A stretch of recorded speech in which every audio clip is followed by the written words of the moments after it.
After Jining died, he arrived in the underworld of the Yingkao Difu, where the judge of the dead reviewed his past life and determined his next life. He was reborn into the Jishi clan. Here, there were tales of Kuafu chasing the sun, Hui shooting down the golden crows, and countless cultivators who endured 3 disasters and 9 tribulations in pursuit of immortality, never regretting even their deaths.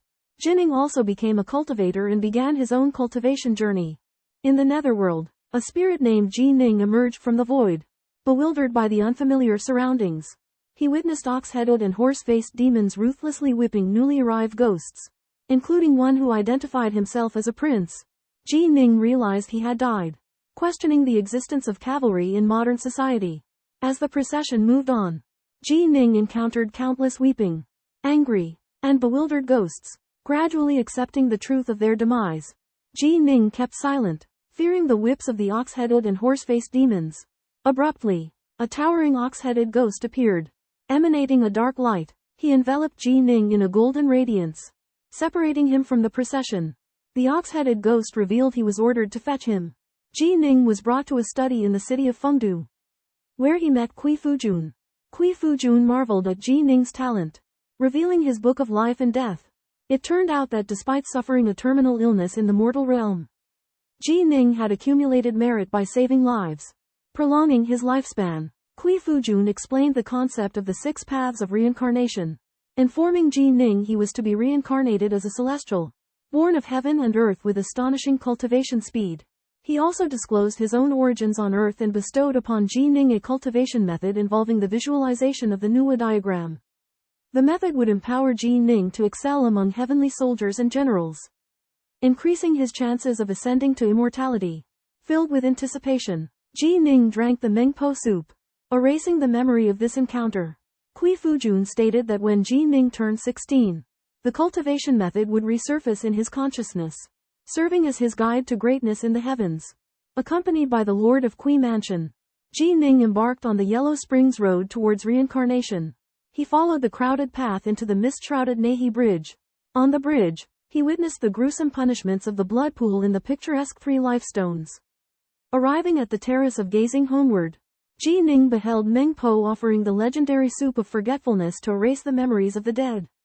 However, at that moment, countless black dragons soared from the sky, unleashing the devastating 2 realms dragon life and death formation.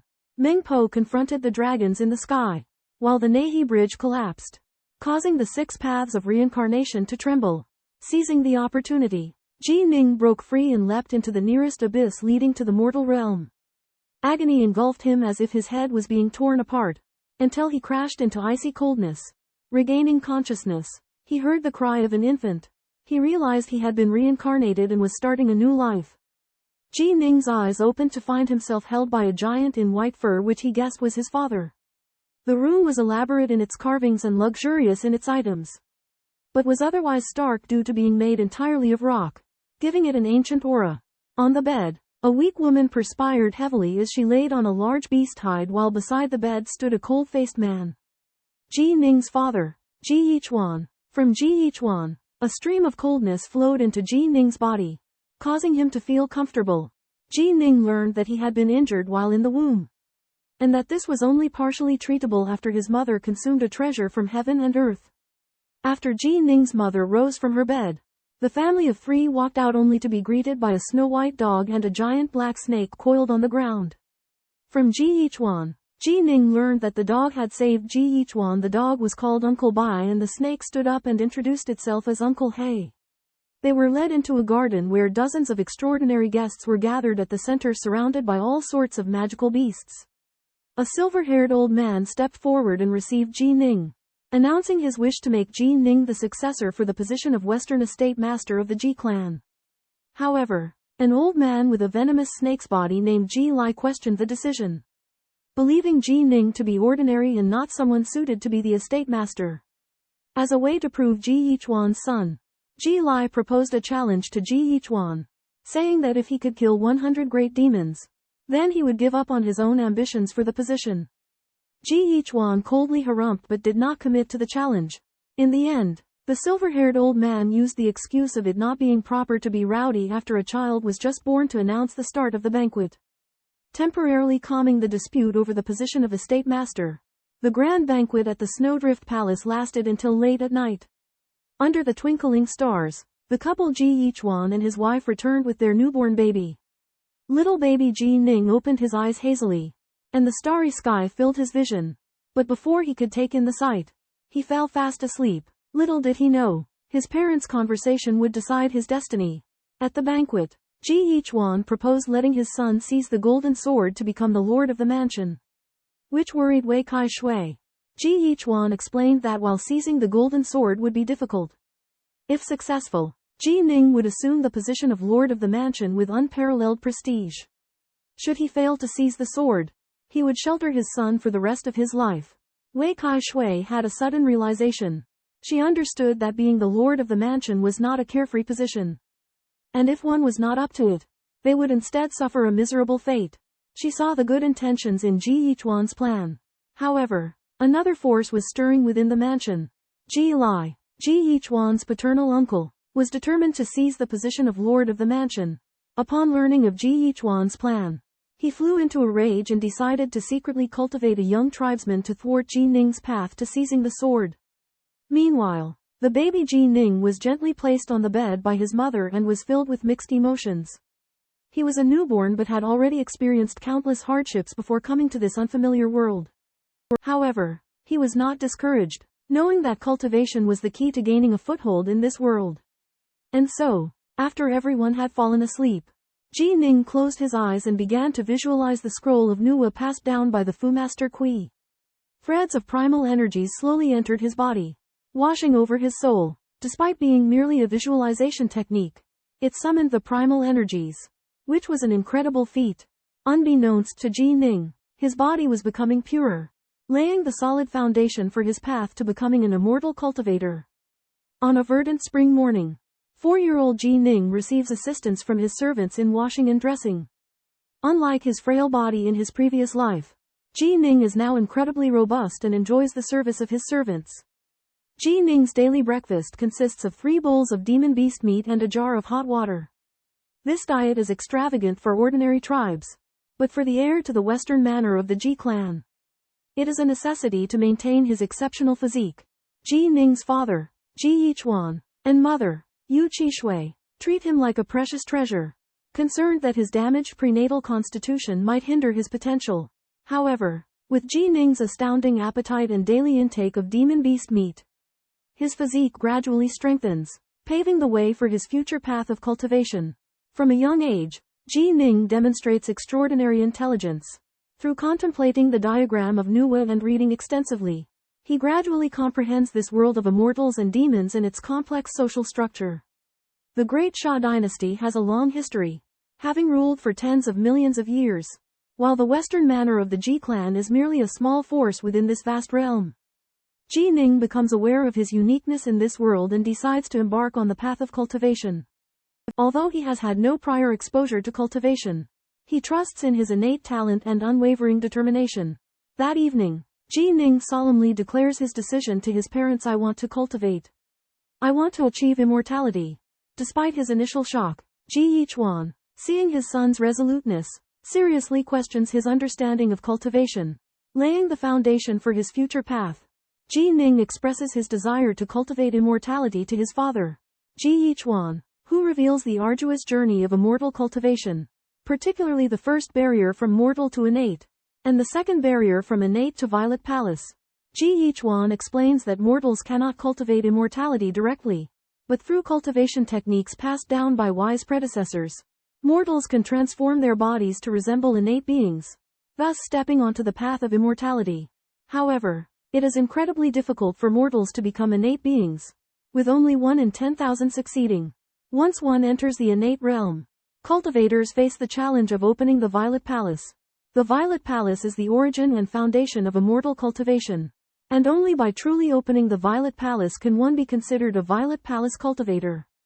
Out of 1,000 innate cultivators, only one succeeds in opening the Violet Palace.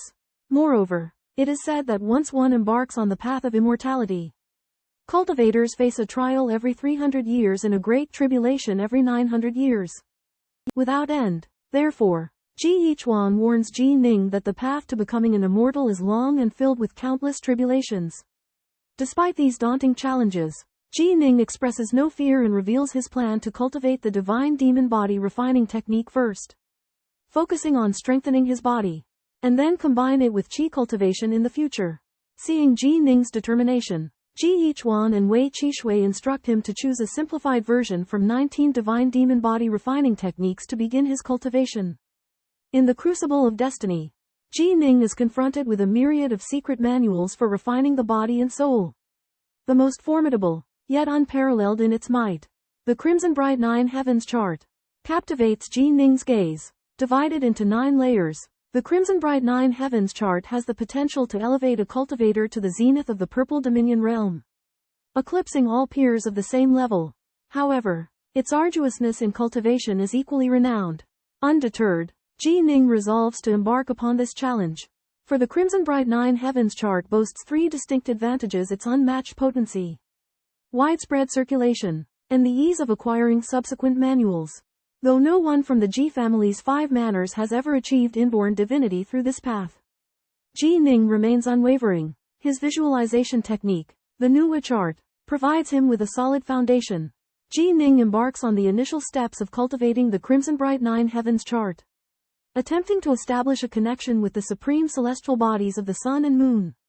Mastery of this foundational step is exceedingly difficult, requiring the convergence of specific divine patterns within the body. According to the manual's instructions, Ji Ning assumes intricate postures, his body moving as if in a mystical sacrificial dance. Abruptly, he concludes the sequence, his hands extended as if cradling the sun and moon. Ji Yichuan and Wei Shuisheng watch with bated breath, for this moment holds great import. The ability to perceive these celestial bodies will determine whether Ji Ning can tread the path of the Crimson Bright 9 Heavens chart. Ji Ning's consciousness transcends through the layers of the world into a boundless void, where 2 colossal stars, the lunar and solar stars, stand tall. With the aid of the Crimson Bright 9 Heavens scripture, Ji Ning's cultivation progresses rapidly, condensing miniature projections of the lunar and solar stars, which hover above his palms. Upon closer inspection, one can even discern the osmanthus tree on the lunar star and the golden crow circling the solar star. This phenomenon is highly unusual, indicating Ji Ning's unparalleled aptitude for cultivation. His talent originates from contemplating the Nuwa picture at birth and the pure primordial Tao body he possesses. Powered by the divine fiend tempering arts, Ji Ning's muscles and bones are constantly strengthened, as the patterns of the lunar hare and golden crow manifest on his back. They embody the divine power of the lunar and solar stars. Ji Ning's parents, Ji Yichuan and Wei Qishui, witness their son's extraordinary talent, their hearts filled with boundless excitement. They comprehend the arduous path of cultivation and recognize Ji Ning's astounding potential. To aid his growth further, Wei Qishui bestows an mustard stone, a rare, naturally occurring crystal, which, upon recognition, forms a storage space. She also grants him a golden star robe, which, when integrated with his blood, materializes as a protective layer, shielding him from attacks below the level of innate beings. Ji Ning's parents dedicate all they have to pave his path, their care and expectations for their son boundless. Ji Yichuan believes that weaponry is crucial to enhancing combat effectiveness, but personal skills are even more important. He lets his son Ji Ning choose which weaponry to learn, and Ji Ning picks archery, dual swords, and light body techniques, surprised to discover that Ji Ning possesses a natural ability to multitask. Ji Yichuan decides to personally teach him the art of dual swordsmanship and hires the divine archer Meng Yu to instruct him in archery. Meng Yu demonstrates his astonishing archery skills, using 4 arrows to shatter 4 millstones weighing hundreds of pounds in an instant, leaving Ji Ning in awe.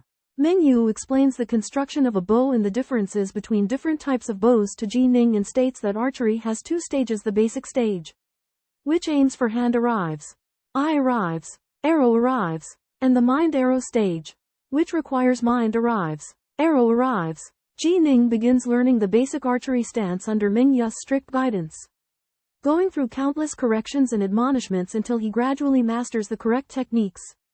Embarking on the path to becoming a divine archer. Half an hour after the sun rose, Yu Qishui taught Ji Ning footwork. He taught her the wind shadow step, which is the top-notch footwork of the Ji clan's 5 houses. The 3 stages respectively are basics, micro, and unity of man and nature. Yu Qishui set up a 1,000-star formation. Had Ji Ning practice the 6 basic steps on the wooden stakes in the 1,000-star formation, and not touch any of the beast hide bags. Ji Ning tried again and again, and fell down repeatedly, but he was unyielding. Within 10 breaths, you must walk through 1,008 wooden posts, jump down from the highest wooden stake, and not touch any of the beast hide bags to reach the basic level. The micro level requires you to continue to complete this task while the animal hide bags are shaking and colliding. Ji Ning learned that the highest level of the wind shadow step is the unity of man and nature, where one cannot be touched even by 1,000 arrows. He was filled with ambition. In the afternoon, Ji Ning's father, Ji Yichuan, taught him swordsmanship, and said that the sword is a lethal weapon, and asked Ji Ning to practice boxing first, to strengthen his body control and exert force freely. Once his body and mind are prepared, he will be able to impart swordsmanship. Ji Ning's father, Ji Yichuan, devised a rigorous training plan for him, demanding both physical and mental preparedness for swordsmanship. Physical preparation involved practicing a series of fist techniques to achieve flexibility and agility. This was followed by practicing basic sword stances, including techniques such as thrusting, slashing, hacking, sweeping, chopping, and point thrusting. Each stance had to be repeated 10 million times. Mental preparation was even more critical. Ji Ning's father gave him a metallic puppet with 19 red dots representing vital points. Ji Ning was required to practice swiftly and accurately piercing these red dots, which demanded precise coordination between his body and the sword. Only when Ji Ning became proficient with the basic sword stances and adept at responding to the puppet's attacks could he be considered mentally prepared. His father also explained the 3 realms of swordsmanship: basics, subtlety, and unity of man and sword. Basics referred to mastery of the 13 fundamental sword stances. Subtlety required the body and sword to function in a sophisticated manner, while unity of man and sword was a distant and sublime realm. Ji Ning practiced diligently, persevering for a year. By then, he had mastered the mind arrow technique and even developed the extraordinary skill of firing 4 arrows simultaneously. Master Meng Yu marveled at his talent and encouraged him to continue practicing, accumulating experience, and becoming the greatest sharpshooter in the Yan Mountains. In the training ground of Ji's western mansion, the 10-year-old Ji Ning holds a black blunt sword, facing 9 seasoned, valiant warriors. These warriors are known as the 9 Fangs warriors, the mightiest soldiers in the army. Through years of relentless sword practice, Ji Ning has yet to master the double swords killing move, but he has reached the first level of comprehension, the subtle swordplay. In this battle, with his exquisite swordsmanship and footwork, he single-handedly fights the 9 Fangs warriors to a standstill. Amid the fierce clash, Ji Ning perceives the perfect union between man and sword, and his swordplay transforms into an ethereal and graceful dance. In a flash, he defeats all 9 warriors, attaining the 2nd level of comprehension, man and sword united. The warriors are overjoyed, marveling at Ji Ning's prodigious talent. The 2 personal maid-servants, Chun Sao and Chie, also beam with pride, witnessing the boy's growth. Meanwhile, deep in the mountains, Ji Ning's father, Ji Lai, receives news of his son's entry into the man and sword united realm. Filled with rage, he hurls a 10,000-pound monster beast, the Earth-scale dragon, against a mountain wall, crushing it instantly. In his fury, Ji Lai commands his return to the western mansion, determined to confront Ji Ning over his disobedience. Manor Lord Ji Lai returned to his manor with a stern expression, followed by a peculiar 4-legged beast. He discovered that his nephew, Ji Ning, had unexpectedly reached the realm of sword insight and sword and man fusion. Filling him with frustration, his son, Ji Wuyu, confirmed this news and informed him that Ji Ning had broken through his swordsmanship realm in a battle with 9 Ji Ya warriors. Ji Lai lamented his misfortune, realizing that Ji Ning's presence further solidified the position of Ji Yichuan's lineage. In an attempt to hinder Ji Ning, they cultivated 3 exceptionally talented youths chosen from the tribe. However, their strength still fell far short of Ji Ning's. Their only hope lay in Ji Lai's adopted son, Bai, who possessed innate divine power. Yet, Bai was already 14 years old, leaving him ineligible for the Golden Sword Grand Ceremony in 4 years. The Ji clan selected 3 postnatal perfection chi refiners to train with the hope of them becoming innate beings within 4 years and using magical treasures to gain victory in the Golden Sword Grand Ceremony. Meanwhile, Ji Yichuan and his wife celebrated Ji Ning's accomplishments and believed his triumph in the Golden Sword to be effortless. Ji Ning, on the other hand, had already cultivated the first technique of the divine demon body refinement, the Crimson Yang 9 Heavens diagram, to its 3rd stage and was close to reaching the 4th, making him an innate being. Ji Yichuan, recognizing Ji Ning's mastery of sword and man fusion, deemed it time for him to learn the Ji clan's profound sword techniques. He presented 5 scriptures, namely Myriad Swords Melody, Lightning and Fire Sword Fragments, Illusion Tome, Dripping Water Scripture, and Northern Dipper Codex, asking Ji Ning to choose 2 for cultivation. After careful consideration, Ji Ning settled on his father's legacy. Dripping Water Scripture. Water drop scriptures is an impenetrable sword technique. Like a drizzle, it can gradually wear down a stone, exhibiting immense power. Ji Ning selected the water drop scriptures and the thunderfire sword shards. The former makes up for his defensive shortcomings while the latter is an offensive powerhouse. Even with its incomplete techniques, it remains a formidable weapon. Although the thunderfire sword shards only includes attack techniques, Ji Ning's use of dual swords compensates for his lack of defense. He understands that in life and death battles, defense is paramount, as survival is essential for counter-attacking. Ji Ning excluded the 10,000 Swords Rhapsody due to its excessive complexity, which does not suit his personality. While the Big Dipper Secret Tome covers both offense and defense, it is too conventional and does not highlight any strengths. Conversely, the Illusionary Demon Book is too sinister and deceptive, not aligning with Ji Ning's nature. Ji Ning resolutely chose the Water Drop Scriptures for defense and the Thunderfire Sword Shards for offense. He believes that the combination of these 2 techniques will make him well-rounded in both offense and defense, allowing him to navigate battles with ease. Simultaneously, Ji Ning realized the importance of a clear path for his growth. Only through establishing a firm goal can one avoid detours and accelerate progress. His selection of the Water Drop Scriptures and the Thunderfire Sword Shards is based on this understanding, as he believes they will lay a solid foundation for his future. To hone his sword techniques, Ji Ning determinedly accepted the cage battle 3 days later, where he would face a postnatal perfected mythical beast. He understood that life and death duels are the best tests of swordsmanship and the inevitable path of growth for members of the Ji clan. 3 days later, Ji Ning and his parents arrived at Dragon Castle, an isolated place for life or death battles. Dragon Castle consisted of 2 parts: the Cage of Despair and the Beast's Lair. The Cage of Despair was a clearing 200 to 300 meters across, surrounded by unyielding blackwater iron walls and chain-link fences, rendering escape near impossible. Ji Ning was to face a deadly battle, his opponent a howling moon wolf with the blood of gods and demons. Trepidation weighing heavily upon him, Ji Ning entered the Cage of Despair, looking around to see stands above him where his parents and the divine beast, Uncle Bai, watched on. The howling moon wolf was massive, its silver fur resplendent, exuding an aura of majesty, with the blood of a divine beast coursing through its veins. It possessed a wisdom that rivaled man, and it understood that to survive, it must kill Ji Ning. The battle began in a flash, the howling moon wolf pouncing on Ji Ning with lightning speed. Relying on his nimble movements, Ji Ning evaded the attack and swung his sharp sword in retaliation. However, his blade struggled to pierce the howling moon wolf's tough hide. In a moment of peril, Ji Ning unleashed the divine demon body refinement technique, activating latent powers within him, his skin turning a crimson hue. Wielding his sharp sword, Ji Ning executed Lightning Fire Shard, a formidable maneuver from the incomplete Lightning Fire Swordsmanship Manual, changing the sword stance 9 times in succession, making it blindingly fast. The attack struck the howling moon wolf's chest, leaving a gaping wound. Despite the severity of its injury, the howling moon wolf counterattacked with deadly force. Ji Ning met the challenge with composure, ultimately triumphing over the howling moon wolf thanks to his exquisite swordsmanship and the incredible power of the divine demon body refinement technique.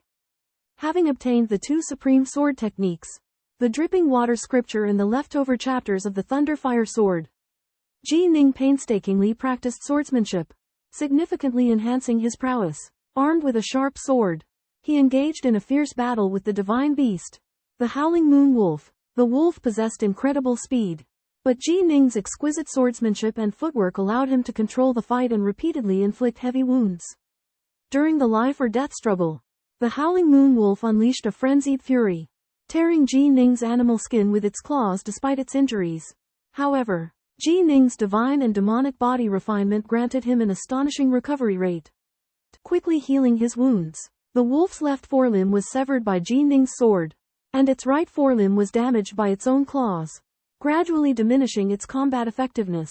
In the midst of the battle, Ji Ning realized the importance of maintaining a calm mind.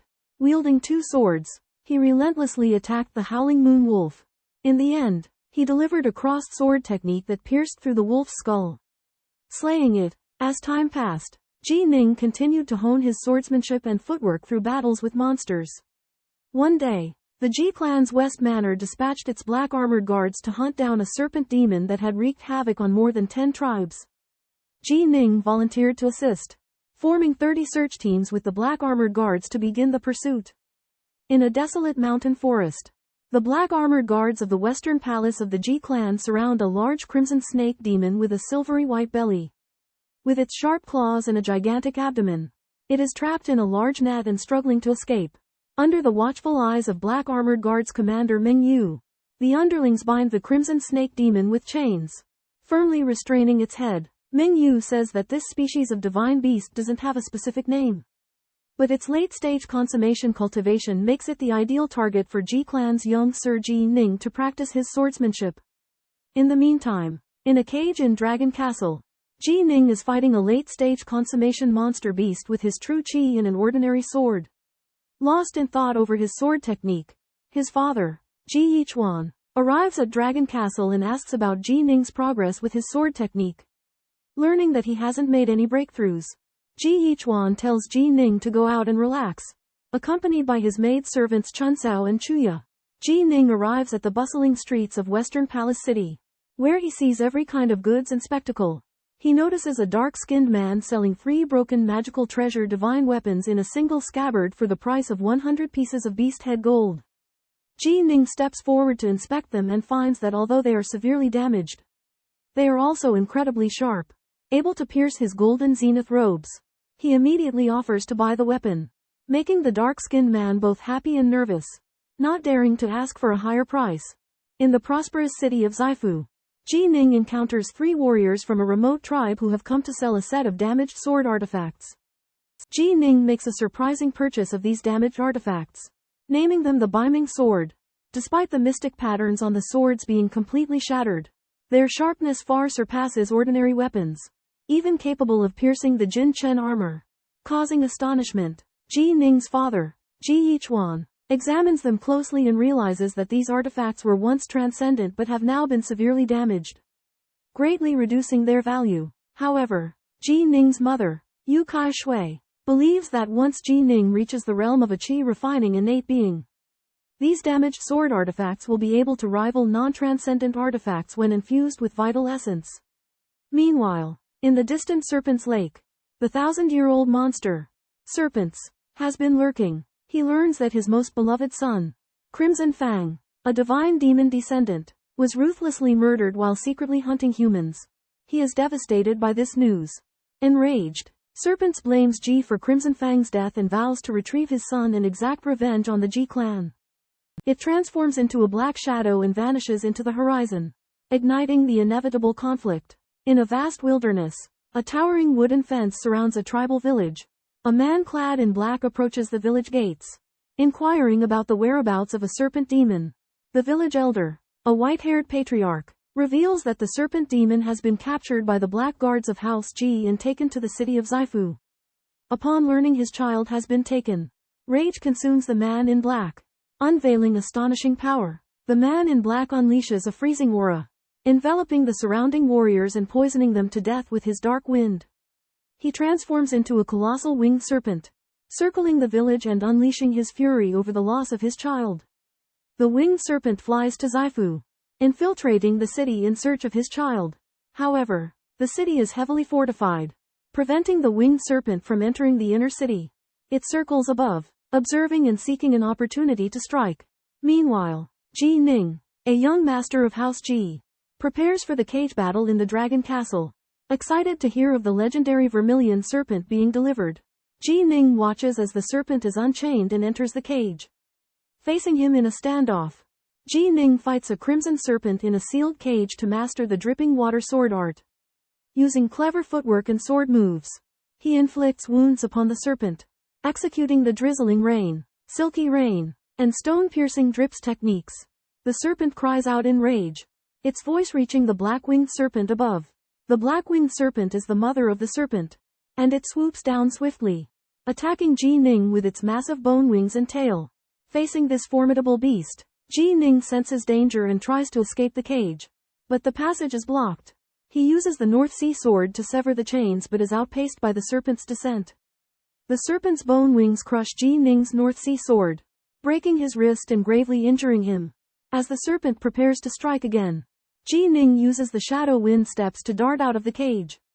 However, the serpent's tail whips around with astonishing speed, enveloping Ji Ning. As he faces his end, Ji Ning cries out, "Done for," awaiting his demise.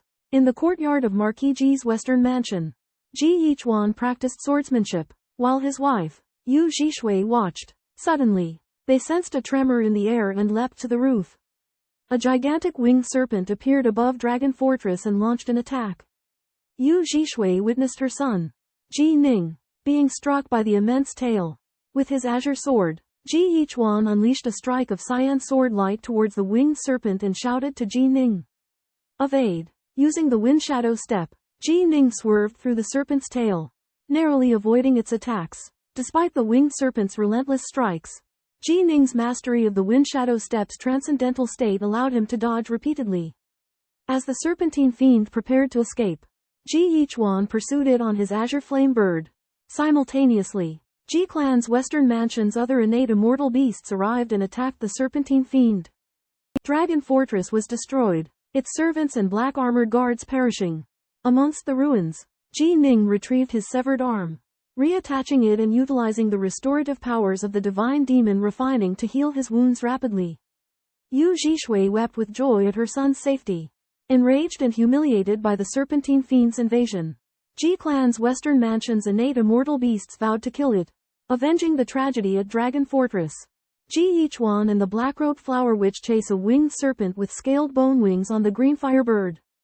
Although the green firebird is an adept flyer, the winged serpent as a late-stage demon has superior strength, and the green bird has difficulty catching up to it. Ji Yichuan grabs his bow and releases an arrow, piercing the winged serpent's body and causing a large wound. Injured, the winged serpent escapes to the winged serpent lake and hides underwater to seek refuge. Ji Yichuan orders Flower Witch to return to the West Mansion to summon the spirit beast Great Serpent while he continues his watch on the lake. In the meantime, those at the West Mansion are astonished by Ji Yichuan's great power. A beam of sword light that can severely injure the winged serpent from 2 li away has reached a level surpassing the realm of the Shenshin. The black dragon searches the depths of the lake for the winged serpent's trail, while Ji Yichuan walks on the surface of the lake with his sword, watching for any movement. The winged serpent licks its wound at the bottom of the lake, but the water gives it an advantage, reducing the speed and power of Ji Yichuan's sword. Ji Yichuan deploys the green firebird to watch from above, should the winged serpent escape the lake, and immediately give chase. The black dragon also hides in the lake, ready to ambush the winged serpent. People at the West Mansion speculate that Ji Yichuan must have opened up a purple mansion or possesses some kind of defying power to be able to release such powerful sword chi.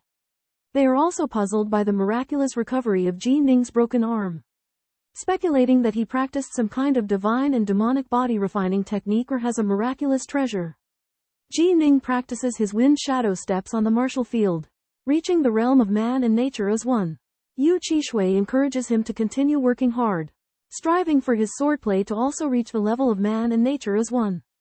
Ji Ning asks about his father's return, and finds out that his father is in the midst of killing the winged serpent. During the icy days, the Ji clan's West Mansion dispatches the black armored guards to garrison the winged serpent lake, while Ji Ning cultivates the water drop sutra alone, lacking opponents to hone his swordsmanship. Presently, Ji Ning's personal maid, Spring Grass Father, Black Fang, comes to pay a visit, recounting his tribe's tragic experience under attack by the Blood Mosquito tribe. In order to seek vengeance, Black Fang sells spring grass to the Ji clan, hoping to give her a stable life. Over time, Black Fang establishes a new tribe and accumulates wealth, arriving at the Ji mansion to redeem his daughter. Ji Ning understands the profound affection between spring grass and Black Fang. Not bearing to separate father and daughter, he announces that spring grass is restored to freedom, allowing her to reunite with her father. Black Fang is overwhelmed with gratitude as he leaves the West Mansion with spring grass.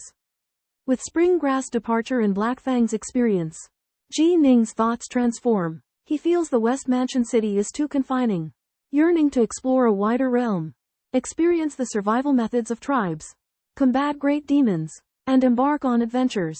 At this moment, Ji Ning learns of his father's return astride a vermilion bird, having undergone a series of trials and reflections.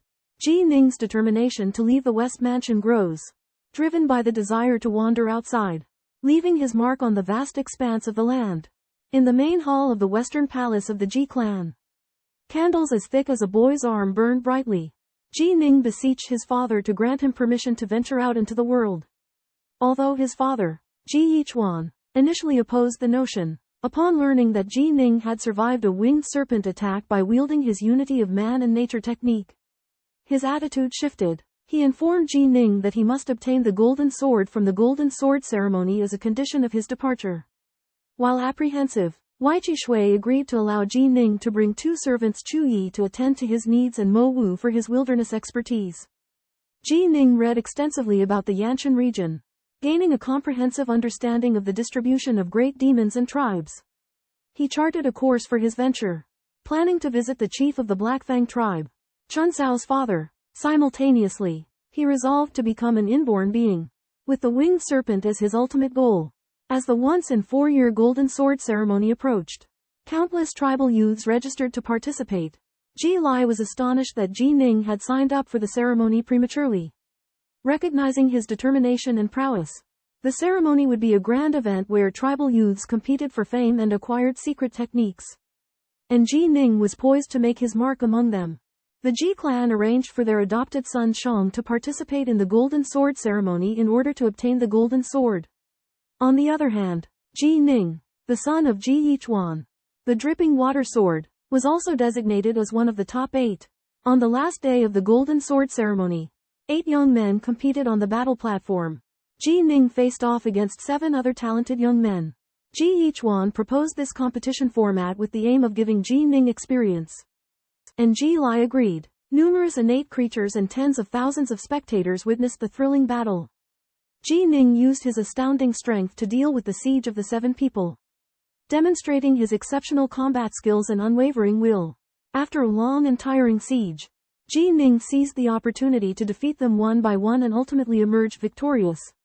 This feat shocked everyone and proved that Ji Ning was indeed worthy of being a candidate for the Lord of the Manor. Amidst the encirclement by 7 youths, Ji Ning made effortless maneuvers, dodging their advances with his nimble footwork. Astonished, the 7, who were the most gifted young men in the Ji clan's west court, couldn't even graze Ji Ning's robes. Ji Ning faced the remaining 7 once more, sword in hand. His footwork became as light as the wind and his swordplay as swift as lightning. 5 youths were swiftly defeated by his swordsmanship, awestruck by the realization that Ji Ning had reached the realm of man-sword unity. Only 3 youths remained on the battlefield, including the Crescent Blade youth and the Golden Furred Beast, both of whom had also attained the minute subtlety realm of footwork. The Golden Furred Beast had even reached the realm of man-blade unity. The Crescent Blade youth requested that Ji Ning receive 3 blows from him alone, an offer which Ji Ning accepted. The Crescent Blade youth's bladework was exceptionally fast, but Ji Ning, with his footwork and man-sword unity realm, countered each attack. The final blow, the severing blade, was also deftly blocked by Ji Ning. Only the Golden Furred Beast remained. Ji Ning discerned that he practiced the Xuanwang Undying Demon Body Refinement technique and that his bladework was formidable. Unfazed, Ji Ning wielded his sword, unleashing the consummate technique of dripping water, known as dripping water pierces stone. Ji Ning's sword light transformed into water droplets, ensnaring the Golden Furred Beast and incapacitating his bladework. Finally, Ji Ning thrust his sword forward, piercing the Golden Furred Beast's chest, shattering his bones and securing his defeat. Ji Ning claimed the golden sword, becoming the next lord of the Ji clan's west court and thwarting Ji Li's treacherous plot. At the Golden Sword Grand Ceremony held at the Western Palace of the Ji clan, the gifted 10-year-old Ji Ning single-handedly defeats 7 opponents to claim the Golden Sword and becomes the heir to the Palace Master. However, Palace Master Ji Yuyong announces that Ji Ning will succeed him only after reaching the age of 20. A decision supported by the elders. Subsequently, Ji Ning's father, Ji Yichuan, requests the clan's treasure, the unending wanderer sigil, to protect his son on his future adventures. During the celebration banquet, Ji Ning learns about the powers of the unending wanderer sigil, which allows instantaneous teleportation to any location within a 10,000-mile radius. Ji Yichuan gives Ji Ning a telepathic jade sword, ensuring that if his son encounters danger, he can immediately use the unending wanderer sigil to rush to his aid. 3 days later, as Ji Ning prepares to depart, his mother, Wei Qishui, sews numerous clothes and sundries for him. Ji Yichuan warns his son to beware of monstrous beasts in the wild and assures him that Ji Li will not sabotage him secretly. Wei Qishui hands Ji Ning a secret technique manual, the Windwing Escape Technique, instructing him to read it only after he achieves the status of a born immortal and forbidding him from sharing it with others. Ji Ning bids farewell to his parents and servants and embarks on his journey to the outside world. On the edge of the mountain forest outside Zaifu City, Ji Ning, leading his maid Chu Yi and attendant Mo Wu, rode on black sly beasts and set off. They were heading to the East Mountain Marsh, a place where demonic beasts gathered. Ji Ning's aim was to complete his coming-of-age adventure. On the way, Ji Ning and his company coincidentally met a group of tribal hunters who were being attacked by a powerful beast. Ji Ning shot an arrow through the beast's head, saving the tribal hunters and winning their respect.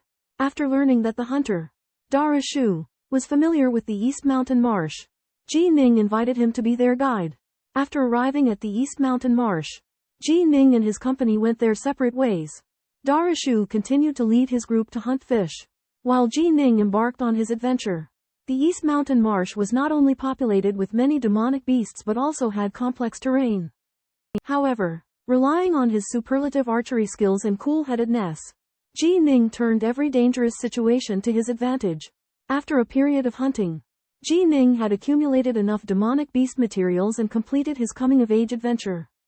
He bid farewell to Da Rushou and began his return journey.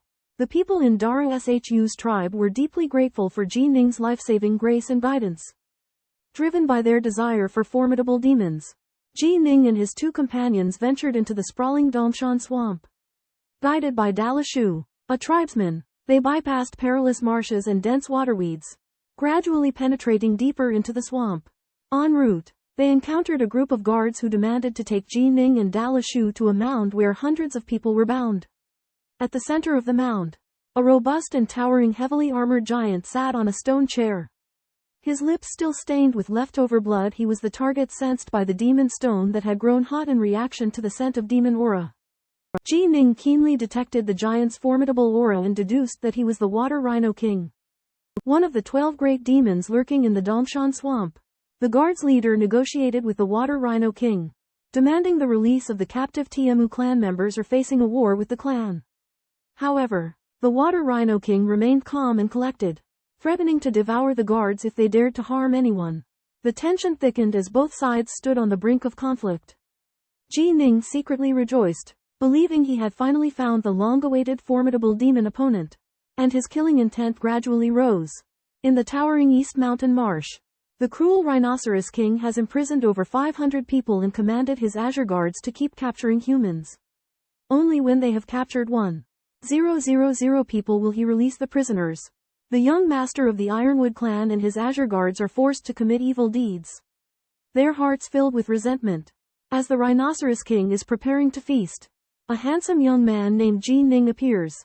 He kills an Azure Guard with a single palm strike and swiftly transforms into a gust of wind, weaving through the enemy ranks.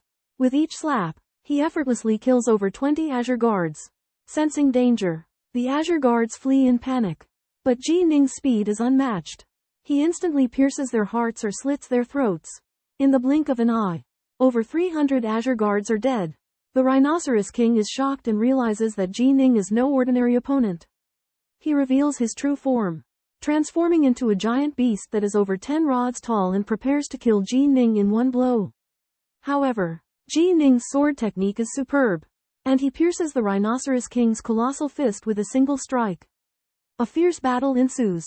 The Rhinoceros King breathes out freezing air that ices everything around him, while Ji Ning uses his agile footwork to evade his attacks.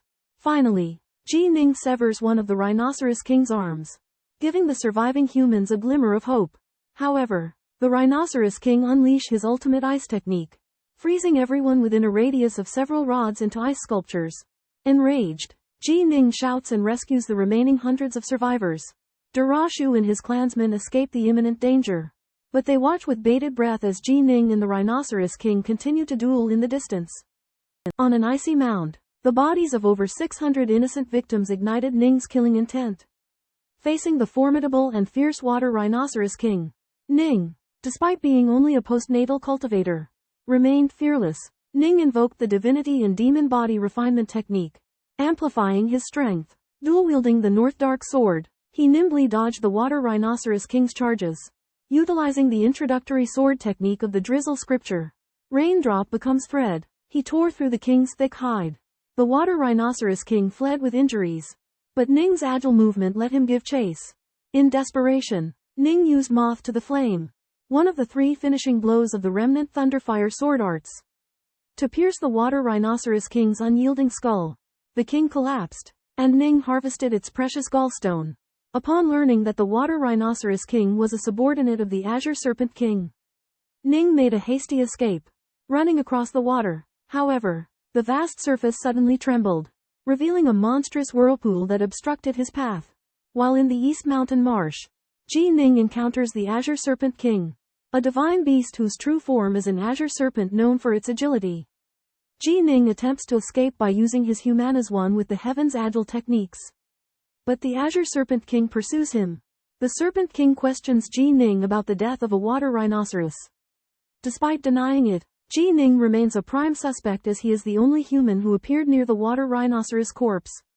When the Azure Serpent King confirms there were no innate true essence fluctuations around the water rhinoceros corpse, he realizes that Ji Ning is not an innate being, which puzzles the Serpent King. Ji Ning refuses to answer and indicates his intent to escape. However, the Azure Serpent King demonstrates a speed superior to Ji Ning's, leaving him with no option but to engage in battle. The Azure Serpent King transforms into a massive serpent tail and strikes Ji Ning, who counters with the Waterdrop Sutras flowing entanglements and the Thunderfire Sword scriptures lightning and flames. During their heated exchange, Ji Ning discovers that the Azure Serpent King's agility far surpasses his own. While his power falls just short of the Winged Serpent Demon, the Azure Serpent King abruptly shrinks in size, becoming even more agile, and launches lightning-fast phantasm attacks against Ji Ning. Ji Ning defends with the Waterdrop Sutra's ultimate defensive technique, but still suffers a heavy blow from the serpent's tail and spits out blood as he recoils. As the fight extends, Ji Ning realizes that his swordsmanship comprehension is still short of the Humanas One with the Heaven's Realm, which leads to his mistakes during their encounter. The Azure Serpent King seizes the opportunity to bite Ji Ning's calf, injecting him with a deadly poison. Ji Ning swiftly swallows an antidote and counterattacks using the Thunderfire Sword scripture's Moth to the Flame technique. In the tranquil waters, a man clad in white emerges, silently observing the distant battle between Ji Ning and the Void Serpent King. The man marvels at Ji Ning's prowess, believing that he will soon succumb to grave injuries. However, Ji Ning, with his resilient physique and exceptional swordsmanship, gradually deflects the Void Serpent King's attacks. In moments of peril, Ji Ning's swordsmanship, under immense pressure, enters the realm of man and sword as one. Astonishing the man, Ji Ning unleashes his man and sword as one technique, wielding the dual-wielded Profound Heaven Sword, engaging the Void Serpent King in a fierce duel. Each move and stance is flawless, flowing like liquid mercury, leaving the Void Serpent King unable to penetrate his defenses. As the battle prolongs, Ji Ning's movements become more ethereal, his swordsmanship more refined, while the Void Serpent King's strength wanes. Finally, Ji Ning seizes an opportunity, unleashing a sword strike that forces the Void Serpent King to retreat with a furious roar. The man, witnessing this breathtaking combat, is overwhelmed with a myriad of emotions. He realizes that his own strength pales in comparison to Ji Ning's. Silently vowing to exercise caution if he encounters Ji Ning in the future. Victorious, Ji Ning laughs heartily, filled with pride in his achievement of the man and sword as one realm. He believes that his father, Ji Yichuan, as the #1 expert in the western estate of the Ji clan, must be even more powerful. However, Ji Ning remains perplexed, uncertain of how to advance to the nascent soul realm. He grapples with the clue presented in the Crimson Bright Nine Heavens chart: convergence of yin and yang. Fusion of water and fire. How can water and fire, antithetical elements, possibly merge? Despite his doubts, Ji Ning remains resolute in his aspiration to reach the nascent soul realm. Dedicating himself to relentless effort and yearning, he believes that only by ascending to a higher realm can he truly command his own destiny. Chu Yi, the most beautiful maiden of the Ironstone tribe, waits in anticipation for her master, the young Lord Ji Ning. Ji Ning, a skilled warrior, has just triumphed over the great demon Water Rhinoceros King. Young guardsmen of the Ironstone tribe gossip about Ji Ning's fate. Suddenly, a familiar figure appears in the distance, and Chu Yi rushes forward in excitement. It is Ji Ning, returned safely. Tribe leader Tai San leads the others in welcoming Ji Ning and expressing their gratitude. Ji Ning requests to not be disturbed and enters the tribe with Chu Yi. He thanks his uncle, Dala, for his help and writes a letter to his mother to express his concern. Over a month, Ji Ning comprehends the art of swordsmanship and feels the warmth of the Ironstone tribe. However, the peace is disrupted. Men from the Black Mountain tribe arrive to collect furs, causing panic in the Ironstone tribe. Ji Ning is outraged by the Black Mountain tribe's taxation, seeing it as an encroachment on the Ji clan's territory. The Black Mountain tribe leader, Kai Yang, emerges and greedily eyes Chu Yi, intending to claim her as his own. Ji Ning confronts Kai Yang's provocation, and a clash seems imminent. In the small Ironstone tribe, 3 travelers from the Great Ji tribe are harassed by the Black Mountain tribe. The chief of the Black Mountain tribe, Kai Yang, takes a fancy to the beautiful Chu Yi and attempts to abduct her, threatening to harm her clansman and brother. However, Chu Yi kicks Kai Yang away, enraging him. Just as Kai Yang is about to kill the 3 travelers, Ji Ning suddenly unleashes innate sword chi, killing all the Black Mountain tribe's guards. Seeing that the situation is hopeless, Kai Yang kneels and begs for mercy, offering a treasure in exchange for his life. However, the cunning Kai Yang suddenly launches a sneak attack, attempting to take Ji Ning hostage. Ji Ning easily fends off Kai Yang's attack and kills him. Upon learning that the Black Mountain tribe has been oppressing the Ironstone tribe, Ji Ning sends his senior apprentice brother, Wan Kong, to the Black Mountain tribe to eliminate the threat. Wan Kong's arrival also brings Ji Ning important news: the great demon-winged serpent has appeared. The appearance of the great demon poses a grave threat to the nearby tribes, and Ji Ning and Wan Kong realize they must act quickly. In Serpentwing Lake, an age-old monster, Serpentwing, breaks through the realm of innate perfection and wreaks havoc on nearby tribes. Searching for Ji Ning for revenge, Ji Ning learns of this and discovers that Serpentwing's speed has increased and that his father is pursuing it. To avoid putting his tribe at risk, he leaves the Ironstone tribe and conceals his whereabouts. Serpentwing's rampage continues for over a month, but it cannot locate Ji Ning. Halfway through this period, it heavily wounds Ji Yichuan, who is forced to flee. A month later, Poison Crow Ridge intervenes, and after negotiations, Serpentwing is confined to Serpentwing Lake for 100 years. In the aquatic vegetation of East Mountain Marsh, Tai Mujan sets up the Yin-Yang Chi formation, intending to capture the Azure Serpent King alive. Suspecting that the young Ji Ning, who often clashes with the Azure Serpent King, may appear, Tai Mujan instructs his subordinate, the Dire Beast, to deal with Ji Ning. As expected, Ji Ning arrives and engages the Azure Serpent King in combat. Witnessing Ji Ning's ability to enter the realm of Heaven-Man unity despite being only at the Qi condensation realm, Tai Mujan is astounded by his talent and resolves to eliminate him. As Ji Ning and the Azure Serpent King approach the edge of the formation, Tai Mujan activates it, engulfing the area in chaotic black and white energy. Ji Ning senses a mortal threat and immediately retreats. Escaping the formation's boundary, a dark shadow emerges, revealing the true form of the innate Dire Beast, which pursues Ji Ning. Ji Ning fights and dodges, hoping that the Azure Serpent King can survive the encounter despite his own powerlessness to help. On the lake surface of Dongshan Marsh, a wolf monster was pursuing a young man named Ji Ning. However, since the wolf monster couldn't run freely on the water surface, Ji Ning managed to escape. At the same time, Tai Muzhan was trapping the Azure Serpent King with the Yin-Yang Tu-Chi formation. Despite the formation's immense power, the Azure Serpent King kept putting up a strong fight.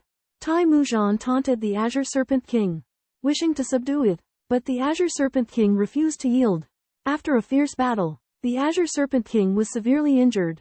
Enraged, Tai Muzhan dispersed the formation and suggested a fair duel with the Azure Serpent King. Initially, Tai Muzhan suppressed the Azure Serpent King with his magical weapon, the Black Wood Whip. However, during a clash, the Azure Serpent King displayed the ability to travel through the void, which stunned Tai Muzhan. Tai Muzhan realized that the Azure Serpent King had received Ji Ning's help and mastered the void travel, and he believed that the Azure Serpent King would become a formidable enemy in the future. Tai Muzhan summoned the Ice Bees to track down Ji Ning. The Azure Serpent King watched as Ji Ning sped away, feeling a mix of gratitude and concern. In the end, the Azure Serpent King disappeared into the lake, while Tai Muzhan and the wolf monster followed after Ji Ning. Ji Ning fled from Dongshan Marsh at an astonishing speed, rushing through the forests for hundreds of miles before finally stopping as the sun began to set. Although his body was exhausted, his heart felt a sense of relief, for he had escaped death. Ji Ning rested by a pond, the fragrant scent of the lotus flowers evoking a sense of familiarity. He observed the rhythmic rotation of the lotus flowers in the wind, and a sudden realization dawned upon him. As he closed his eyes in contemplation, water and the essence of fire coalesced, forming two layers of rotating lotus leaves that radiated an aura of heaven and earth. Suddenly, a wild wolf attacked, but was ground to dust by the revolving lotus leaves. Tai Muzhan and his spirit beast arrived in pursuit and witnessed this extraordinary sight. They were astonished that Ji Ning could invoke the power of heaven and earth, but they still regarded him with disdain. As the sun rose, Tai Muzhan noticed that the lotus leaves surrounding Ji Ning had become translucent, revealing his figure sitting cross-legged in their midst. He surmised that Ji Ning had probably broken through to become an innate life form, but was still in the nascent stage and was unprotected by any magic treasures. With a menacing grin, Tai Muzhan and his spirit beast approached, intent on taking Ji Ning's life. Under the morning sun, Tai Muzhan and the Grand Demon Beast approached the pond, drawn by the blooming giant lotus leaves. When Tai Muzhan casually threw a stone to test the waters, it was shattered by an invisible force when it came within a certain range of the lotus leaves. They then attempted to strike Ji Ning, who was in meditation, with a large tree, but it was also thwarted by the lotus leaves. Ji Ning opened his eyes, furious that Tai Muzhan had interrupted his meditation. In the standoff, Ji Ning invoked the power of the yin and yang within him, breaking through according to the secrets of the Crimson Bright Nine Heaven Scroll. Instantly, the water and fire powers from heaven and earth gathered, forming an endless sea of water and fire around Ji Ning. Just then, Tai Muzhan was surprised to find that Ji Ning was performing the legendary Crimson Bright Nine Heaven Scroll, and he guessed that upon breaking through, he would attract the true fire of the sun and the true water of the moon. Thus, he set up the yin-yang formation, preparing to attack once Ji Ning broke through. Ji Ning's body transformed amidst the water and fire, completing the leap in his life and achieving a divine demonic body. After the breakthrough, Ji Ning summoned the water and fire divine dragons and launched an attack on Tai Muzhan and the Grand Demon Beast, displaying the formidable power of a being who had just broken into the innate realm. To the astonishment of Tai Muzhan and the antlered beast Great Demon, Ji Ning manipulated the powerful water and fire elements to form a pair of water and fire lotuses, effortlessly crushing the antlered beast Great Demon into pieces. Killing it, Ji Ning's range of attacks expanded once more. He encased himself in water and fire lotuses, easily withstanding Tai Muzhan's yin-yang Tu-Chi formation. In turn, Ji Ning amazingly cast two water and fire lotuses simultaneously, one to attack Tai Muzhan and the other to pursue the fleeing antlered beast Great Demon. Despite Tai Muzhan continually using precious Dao talismans to increase his speed, he was unable to shake off Ji Ning's pursuit. Ultimately, Tai Muzhan lost his yin-yang Tu-Chi formation, and he fled in disarray. As he left, He seethed with hatred in his heart, determined to report this monster, Ji Ning, to his superiors and find an opportunity to eliminate him. However, as someone who practiced the divine demon body refining, Ji Ning's speed far surpassed Timujan's. Even without using Dao talismans, Ji Ning relentlessly pursued him. Only after putting some distance between them did Timujan breathe a sigh of relief. He swore to unite with Mount Snowy Dragon to eliminate this monster who posed a severe threat to the Tiemu clan. Timujan fights to escape, but encounters numerous obstacles. Trees, rocks, and soil hurl themselves at him, preventing his flight. Ji Ning manipulates these objects with his willpower to enclose Timujan. Timujan struggles but cannot break free. He begs for mercy, but Ji Ning remains firm and unleashes his water-fire lotus skill, crushing Timujan. Timujan's body is destroyed, leaving behind only an arm guard and a black vine whip. Ji Ning collects the spoils and discovers that the arm guard is a storage device containing 8 Taoist charms. After this battle, the inner force within Ji Ning condenses into true essence, and he breaks through to the nascent source innate realm. He purifies the arm guard and finds a vast space within, containing numerous items, including an ancient bow that he takes for himself. He also comprehends further levels of the water-fire lotus skill, with his body, vital energy, and spirit all reaching the innate realm. Ji Ning finally opens the secret manual his mother left him, Windwing Evasion Method. He studies it carefully, preparing to learn this precious spell. Ji Ning opens a golden book given to him by his mother and finds a miraculous technique called Windwing Escaping Method. The origin of this technique is shocking. Yuchi Antong, an ancestor of the Yuchi clan, saved an injured celestial immortal, Su Huan, from the era of gods and demons during a hunting trip. After recovering from his injury, Su Huan passed on a body tempering technique from the time of gods and demons to Yuchi Antong and left him the Windwing Escaping Method for protection. Ji Ning realizes that this miraculous technique is extraordinary and not something that mortals can master. According to his mother, one needs to reach the innate realm to cultivate it. The Windwing Escaping Method book also contains 81 drawings of a great rock personally drawn by Su Huan, which contain boundless mysteries of the great Tao.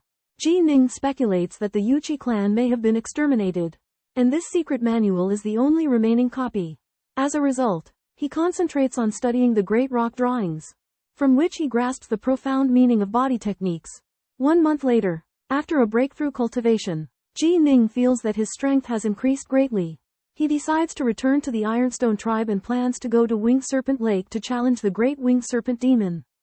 Across the desolate wilderness, Ji Ning rode swiftly on 3 black savage beasts with his servants, Chu Yi and Mo Wu, his heart filled with uncontainable joy. They were nearing the end of their journey from the remote eastern mountain marshes to the western mansion city. Chu Yi suggested they detour to visit the Black Fang tribe and see Chun Sao, who had been a close companion since their childhood. Ji Ning readily agreed. Upon arriving at the Black Fang tribe's territory, they found the tribe had been attacked by the Winged Serpent Grand Demon. Suffering heavy losses, the guard captain, Wu Zan, reported to Ji Ning, confirming that the Winged Serpent Ancient Demon was still lurking at the bottom of the Winged Serpent Lake. Ji Ning's heart sank when he learned that over half of the Black Fang tribe had been killed. He anxiously inquired about Chun Sao's whereabouts, only to learn that she had died from an illness following the Winged Serpent Grand Demon's attack. Chu Yi was overcome with grief, sobbing uncontrollably. Anger and sorrow consumed Ji Ning's mind, and he swore to avenge Chun Sao and wipe out the Winged Serpent Grand Demon. The 3 black savage beasts carried them swiftly away, Ji Ning's eyes blazing with fury under the setting sun. Ji Ning and his companions reached the Black Fang tribe and were told by the leader that his daughter Miwa Chun Sao had passed away. Miwa, like many others who were injured in the attack, succumbed to a lingering illness caused by festering wounds. Ji Ning's rage could no longer be contained, and he roared, vowing to tear the Winged Serpent Grand Demon to shreds and avenge Chun Sao and all the innocent lives lost. Ji Ning arrives at the Black Fang tribe and demands answers from their leader, Black Fang, about his missing servant, Chun Sao. Black Fang claims that Chun Sao married a peddler and left the tribe. But Ji Ning senses that Black Fang is lying. Pressed further by Ji Ning, Black Fang finally admits that Chun Sao was killed by a winged serpent fiend.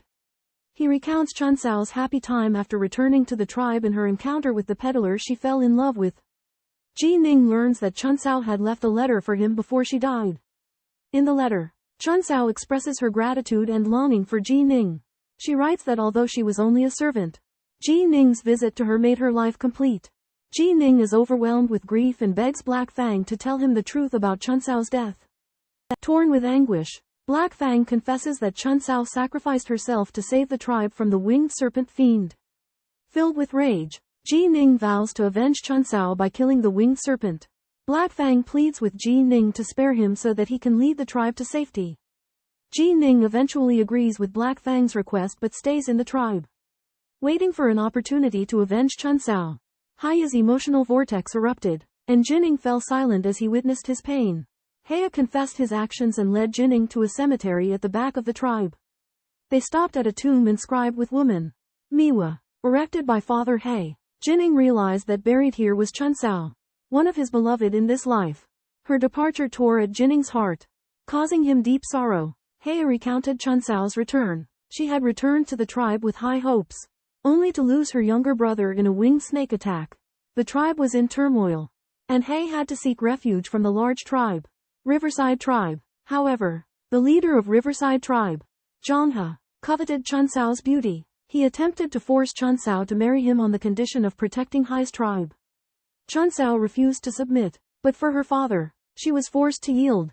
Zhonghe abolished her inner strength from her dantian while she was defenseless, and mocked her for being abandoned by Jining. Chun Sao, in despair, swallowed poison and committed suicide. Jining closed his eyes, imagining Chun Sao's pain and regret. He understood that Chun Sao had always loved Jining deeply and was willing to sacrifice herself to protect the innocence in Jining's heart. He picked up a pot of fruit wine and sprinkled it on Chun Sao's grave, murmuring, "I know you have always been a happy Chun Sao. A happy person. Your stupidity was so endearing. Those who bullied you and hurt you, I will not let any of them go." Then, Jining rose and said, "Go to Riverside Tribe. I want to meet this Zhonghe." His eyes burned with anger. Vowing to avenge Chun Sao, Ji Ning left Black Tooth Tribe with Autumn Leaf and Mo Wu to avenge the latter's daughter by attacking Riverside Tribe. As a super tribe, Riverside Tribe has thick and tall city walls, heavily guarded. After arriving at the city gate, Ji Ning's group was questioned by guards. But Ji Ning ignored them, flew into the sky, repelled the guards with invisible airwaves, and occupied the city tower. Ji Ning shouted furiously for Zhonghe to show himself, and shattered the city wall with his formidable magic power, shaking the entire city. Zhang Sansi, the chief of Riverside Tribe, heard the noise and rushed over to engage in a battle with Ji Ning, only to be kicked away by the latter. Subsequently, Zhang Sansi's wife, Shui Jiyu, appeared and was shocked to learn that Ji Ning was the heir of Ji Clan's West Manor. Shui Jiyu ordered Zhang Sansi to bring Zhonghe out. When Zhonghe heard the news, he was panic-stricken, but Zhang Sansi seized him and escorted him to the city gate. Confronting Zhonghe, Ji Ning was furious and punished him. In the ripped-apart street, the white-haired old woman Shuigu begged young master Ji Ning to spare Zhonghe. But Ji Ning looked on with cold eyes, his killing intent already decided. The chief of the Zhang River tribe, Zhang Sansi, heard the news and rushed over, handing Zhonghe over to Ji Ning. Zhonghe was shocked when he learned that Ji Ning wanted to kill him, and his heart couldn't help but be filled with grief and indignation. Ji Ning revealed Zhonghe's crime of murdering Chun Sao, boasting that Zhonghe's life was cheaper than a single hair on Chun Sao's head. Unwilling to give up, Zhonghe pleaded for mercy with 10 or 100 women as chips. But Ji Ning remained unmoved. In his despair, Zhonghe tried to commit suicide, but was stopped by Ji Ning. Ji Ning cruelly exposed Zhonghe to punishment on the city gate of the Zhang River tribe, leaving him to slowly die in the torment of the scorching sun, hunger, and pecking of birds. This action brought great humiliation to Zhonghe and his people. After Ji Ning left Zhang River City, Zhang Sansi sold Zhonghe's servants and women as slaves, not even sparing Zhonghe's son, Kair. Zhang Sansi secretly sent Jie San to take Kair away and send him to a small tribe within the territory of the Taimu clan, hoping to cultivate Kair's strength through the power of hatred and seek a glimmer of hope for the weak gap between the Zhang River tribe and the Ji clan. As Ji Ning and his companions ride their horses through the desolate wilderness, Chu Yi proposes eliminating Zhonghe's son as a potential future threat. Ji Ning, however, insists that he harbors no ill will towards the innocent child. Chu Yi counters that tribes typically eradicate threats during conflicts. Nonetheless, Ji Ning emphasizes the importance of strength, arguing that ruling based on appeasement is ineffective compared to instilling fear. True strength lies in unwavering resolve, and Ji Ning believes that compromising his values would hinder his cultivation. The Ji clan's authority stems not from pleasing others but from their own prowess. 3 days later, the group reaches Winged Serpent Lake. With the Black Kelpie pulling the boat, Ji Ning orders Mo Wu and Chu Yi to stay on the shore while he ventures forth alone. The great demon Winged Serpent slew Spring Grass Brother, and Ji Ning intends to avenge her by eliminating the serpent. Standing at the lake's edge, Ji Ning surveys its vastness, mindful of the human race's disadvantage in aquatic combat and the great demon's enhanced abilities in its watery domain. Despite his considerable physical strength, Ji Ning acknowledges the gap between himself and the Dao Attainment Great Demon. Stepping onto the water, Ji Ning calls out for the Winged Serpent, his voice echoing through the lakebed. The Great Demon awakens, its humanoid form emerging from the depths with a mix of curiosity and murderous intent. From a distance, Ji Ning sights the Winged Serpent and brandishes his sword, taunting it into revealing itself. Suppressing its rage and wary of potential ambushes, the serpent hesitates to engage. It understands that an impulsive attack could lead to a trap by human powerhouses. Ning stood on the surface of the lake, facing the silent abyss where the colossal serpent demon, Yish, resided. Aware of Yish's caution and unwillingness to reveal itself, Ning fired arrows, slaying minor water demons in an attempt to provoke it. Yish's voice finally echoed forth, mocking Ning's acquired power and human guile. Ning countered, revealing his innate cultivation and shattering the lake's surface with his northern dark sword chi. Stunning Yish, Yish proposed a battle underwater, but Ning saw through its ruse and refused to engage outside the lake's surface. He instead sailed to the island where Yish's lair was situated, seeking to expose its vulnerability. On the island, Ning encountered various minor demons, slaying some who had achieved minor perfection. Then, he discovered a silver serpent, Jiumang, the beloved son of Yish who possessed the bloodline of a god and demon. Ning fired an arrow, killing Jiumang and nearby minor demons. Yish, upon hearing the news, roared in fury and threatened Ning. Ning ventured into Yish's lair, continuing his quest for information. Within the winding depths of the lair, Ning faced numerous aquatic demons. As he delved deeper, he encountered a spatial distortion and a colossal bear's head illusion. The illusion opened its maw, and Ning disappeared into an ancient ruin. Amidst the shifting spacetime, Jining found himself in a vast and towering corridor. An invisible barrier kept the vast expanse of water outside at bay. Exploring the corridor, Jining discovered a corpse clad in armor and wielding a weapon. Refining the corpse's storage ring, he acquired numerous low-grade artifacts, including armor, weapons, and arrays. As he ventured deeper, countless bones appeared in the corridor, but no artifacts. As Jining contemplated this mystery, golden beans materialized into 81 golden-armored heavenly soldiers wielding weapons. Surrounding him, Jining used the windwing escaping technique to evade them, but realized that the hazy mist rising from both ends blocked his path. The golden-armored heavenly soldiers deployed an entrapment array, and even though Jining unleashed the water and fire lotus, he could not completely eliminate the immortal enemies. The golden-armored heavenly soldiers formed 2 rings, trapping Jining and launching a relentless assault. Ji Ning encounters a siege by 81 undead golden-armored warriors. He wields the Bei Ming sword to block their spears, forcefully entering their formation. To overcome the advantage of the golden-armored warriors, Ji Ning mobilizes 8 pairs of water-fire lotuses, continuously crushing the warriors to weaken them. As the golden-armored warriors sustain heavy injuries, their strength gradually diminishes. Ji Ning discovers that these warriors are actually condensed from magical power. Lacking any vital points, only through continuous weakening can they be defeated. Amidst the intense battle, Ji Ning's vermilion bird divine power is consumed by half. Eventually, Ji Ning annihilates all the golden-armored warriors through the crushing of the waterfire lotuses and the stabbing of the Bei Ming sword. He realizes that immortality is not true immortality but rather a weakening that occurs with injuries. Continuing his exploration, Ji Ning discovers more corpses at the end of the corridor, indicating potential danger. He finds an intact corpse and obtains its storage magic treasure. which contains 1,000 low-grade magic treasures and several cultivation manuals. But they are not considered exceptional. While resting, Ji Ning flips through a piece of Shenrong tree bark. It records information about the recruitment of disciples by immortal Shen Yu in the era of gods and demons. The conditions are demanding, requiring a divine and demonic body with a strength ranging from a primordial spirit to a purple mansion. Immortal Shen Yu has set up 2 corridors, where those who complete 3 trials will become their disciple. Ji Ning concludes that this immortal abode is where immortal Shen Yu once recruited disciples. And the corridor he is currently in is one of them. Although immortal Shen Yu may have long ago perished, the treasures and the recruitment conditions left behind still excite him. Ji Ning contemplates how to pass through the 2 remaining trials. If he fails, he will meet the same fate as the corpses and be buried here. In the inner city of Clearwater City, Ji Yichuan is overjoyed to receive news of his son Ji Ning's breakthrough to the innate level. That day, Ji Yichuan finds he cannot sense the jade sword he gave to Ji Ning and realizes that Ji Ning may be in danger or has entered another dimension. He and his wife, Yu Qishui, rush to Serpentwing Lake and ask the black armored guards there, who tell them that Ji Ning once challenged the Great Lake Demon. Serpentwing. But that Serpentwing has not appeared. Yu Qishui speculates that Ji Ning may have entered ancient ruins hidden in the lake.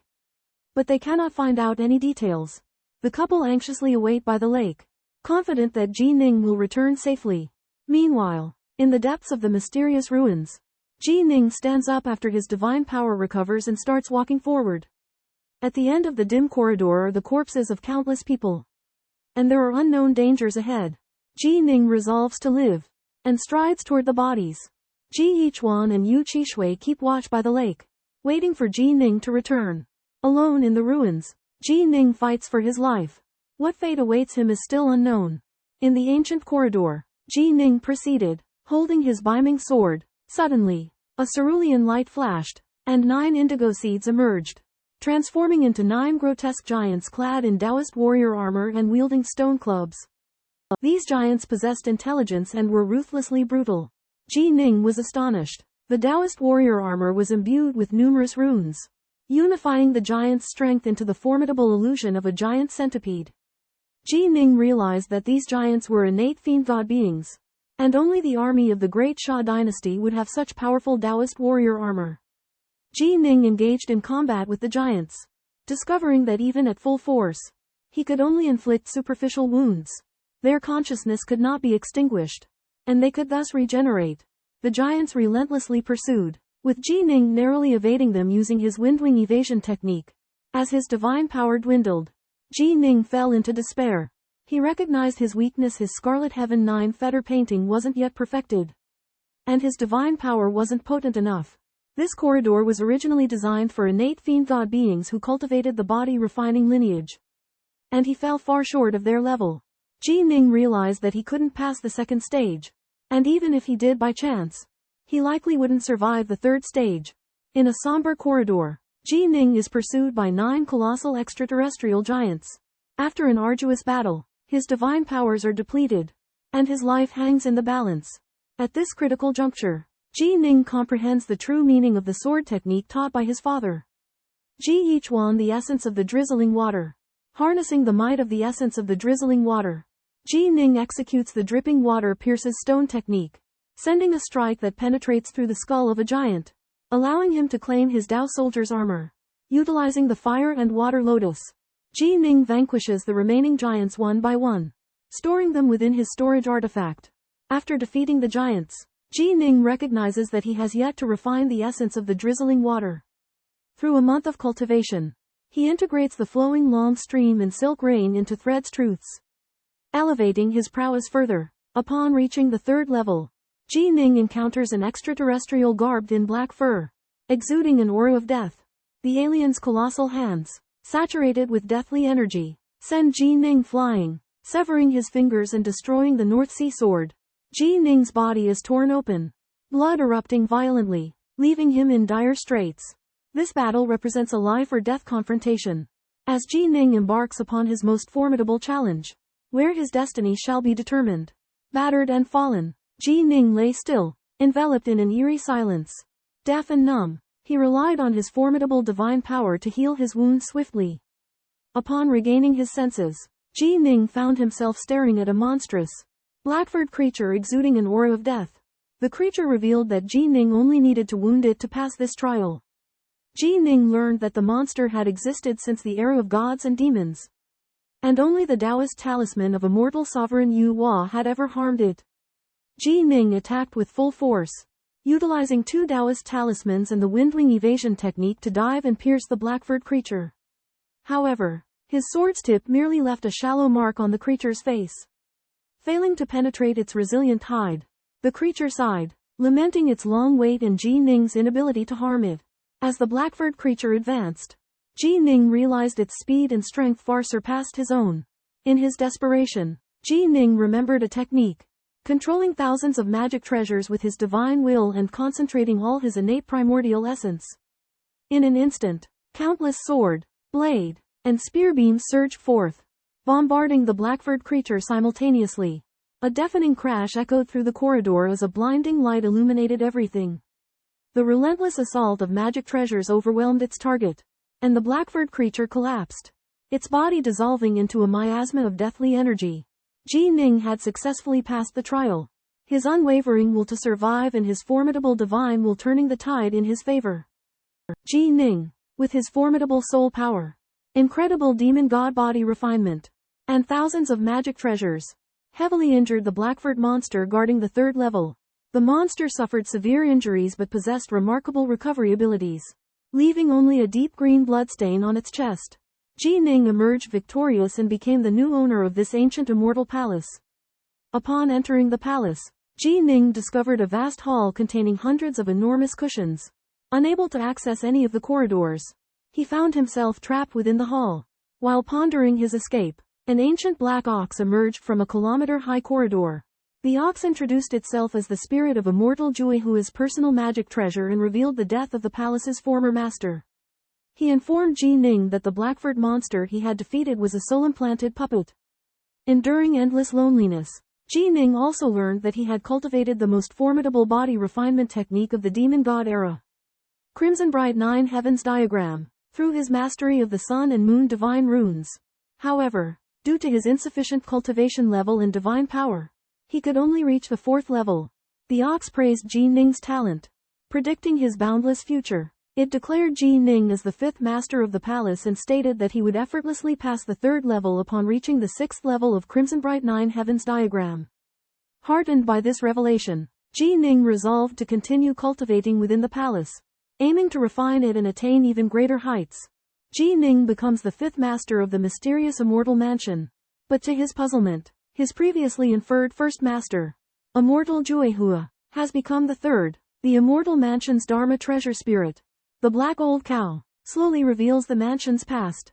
It turns out that immortal Juehua was an unbound immortal who had lived several millions of years. Relying on his formidable strength, he passed the immortal mansion's 3 tests and became its 3rd master. Shortly after his death, the 4th master, Lei Zan, also perished due to a calamity.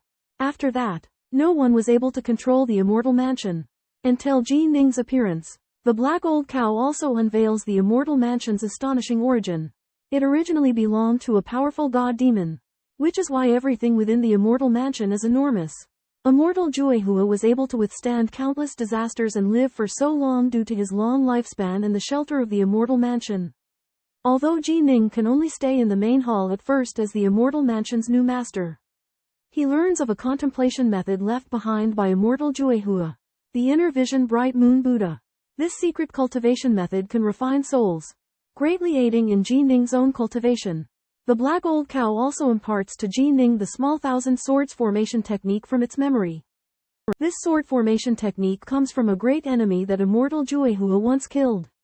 It uses a large number of flying swords to set up a large formation with astonishing power. It greatly suits Ji Ning's ability to control thousands of Dharma treasures. Armed with these gains, Ji Ning leaves the immortal mansion, awaiting the day when he becomes a Violet Palace cultivator and refines the talisman. Only then can he truly explore the mansion's mysteries and obtain immortal Juehua's other inheritances. Ji Ning watched as the mysterious black ox inscribed words in a diagram for the small thousand sword formation. The black ox told him that he possessed a powerful soul, making him suitable for cultivating the formation. However, the formation required a large number of flying sword magic treasures, at least 729 elemental magic treasures, to unleash its full potential. Ji Ning was astonished since even the Ji clan might not have that many magic treasures. The Black Ox explained the 9 levels of the small 1,000 sword formation. From the 1 sword formation to the 9 sword formation, each level provided a several-fold increase in power. Ji Ning decided to learn and quickly mastered the small 1,000 runes. Using his own blood and powerful soul, he inscribed the runes on hundreds of sword-shaped magic treasures, successfully constructing the formation base. Ji Ning attempted to deploy the formation. As the swords hovered around him, he gradually felt the power of heaven and earth resonate with the swords, forming a perfect sword formation. One after another, he constructed formations with 81, 162, and 243 swords. The Black Ox was impressed as most cultivators found it difficult to control so many magic treasures in a sword formation. Ji Ning continued to raise the level of the sword formation, incorporating 405 swords into the formation, constructing the 5th level of the small 1,000 sword formation. However, this greatly depleted his mental energy, making it impossible to maintain for an extended period. Eventually, he decided to use the slightly easier to control 4th level in actual combat, which was still far more powerful than a combined attack of several thousand magic treasures. In the mystical Grand Hall of the Water Palace, Ji Ning consulted with the Black Old Bull. The bull praised Ji Ning's proficiency in the myriad swords formation. Ji Ning realized that his strengths lay in his past life wisdom, the Nuwa painting, and his diligent cultivation. The bull emphasized the significance of the 4th layer of the myriad swords formation, where everything originated from the heart. Although the number of swords controlled was fewer, it could surpass the combined power of thousands of magic treasures. Ji Ning learned that his current combat prowess exceeded most consummate inborn warriors in close combat. While the power of the myriad swords formation had reached the early stage of void-level cultivators, the bull cautioned Ji Ning against underestimating the strength of void-level cultivators, especially since they could utilize tiered magic treasures. However, Ji Ning understood that despite their formidable power, he had the potential to fight above his level with his talent. The myriad swords formation, and the first technique of the Fiend God body refining cultivation, to further enhance his close combat abilities. The bull introduced Ji Ning to the blood refining technique. This was a mystic technique employed by fiend gods to empower their weapons. Through a complex ritual, Ji Ning merged 1,000 pounds of blood essence with the Northbow sword, forming the fiend god script kill. The blood refinement significantly increased the sharpness of the Northbow sword, further bolstering Ji Ning's close combat skills beyond even the 4th layer of the myriad swords formation. The bull revealed that when Ji Ning reached the 6th level of the Fiend God body refining technique, his close combat abilities would far surpass the myriad swords formation, while his mastery of divine abilities would enable him to effortlessly fight above his level. Finally, with the bull's guidance, Ji Ning successfully navigated the distortions of space-time and exited the water palace. Preparing to return to Serpentwing Lake Island, Ji Ning emerges from an unknown secret place, holding a talisman inscribed with the character right, guessing that it might contain a secret. Upon returning to Serpentwing Lake, Ji Ning's parents rejoice at his safe return. Ji Ning once again challenges the lake's innately divine serpent, using his water and fire energy to create an underwater passage directly to the lake's depths. The serpent becomes enraged, believing that Ji Ning has killed its son and vows to kill him. Faced with the serpent's attacks, Ji Ning displays his powerful divine demon body refining ability, controlling the water to move around the lake bed. The serpent's tail lashes at Ji Ning with unstoppable force, but he uses the windwing evasion method to become elusive, skillfully avoiding the attacks. Ji Ning leaps onto the serpent's body wielding the Northbow sword, engaging it in a fierce battle. The serpent opens its maw to swallow Ji Ning, but he thrusts his sword into its head, determined to vanquish the evil innate divine creature. The lake water churns as a life or death battle begins. At Serpent Wing Lake, Jining faced off alone against the millennial-old monster, the Serpent Wing. The Serpent Wing spewed out venom to attack, but Jining neither dodged nor retreated, and instead used the Biming sword to draw in the venom that scalded the Serpent Wing and absorbed it. Next, Jining stabbed the Serpent Wing through the skull, piercing through its scales and bones, causing serious injuries. The serpent wing was enraged and launched a fierce attack. But Jining remained unyielding, relying on his swordplay to leave one wound after another on the serpent wing's body. The serpent wing gradually realized that it was no match for its opponent, and began to lose its courage. However, Jining had no intention of letting it go, and summoned hundreds of flying swords to form a sword formation. Under the encirclement of the sword formation, the serpent wing had no way to escape. A sword beam from Jining precisely pierced the serpent wing's skull, killing it on the spot. The enormous serpent wing corpse slowly sank to the bottom of the lake, and Jining put it away in his storage magic treasure. Jining's commotion from killing the serpent wing caused the surface of the lake to ripple. His parents, Ji Yichuan and Yu Qi Shui, came to the edge of the lake, and were overjoyed to see that their son was safe and sound. Ji Yichuan praised Jining for making progress that had exceeded his expectations, while Jining calmly informed them that he had completely slain the great monster. The serpent wing, Ji Yichuan, the patriarch of Ji's 5 mansions, and his wife Wei Qishui are astonished to learn that their son Ji Ning has slain the winged serpent demon. Ji Ning presents the colossal corpse of the winged serpent and recounts the extraordinary encounter he had at the eastern mountain marsh. Ji Ning reveals that he encountered Tai Muzhan of the Tai Mu clan and gained the supernatural power of vermilion brilliance through a moment of enlightenment, becoming a congenital beguiler. He also defeated Tai Muzhan and took his Blackwood smite. Patriarch Ji and his wife marvel at Ji Ning's aptitude, for he not only comprehended the true meaning of the Tao but also mastered the water drop essence. Ji Ning then produces a diagram for the myriad minor sword formation, a formidable formation that eclipses even the Ji clan's secret technique. Ji Ning also presents thousands of ordinary magic treasures and a hide adorned with an image of the Sun and Moon Buddha titled Introspection into the Sun and Moon's Radiant Buddha. This is a method for cultivating the divine soul. Patriarch Ji decides to bring introspection into the Sun and Moon's Radiant Buddha back to the Ji clan, which will have a profound impact on the family. He instructs Ji Ning to keep the myriad minor sword formation secret for now, revealing it once his strength has increased. Patriarch Ji expresses his contentment and leaves all decisions to Ji Ning. Ji Yichuan and Wei Shui told their son Ji Ning about the power landscape of Yanshan and the vastness of the outside world. Yanshan is divided into 6 factions, forming 2 major alliances. The Ji, Bianhe, Ko, and Blackfire sects are allied, while the Tiemu and Snowdragon sects are united. The most formidable force is Snowdragon, whose sect strength far surpasses the Yanshan branch. Wei Shui further revealed that the Greater Xia dynasty is vast, with 600 counties, each of which is immense. The Yanshan county of Anji, where they are located, is millions of miles distant and hosts both immortals and demons. To control this vast territory, the Greater Xia dynasty has established cities in various regions, each corresponding to a vassal token. Holders of vassal tokens are nominally vassals of the Greater Xia dynasty. There are 10 cities in Yanshan, one of which is occupied by the Ji clan. Cultivators are forbidden from fighting within cities, but they can destroy tribes by seizing vassal tokens. After Snowdragon infiltrated Yanshan, the Tiemu clan submitted to it, posing a threat to forces like the Ji clan. The Yinglong Guards are an army of cultivators formed by the Greater Xia dynasty.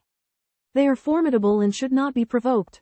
Ji Ning is exceptionally talented and should become a disciple under a powerful cultivator in the future. Upon hearing this, Ji Ning's heart filled with aspiration. He decided to build a residence near Winged Serpent Lake, which would serve as his future cultivation ground. During their long journey, Ji Ning and Autumn Leaf rummaged through the odds and ends they'd retrieved from the Winged Serpent's underwater estate. Ji Ning came across a sword art's secret manual called the Clear Wind Chapter. It revealed the true intent of the Tao and was as profound as the water drop scriptures. Afterwards, Ji Ning dug out a jade statue covered in dense lines of writing that formed an image of an elder with a long beard. This was called the 9 Scrolls of Formations. The 9 Scrolls of Formations was an array of experiences left behind by a loose immortal. Ji Ning was fascinated by arrays and immediately began to read the scrolls. He discovered that the art of formations was as vast as the sea. He had only just begun to understand it and was unable to comprehend any concepts that were even slightly complex. However, as a beginner, Ji Ning realized the essence of arrays lay in guidance. It would tremendously help him when he deployed the myriad swords formation, increasing its power. When they reached the Blacktooth tribe, Ji Ning was warmly welcomed by Blacktooth. Ji Ning suddenly noticed a frail and sickly youth named Azure Stone behind Blacktooth, whose face resembled spring grass tremendously.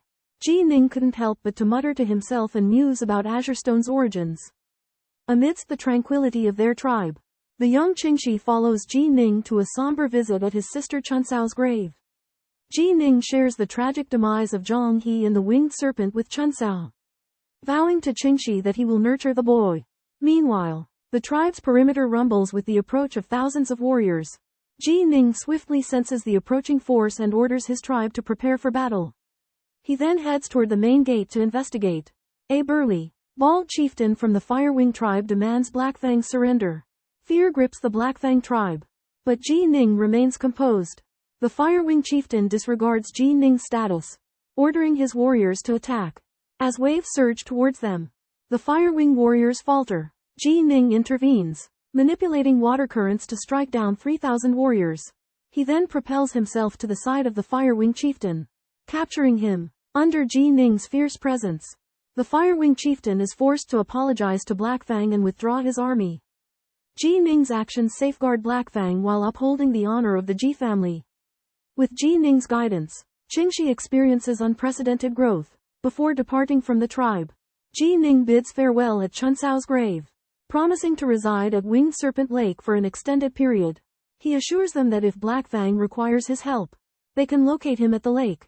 Ji Ning arrives alone at the Firewing tribe and captures their chieftain, Blackbeard. Amidst pleading from high-ranking members, Ji Ning learns that Blackbeard is controlled by a man named Zihu and was ordered to attack the Blacktooth tribe. Zihu then reveals himself and unsuccessfully ambushes Ji Ning, releasing a poisonous mist that kills a Firewing tribe member. Blackbeard exposes Zihu's scheme to control them through the use of injected fumes and reveals that Zihu has been buying slaves extensively.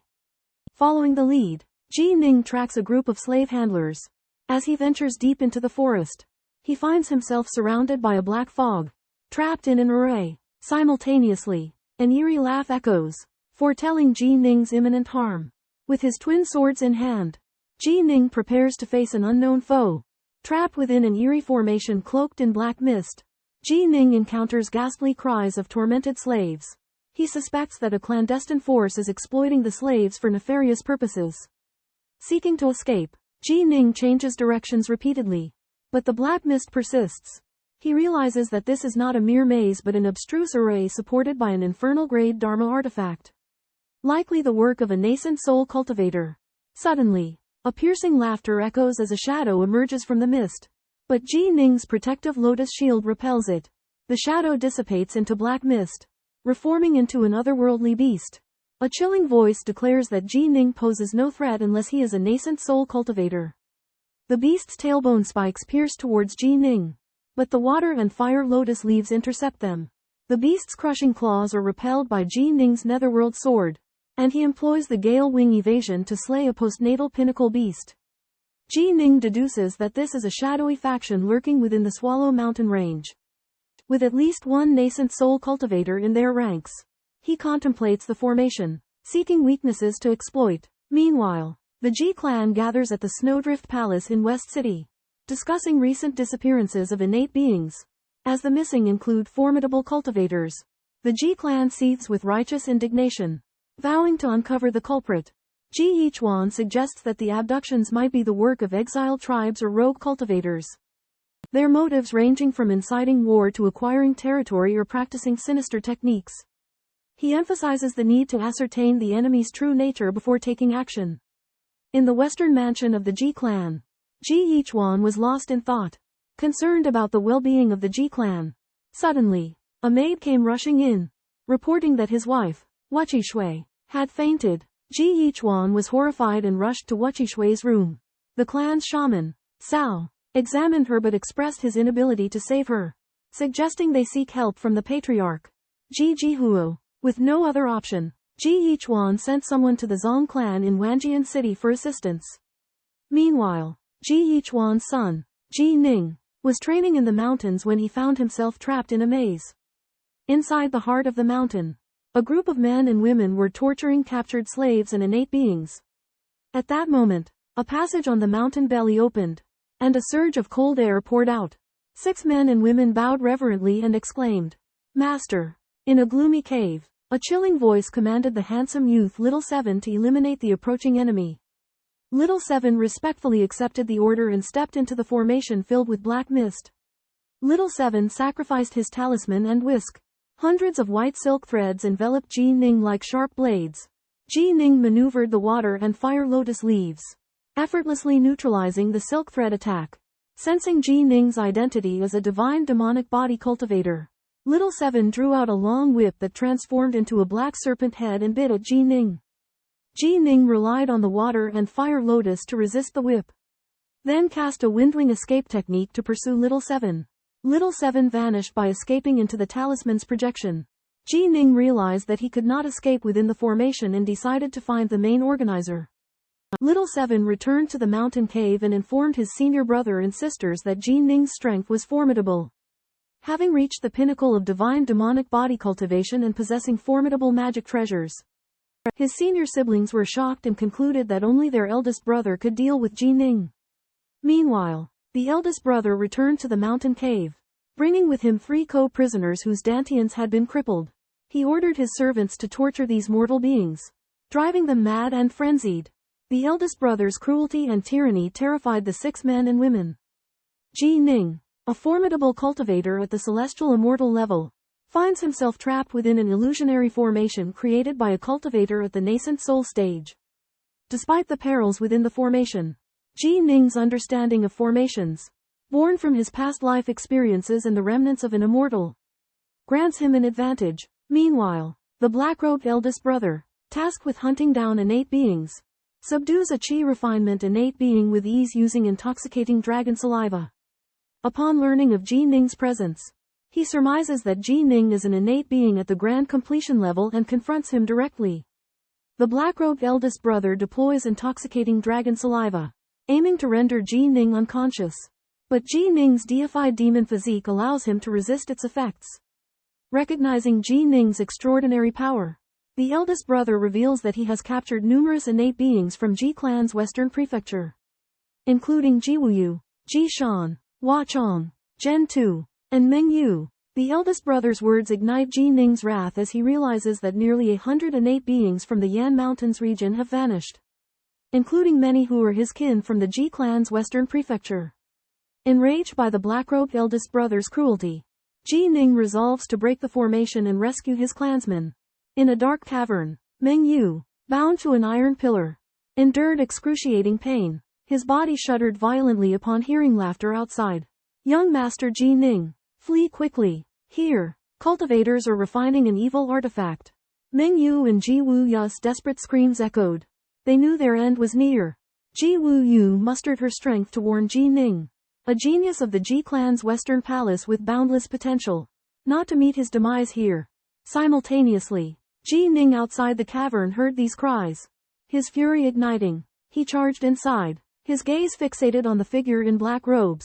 The black-robed man sneered, "Genius of the Ji Clan, do not fret, you shall all perish." A fierce clash ensued. Ji Ning relied on his protective lotus and exceptional swordsmanship to fend off the black-robed man's attacks. But his opponent's strength proved overwhelming. Sensing that Ji Ning's protective lotus was impenetrable, the black-robed man switched weapons to a hexagonal black rod, with his cultivation at the peak of the divine fiend body tempering realm. His might far surpassed Ji Ning's. However, Ji Ning was no ordinary cultivator. He activated the wings he had acquired from the water palace, rendering his movements elusive and swift with the aid of his shadow step technique. His swordsmanship also emanated the true intent of the way, surpassing the black-robed man's comprehension. The two engaged in a brutal battle, Ji Ning's sword beams slashing mercilessly while the black-robed man held his ground with his indomitable physique and brute force. Finally, Ji Ning seized an opening, piercing the abdomen of his opponent, who staggered and fell. Though split in two, the black-robed man still refused to yield.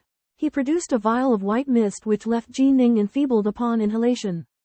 The black-robed man's severed body swiftly rejoined, vowing to dissolve Ji Ning into a puddle of water. In this critical moment, Ji Ning noticed the words Ji Shan of the Eastern Palace inscribed on the shattered iron pillar. Realizing that the black-robed man was his own cousin, fury and despair surged within him as Ji Ning charged at the black-robed man once more. Ji Ning fought with the black-robed man, who used corpse essence in a bid to erode Ji Ning's body. However, Ji Ning's powerful divine fiend body and crimson bright divine power resisted the erosion of the corpse essence. Simultaneously, Ji Ning noticed a surprise burlap sack attack that had appeared atop the black-robed man's head and seriously injured him. Ji Ning immediately seized the opportunity and used his divine intent to control a boulder to crush the black-robed man to death. Ji Ning's victory drove him into a frenzy and he vowed to kill countless enemies. He searched the black-robed man's body, but failed to find any clues about a maze formation. Meanwhile, deep in the mountainside, 6 men and women tortured a Yanshan congenitally born being until they learned of Ji Ning's killing spree. They were shocked by the news and filled with fear upon learning of the black-robed elder brother's death. A shrill-voiced man ordered the handsome youth, Shao Qi, to go to the mountainside secret chamber, which made everyone somewhat uneasy. In the long and deep caverns, young and handsome Shao Qi leaps, using light footwork to tread along the rock walls for speed. Finally, he reaches a cryptic chamber bathed in an eerie green light, where sits a man in black, gaunt and grim-faced Bo Zishan. Bo Zishan is forging a crimson banner that radiates an aura of evil. Grotesque faces dance upon the cloth. Surrounded by a palpable black glow, Shao Qi marvels at its sinister power. His eyes filled with a mix of awe and greed. Bo Zishan tells Shao Qi of his slain disciple at Ji Ning's hands. He assigns Shao Qi a task to shatter a vial of the deadly heart-eroding powder within 10 zhong of Ji Ning. The powder's potency is so great that even divine demons who have tempered their bodies are doomed to die. Shao Qi accepts the mission and exits the cavern with care. In the depths of the forest, he encounters Ji Ning, using a white thread from his talisman brush to release the powder near him. The colorless, odorless toxin works silently on Ji Ning's body. Ji Ning senses something amiss, but his spiritual force and divine power are unable to detect the poison. Meanwhile, in the distance, Bo Zishan continues forging the crimson banner, observing everything with cold detachment. When news of Ji Ning's poisoning reaches the Ji clan, Meng Yu and others curse Shao Qi and Bo Zishan in fury. Patriarch Ji Zhuha, upon learning of this, rushes to his aid. Azure Flame Bird descends upon Ji's west mansion. Ji Zhuhuo dismounts the bird and strides 2 steps to the door. Upon learning of Yuqi Shui's critical illness, he enters the house immediately for examination. His diagnosis reveals Yuqi Shui's deep-rooted illness, unless there is a medicinal pill suitable for extending the lifespan of mortals.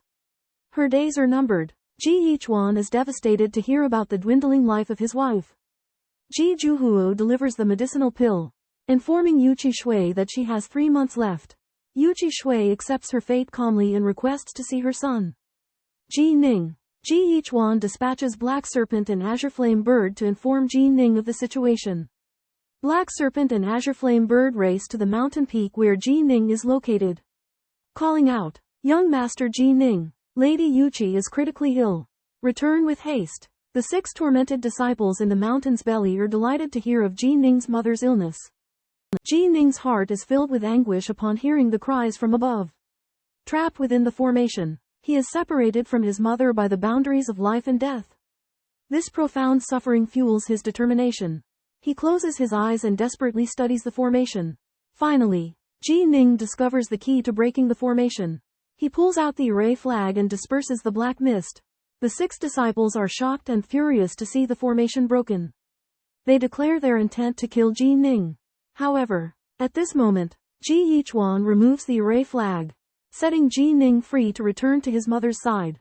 Several finely dressed men and women attempt to reclaim the bewildering formation banner taken by Ji Ning, ordering their servants and innately divine beings to surround and attack him.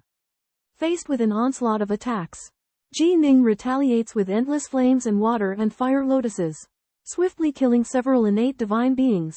However, the opponents summon 1,000 Zhao Dragon Dao soldiers, forming 8 Zhao Dragon projections that surround Ji Ning.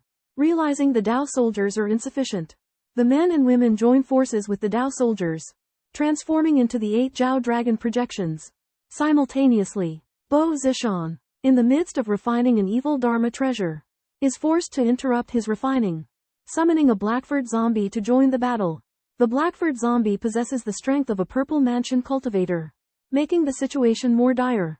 Ji Ning, facing the combined attacks, displays no fear. using the Windwing's escape technique to evade swiftly, continuously unleashing water and fire lotuses and endless flames. After a fierce battle, Ji Ning successfully defeats the Zhao dragon projections and slays the Blackford zombie. Meanwhile, Bo Zishan's treasure refining process faces complications as the vicious ghoul retaliates, leaving him in peril. Eventually, Ji Ning manages to escape while Bo Zishan is counterattacked by the ghoul, ending his life. High above the Yan Mountains, the Azure Flame Bird and the Black Serpent anxiously awaited Ji Ning. They had been ordered to locate Ji Ning, but their previous summons had gone unanswered. Suddenly, there was a disturbance below. Legions of armored Dao soldiers emerged from the once tranquil mountain, forming 8 intimidating dragon phantoms. The Azure Flame Bird and the Black Serpent were aghast, realizing that the combined power of these Dao soldiers could easily annihilate them.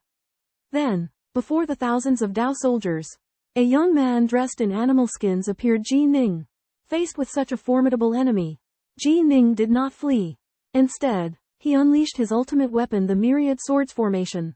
300 swords hovered around Ji Ning, radiating sword beams. With his powerful soul, Ji Ning controlled their flight, resembling a purple palace cultivator. 8 innate Dao soldiers rode the dragon phantoms and charged at Ji Ning. But his sword formation was invincible, effortlessly slaying them. The Dao soldiers' combined formation crumbled, and Ji Ning slaughtered them like chopping vegetables.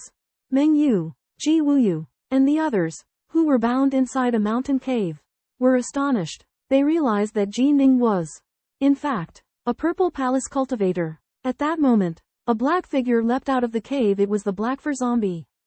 The zombie possessed incredible strength and speed, and Ji Ning dodged it. But he realized that it was not the purple palace cultivator. At the cave entrance, a man dressed in a black robe with a pale face and cold eyes appeared, the purple palace cultivator himself. In Bo Zishan's icy and fiery domain, many disciples and innately sentient Taoist soldiers are massacred by Ji Ning. Enraged, Bo Zishan realizes that Ji Ning is not a cultivator of the Violet Palace, but his terrifying strength makes him consider him as an equal. Ji Ning uses the small thousand sword formation's 5th level to attack Bo Zishan. But Bo Zishan blocks it with a magic whisk. Bo Zishan deploys a swarm of poisonous bees, and a horde of golden venomous insects charge towards Ji Ning. Ji Ning defends with the small thousand sword formation and the water and fire lotus. But the overwhelming number of insects penetrate his defenses. Ji Ning is in a desperate position but tries to fight back with all his might. Bo Zishan shakes the crimson sinister fate banner, preparing to use an evil magic treasure. Ji Ning, filled with determination, elevates the small thousand sword formation to the 6th level. 486 sword magic treasures surround him, countering the darkness generated by the crimson banner. At this moment, the life or death struggle reaches a critical juncture, and the ultimate moves of both sides are about to clash. However, it remains uncertain who will emerge victorious.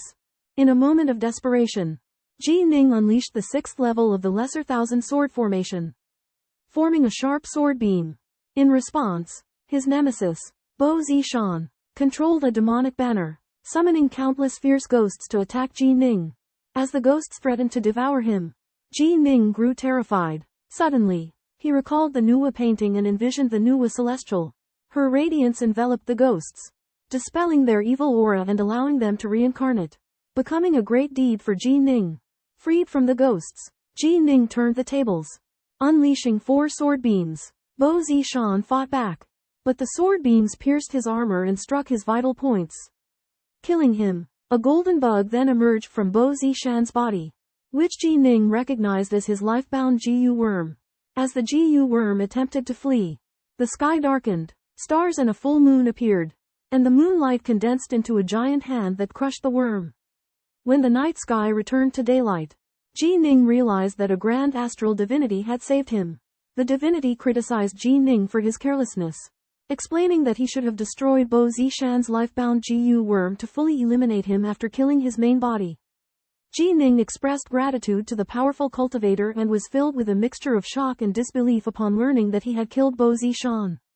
A Violet Palace cultivator, Master Wanxiang in green robe, Mu Shao, descends from the sky, claiming himself to be a member of the Yinglong Guard sent to hunt down the demon Bo Zishan. Having observed the battle, He is amazed by Ji Ning's courageous performance in breaking the formation and killing the demon. Mu Shao inquires about Ji Ning's cultivation realm and is surprised to learn that despite being a mere innate being, he possesses a powerful soul and sophisticated sword techniques. Praising Ji Ning's extraordinary talent, Mu Shao reveals his identity and mission.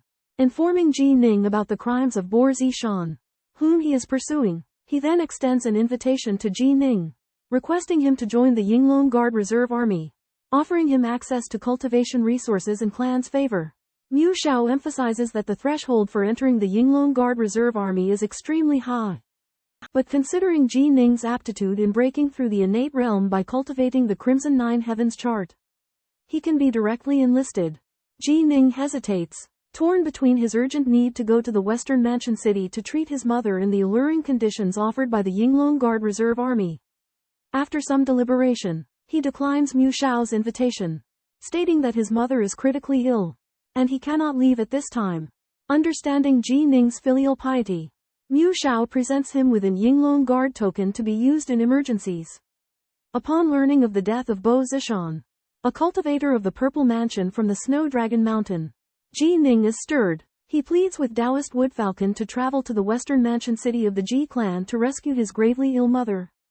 Taoist Woodfalcon agrees to go, though not adept at healing, promising only to help as best he can. Taoist Woodfalcon seals his captured Blackford zombie within a corpsorizing coffin and takes possession of Bo Zishan's storage bracelet and belongings. He alleviates the toxins of soul-devouring powder for Ji Ning and bestows upon him the records of refining Jiu and a nest of venomous insects. Taoist Woodfalcon takes the myriad phantom banner as proof of completing his task and leaves the other items with Ji Ning. He warns him of the grave consequences of sin and entrusts the care of thousands of soldiers and surviving mortals to the Black Serpent and Azure Drake. With Taoist Woodfalcon's aid, Ji Ning and the crippled Ji clansmen board a colossal leaf that transports them to the Western Mansion City of the Ji clan. As they depart, Taoist Woodfalcon laments the tragic fate of the imprisoned millions, while Ji Ning's heart aches, reflecting on the innocent lives lost in this conflict. Ji Ning and his companions travel swiftly towards Western Prefecture City on a mortal wood whittler's magic treasure. During the journey, Ji Ning learns that Snowdragon Mountain is a formidable sect with several nascent divinity Taoists. Snowdragon Mountain is a melting pot that attracts various cultivation methods, including sinister ones. Upon reaching Western Prefecture City, Ji Ning receives the distressing news that his mother, Wei Qishui, is critically ill. A mortal wood whittler examines her and discovers that Wei Qishui's illness stems from the near depletion of her life force, leaving only 3 months to live. The reason lies in Wei Qishui being a perfected Shenshin expert who suffered severe injuries during pregnancy and utilized a secret technique to expend her life force to protect her unborn child. This secret technique has taken a heavy toll and cannot be reversed. A mortal wood whittler suggests that the only way to save Wei Qishui is to extend her lifespan. However, extending a mortal's lifespan is extremely challenging, and the required elixir can only be obtained from immortals. Upon hearing this devastating news, Ji Ning becomes deeply anxious but feels helpless. After Immortal Woodpine's departure, Ji Ning headed to the Winged Serpent Lake to seek the longevity-prolonging elixir. He encountered the ancient Water Palace spirit, the Black Bull. Though aware of the elixir within the Water Palace, the Black Bull informed Ji Ning that he must refine the Water Palace's identity token to obtain it.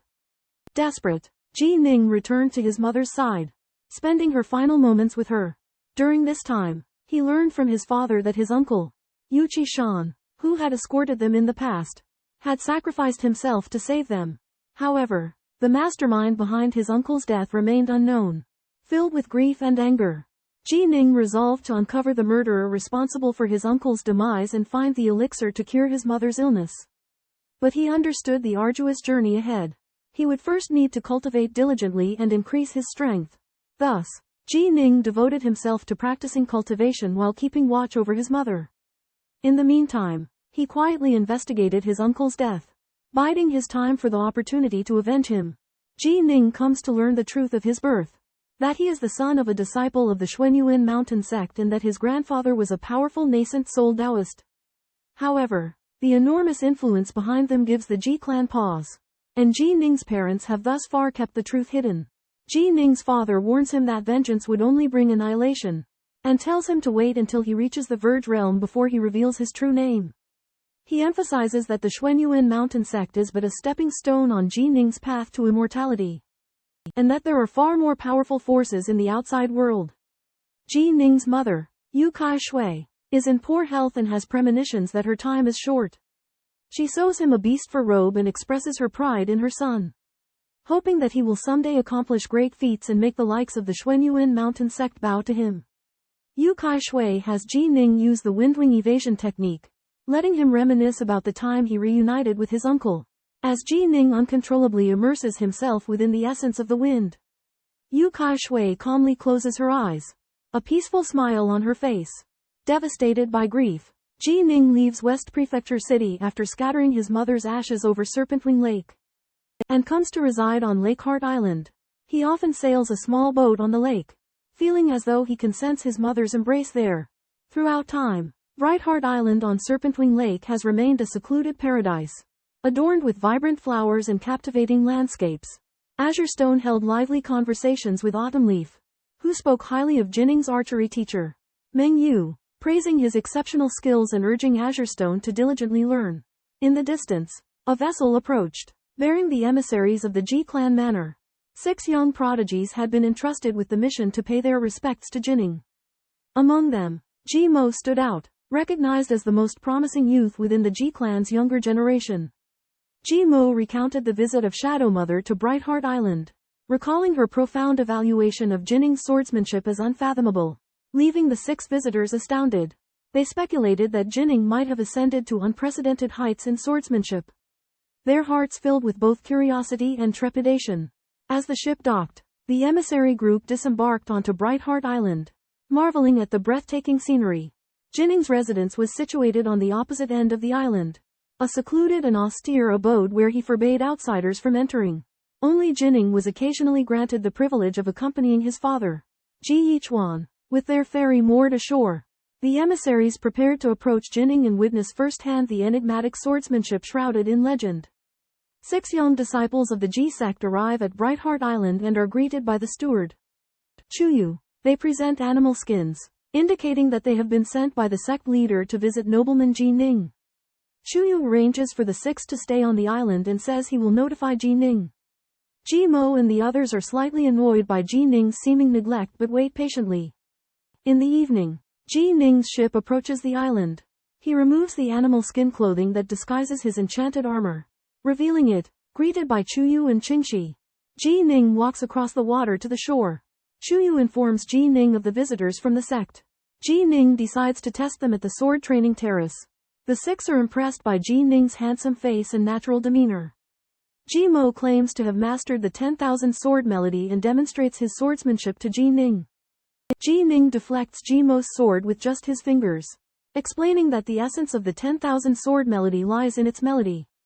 Ji Ning then demonstrates the 10,000 sword melody, transforming the sword shadows into musical notes that are sometimes cheerful and sometimes filled with killing intent. Leaving the 6 in awe, Ji Mo is convinced and asks Ji Ning to be his master. Despite Ji Mo's plea to become his apprentice, Ji Ning declined, saying that swordplay must be understood rather than taught. He then proceeded to give advice to the other young apprentices, benefiting them greatly. As night fell and Ji Ning was cultivating using the Crimson Bright 9 Heavens diagram, he sensed an exceptionally strong fluctuation of heaven and earth energy coming from the north.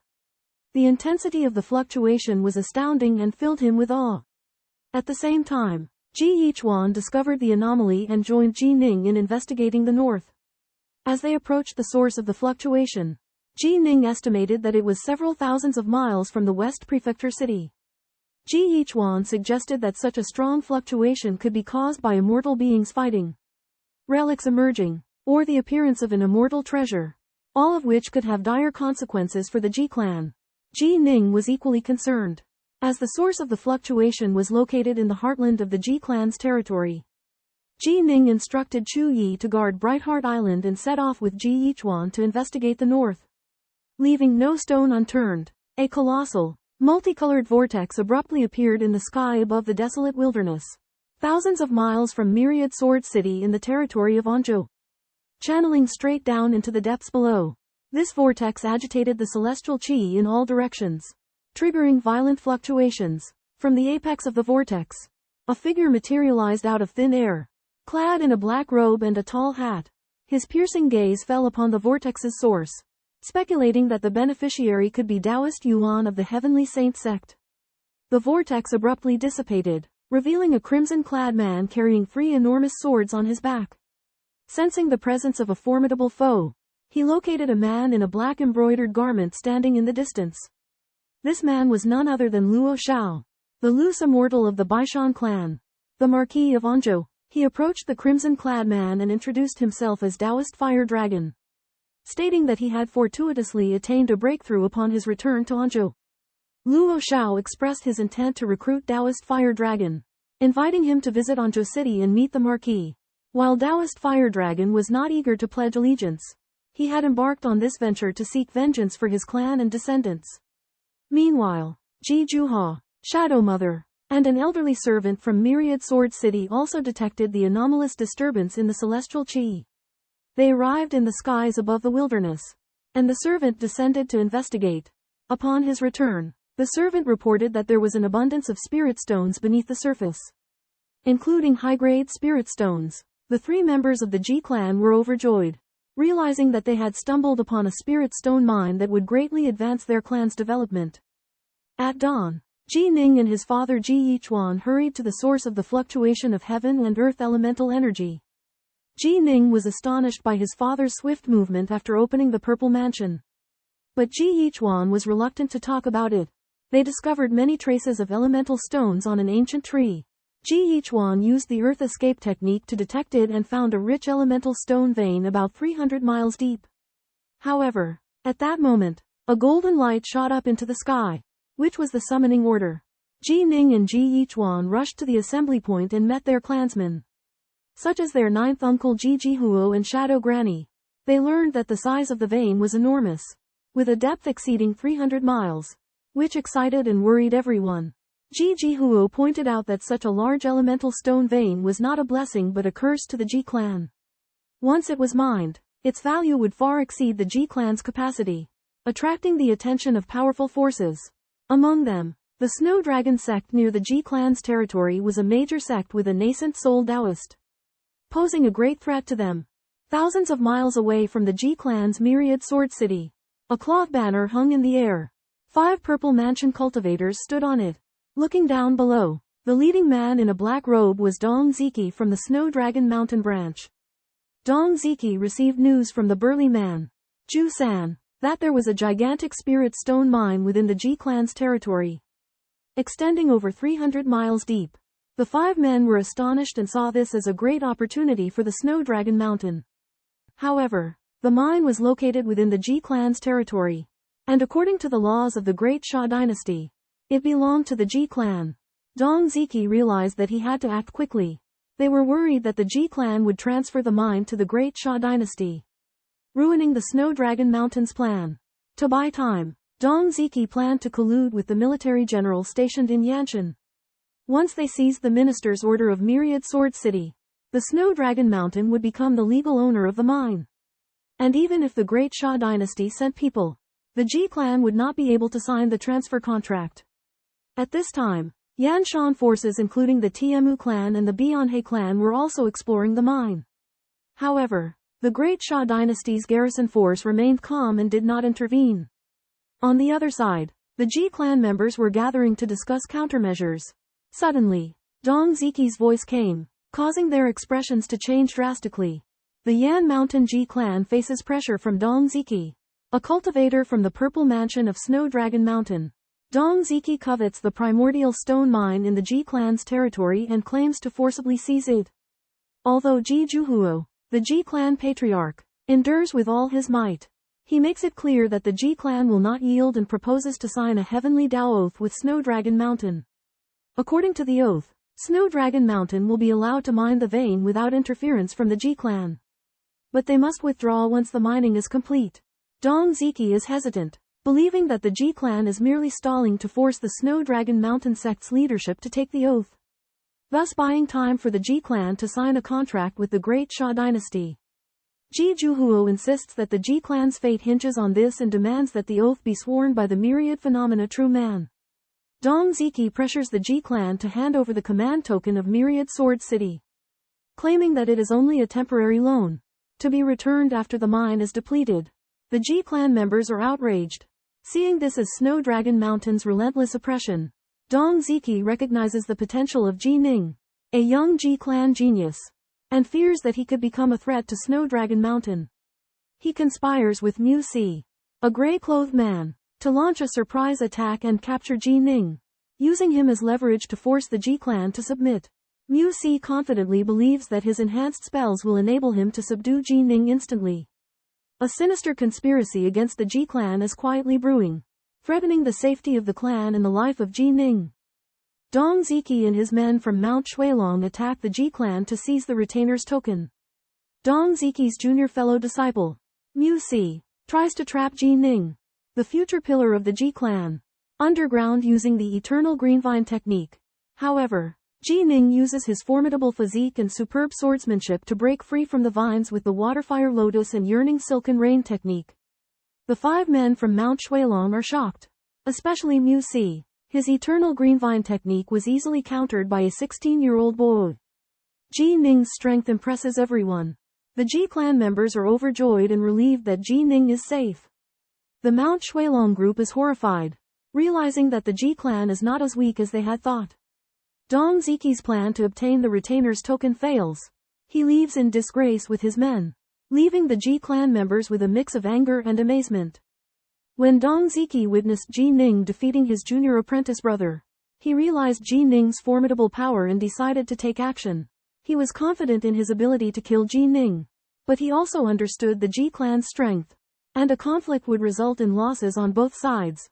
In order to avoid a confrontation, Dong Ziki attempted to intimidate the Ji clan, claiming that the Snow Dragon Mountain could annihilate them at any moment.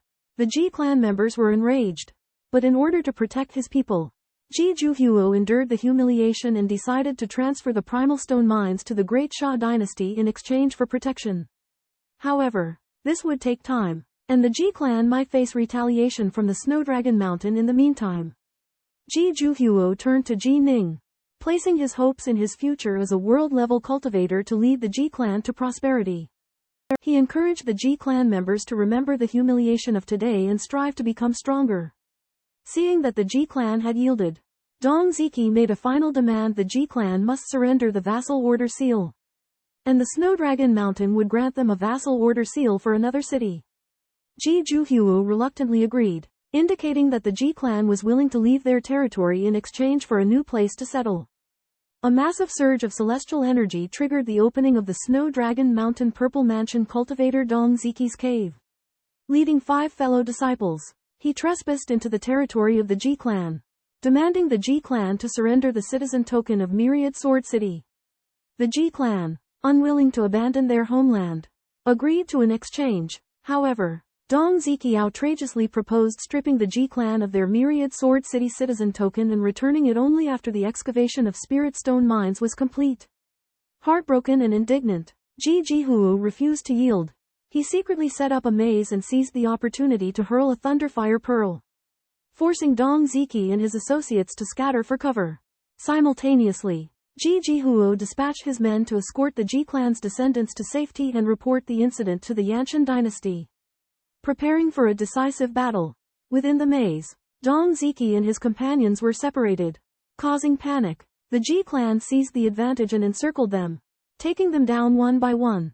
Ji Zhuhuo personally engaged in a fierce duel with Dong Ziki. Ji Zhuhuo confessed that rather than enduring the humiliation of displacement, he preferred to fight to the death and secure a chance for the survival of the Ji clan. Obeying Ji Zhuhuo's commands, non-purple mansion cultivators from the Ji clan retreated to Myriad Sword City, leaving behind Ji Zhuhuo, Ji Yichuan, Ji Lujun, Ji Ning, and several other purple mansion cultivators to resolutely defend their territory against the Snow Dragon Mountain. Ji Ning, as the hope of the Ji clan, was instructed to escape in times of dire crisis to ensure the survival of the Ji clan legacy. Upon the discovery of the Spirit Stone Vein by Ji Ning and his companions, The patriarch Ji Zhuhuo had already arranged a grand formation in anticipation of potential threats from Snow Dragon Mountain. However, Snow Dragon Mountain still arrived with its own intentions. To counter the invading enemies, Ji Zhuhuo divided the clan's strongest forces into two groups. He, Shadow Granny, Old Servant A Xing, and Ji Ning were to deal with the He-Wei siblings, while Ji Lujun and Ji Yichuan faced off against Zhu San. On the other side, another core disciple of Snow Dragon Mountain, Dong Zik, deployed the 8 trigrams Blood Dragon formation, protecting himself and Mu Si within.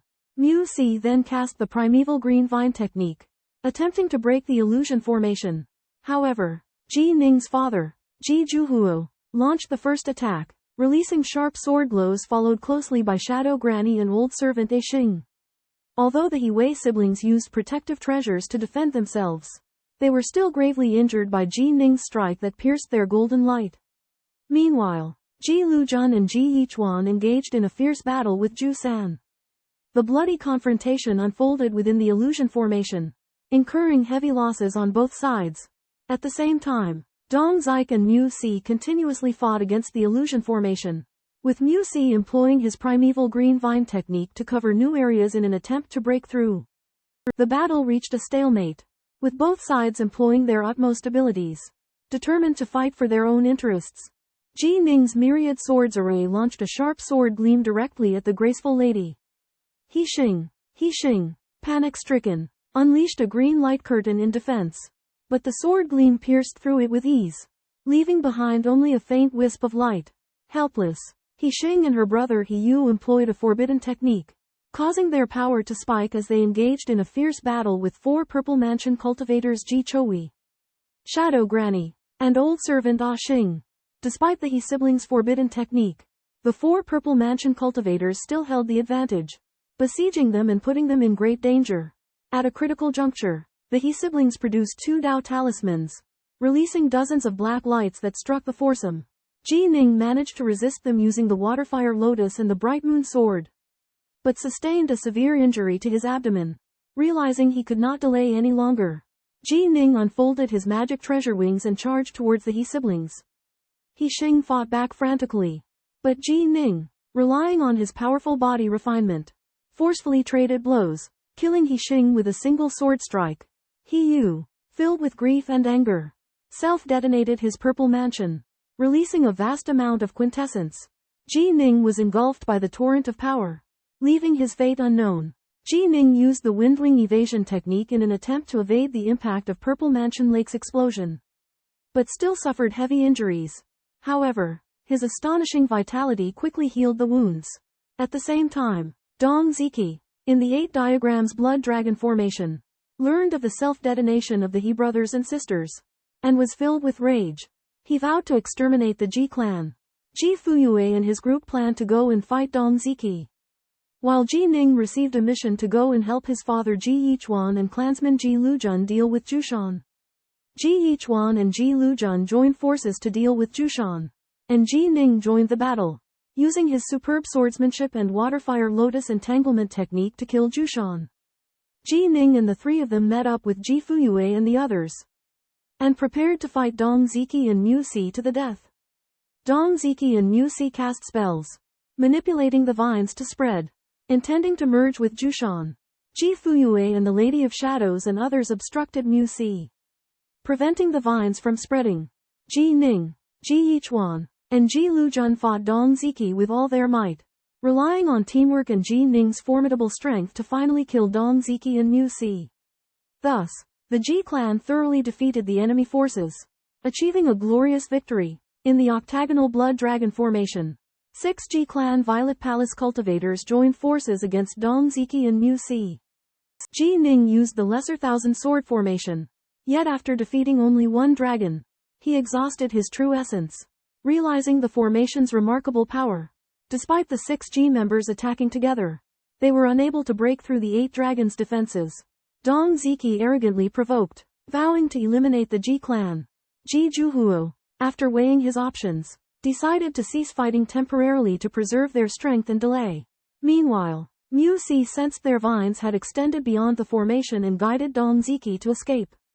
The 6 Ji clan members pursued outside the formation, Witnessing Mu Si and Dong Ziki fleeing on a green leaf, Ji Zhuhuo sighed helplessly, anticipating that more Violet Palace cultivators from Snowdragon Mountain would arrive for revenge.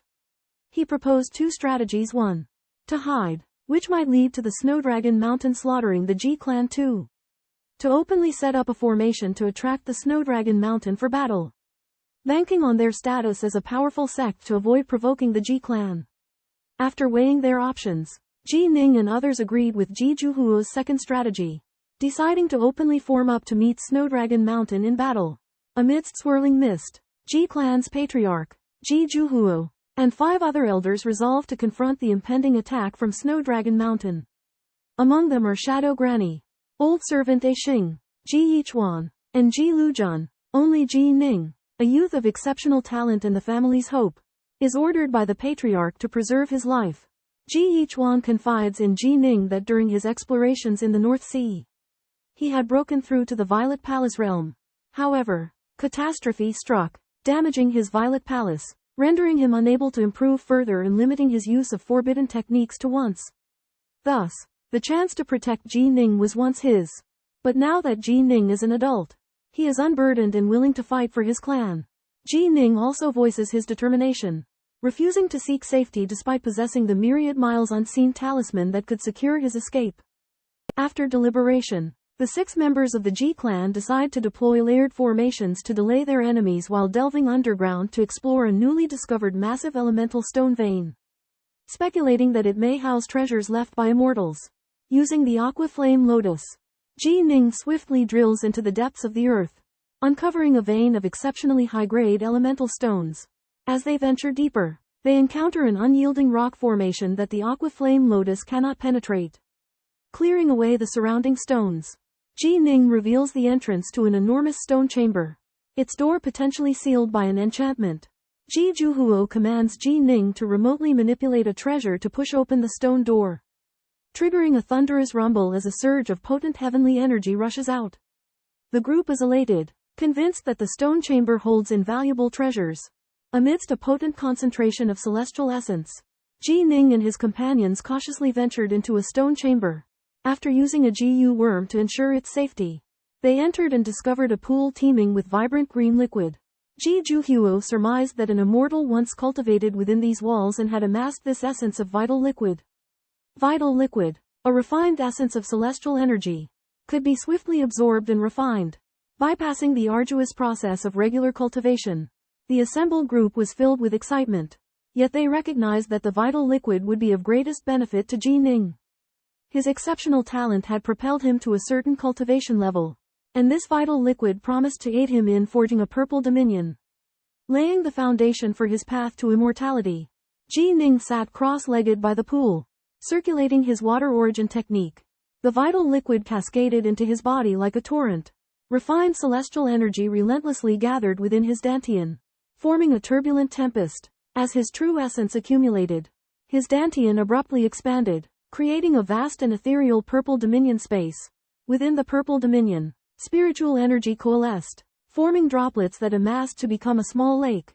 As spiritual energy continued to accumulate, the lake steadily expanded, signaling Ji Ning's successful creation of a purple dominion, marking his entry into the true path of immortality. Sitting cross-legged beside the pool, Ji Ning's aura surged like a tempestuous wave, devouring the primal essence within the pool. In less than the time it took to drink a cup of tea, he expanded his Violet Palace and solidified his early Violet Palace stage, consuming a third of the primal essence in the process. Although the remaining primal essence was sufficient for Ji Ning to break through to the middle Violet Palace stage, he considered his future path of cultivation and gave up on that idea. He understood that if he were to cultivate to the middle Violet Palace stage using the inferior Water Yuan art, it would increase the difficulty of his future cultivation. Ji Ning held a Water Palace identity token in his hand, his eyes blazing with anticipation. Although he had expanded his Violet Palace, his strength still needed to be improved, as he was facing threats from the many highly skilled masters of Mount Snowdragon. The ancient aura of the Water Palace was solemn and mysterious, inspiring Ji Ning with a sense of awe. He decided to enter the Water Palace to seek further enhancement of his strength. Ji Ning collected the remaining primal essence, shattered the ground, and charged out from the Waterfire Lotus platform. Patriarch Ji Woi and several others were already waiting nearby. Ji Ning inquired about the magical treasures obtained after the death of Giant Scatterer, but discovered that there were only 5 flying swords. Ji Ning needed magic swords. The more the better. To replenish his myriad swords formation, he demanded 7 flying swords. But the Ji clan could not fulfill this request with all their possessions. Ji Woi and the others agreed to gather 7 for him and arranged for him to confront his fellow disciples from Mount Snowdragon. Ji Ning went with his father to the Winged Serpent Lake to visit the Whitewater Swamp. Meanwhile, at the Mount Snowdragon division in Mount Yanshan, Violet Palace cultivator Dong Ziki and his fellows had discovered a giant primal stone ore vein after the death of Giant Scatterer. They were eagerly inviting other fellow disciples to come and help annihilate the Ji clan. In order to buy time, Dong Ziki decided to travel to Yanshan City to delay the arrival of the other fellow disciples. On the other hand, Ji Ning was filled with anticipation for the ancient water palace to enhance his strength so that he would have an advantage in the upcoming battle. In a grand and ancient palace, Ji Ning breaks through the Violet Palace realm and encounters the Black Ox and the Yellow Bear, the spirit of the abode's Dharma treasure and the spirit of the cave dwelling. The Dharma treasure spirit, the Black Ox, reveals the secret of the abode to Ji Ning, claiming it to be a place for nurturing descendants of divine demons. The first master of the abode was said to be a powerful divine demon. And although the abode has been around for hundreds of millions of years, it still retains the secrets of the divine demon's body refinement.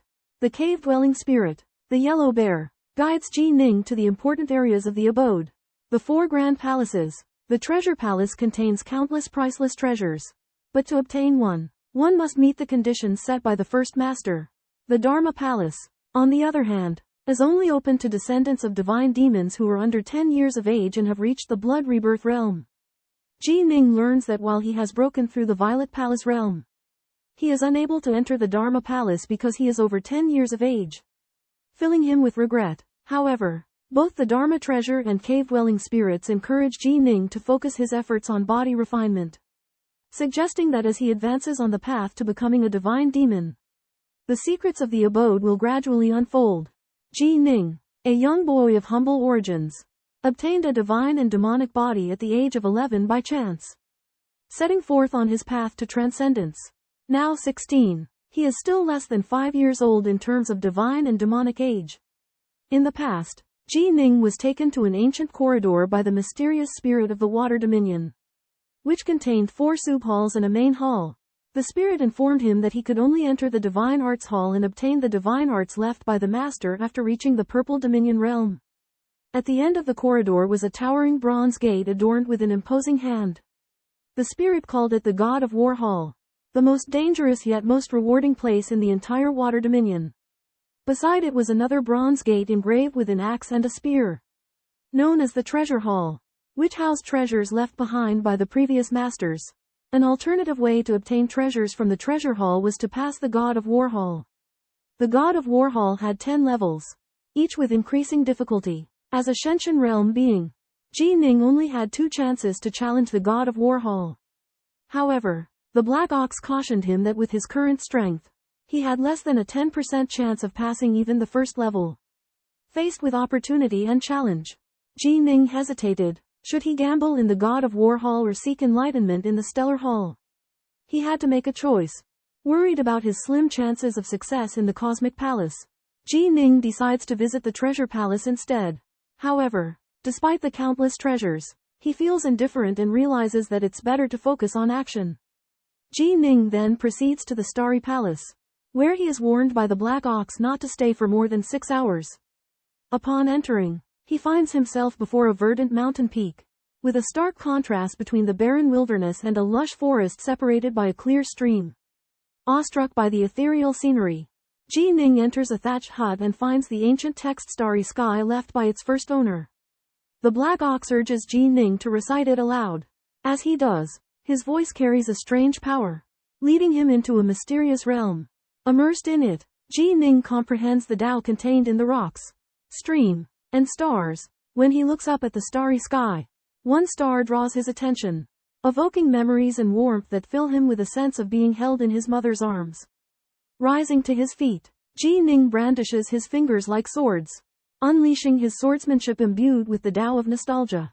Without using any primal energy, raindrops magically gather around his fingers, as if he were a beloved of rain.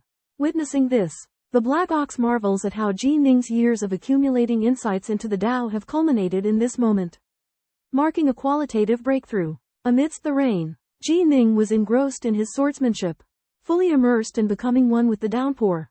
He could sense the playful affection with which the raindrops chased one another, hence conjuring countless crystal-clear threads of drizzle as sharp as blades. As the rainstorm intensified, so did the threads of drizzle, growing turbulent and formidable. The Black Old Ox watched astounded as Ji Ning comprehended the Tao of rainwater to its peak. Eventually, the threads of drizzle reverted to an ethereal veil, gently caressing the heavens and earth. Ji Ning had thereby apprehended the Tao, entering the Tao domain realm. The Old Ox expounded that the Tao domain realm implied becoming one with the Tao, invoking the power of heaven and earth to form one's own domain. To reach this realm, one had to constantly perceive the true intent of the Tao, accumulating until achieving a qualitative leap. Ji Ning pressed further, learning that a higher-level realm involved completely comprehending an entire, complete Tao. The levels progressed incrementally beyond the Tao domain realm foundation. Subtle, unity of heaven and man. True intent of the Tao.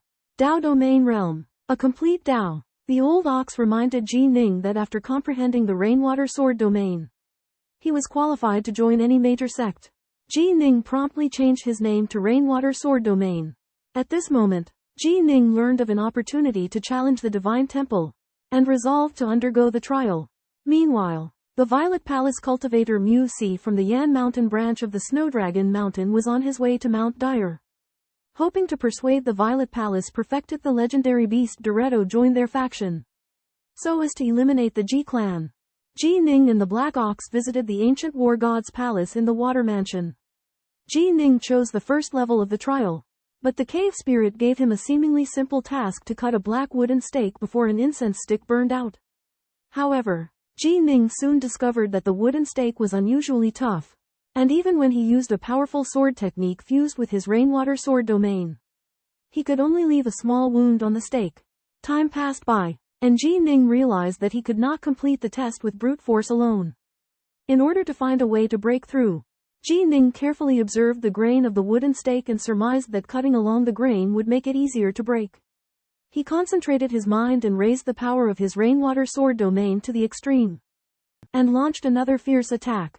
This time, Ji Ning's sword chi accurately cut along the grain, and finally left a deeper wound on the stake. Although the recoil was still strong, Ji Ning persevered and continued to chop in the same way, gradually leaving more and more small wounds on the stake. As time went on, the wounds on the stake gradually widened, and Ji Ning's hope grew. As the incense was about to burn out, Ji Ning used all his strength and swung his sword, splitting the wooden stake in half. At the same time, the incense burned to the end, and the test was over. Ji Ning successfully passed the first level of the war god's palace, proving his strength and perseverance.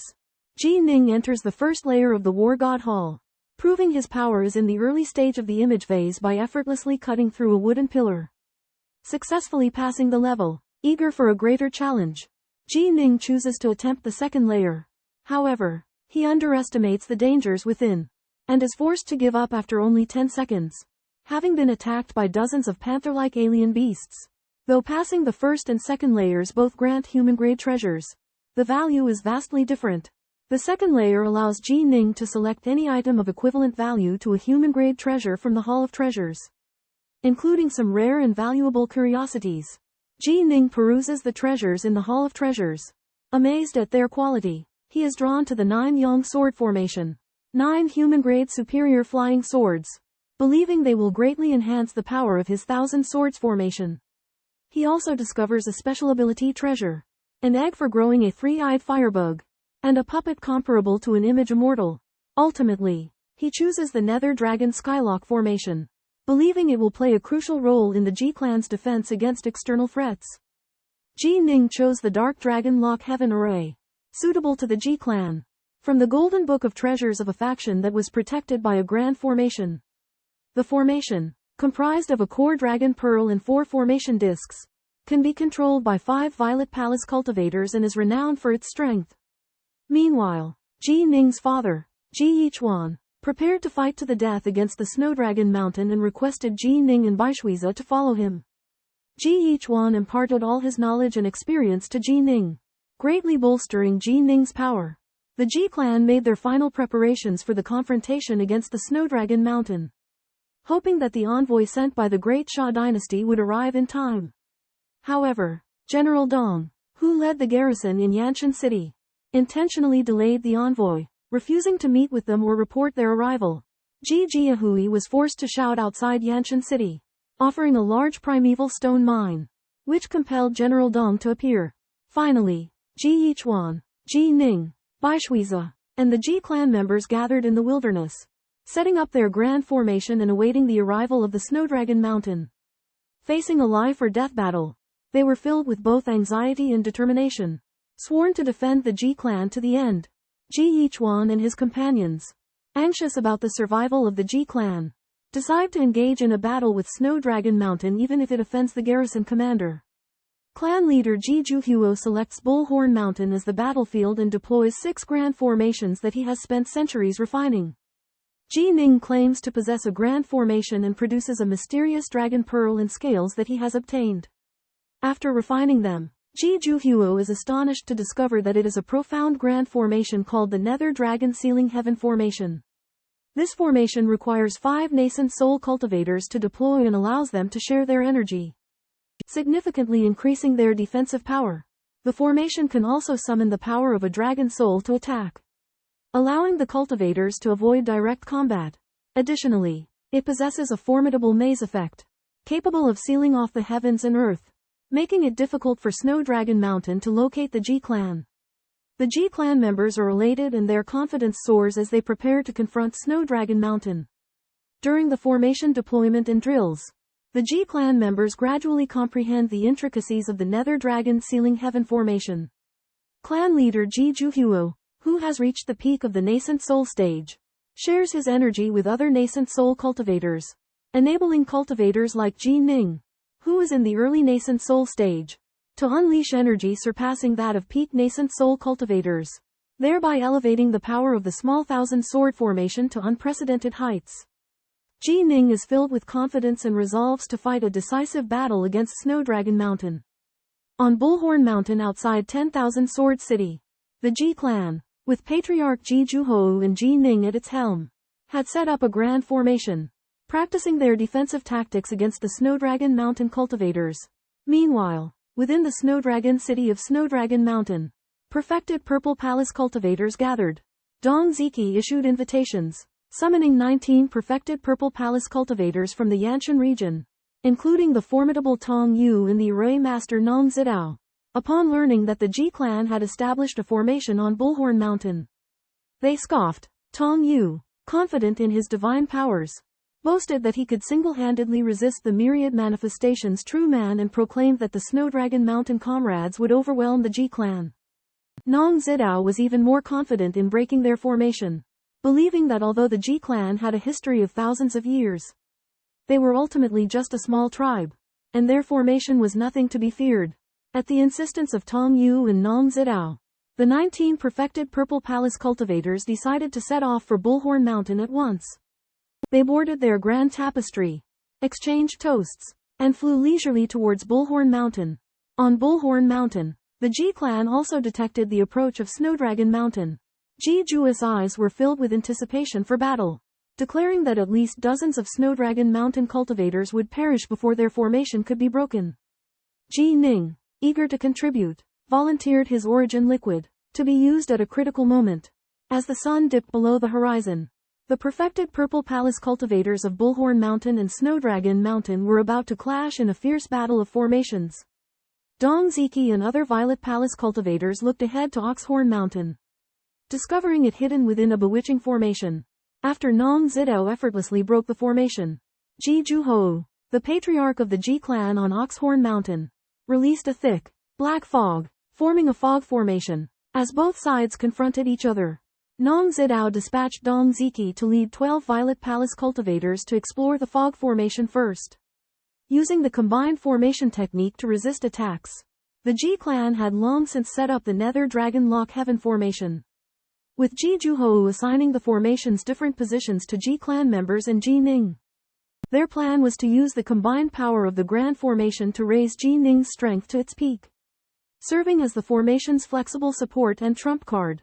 After the 12 Violet Palace cultivators led by Dong Ziki entered the Fog Formation, they explored cautiously and deployed the 8 trigrams Blood Dragon Formation to protect themselves. They realized that the Ji clan might launch a sneak attack, and the atmosphere immediately became tense.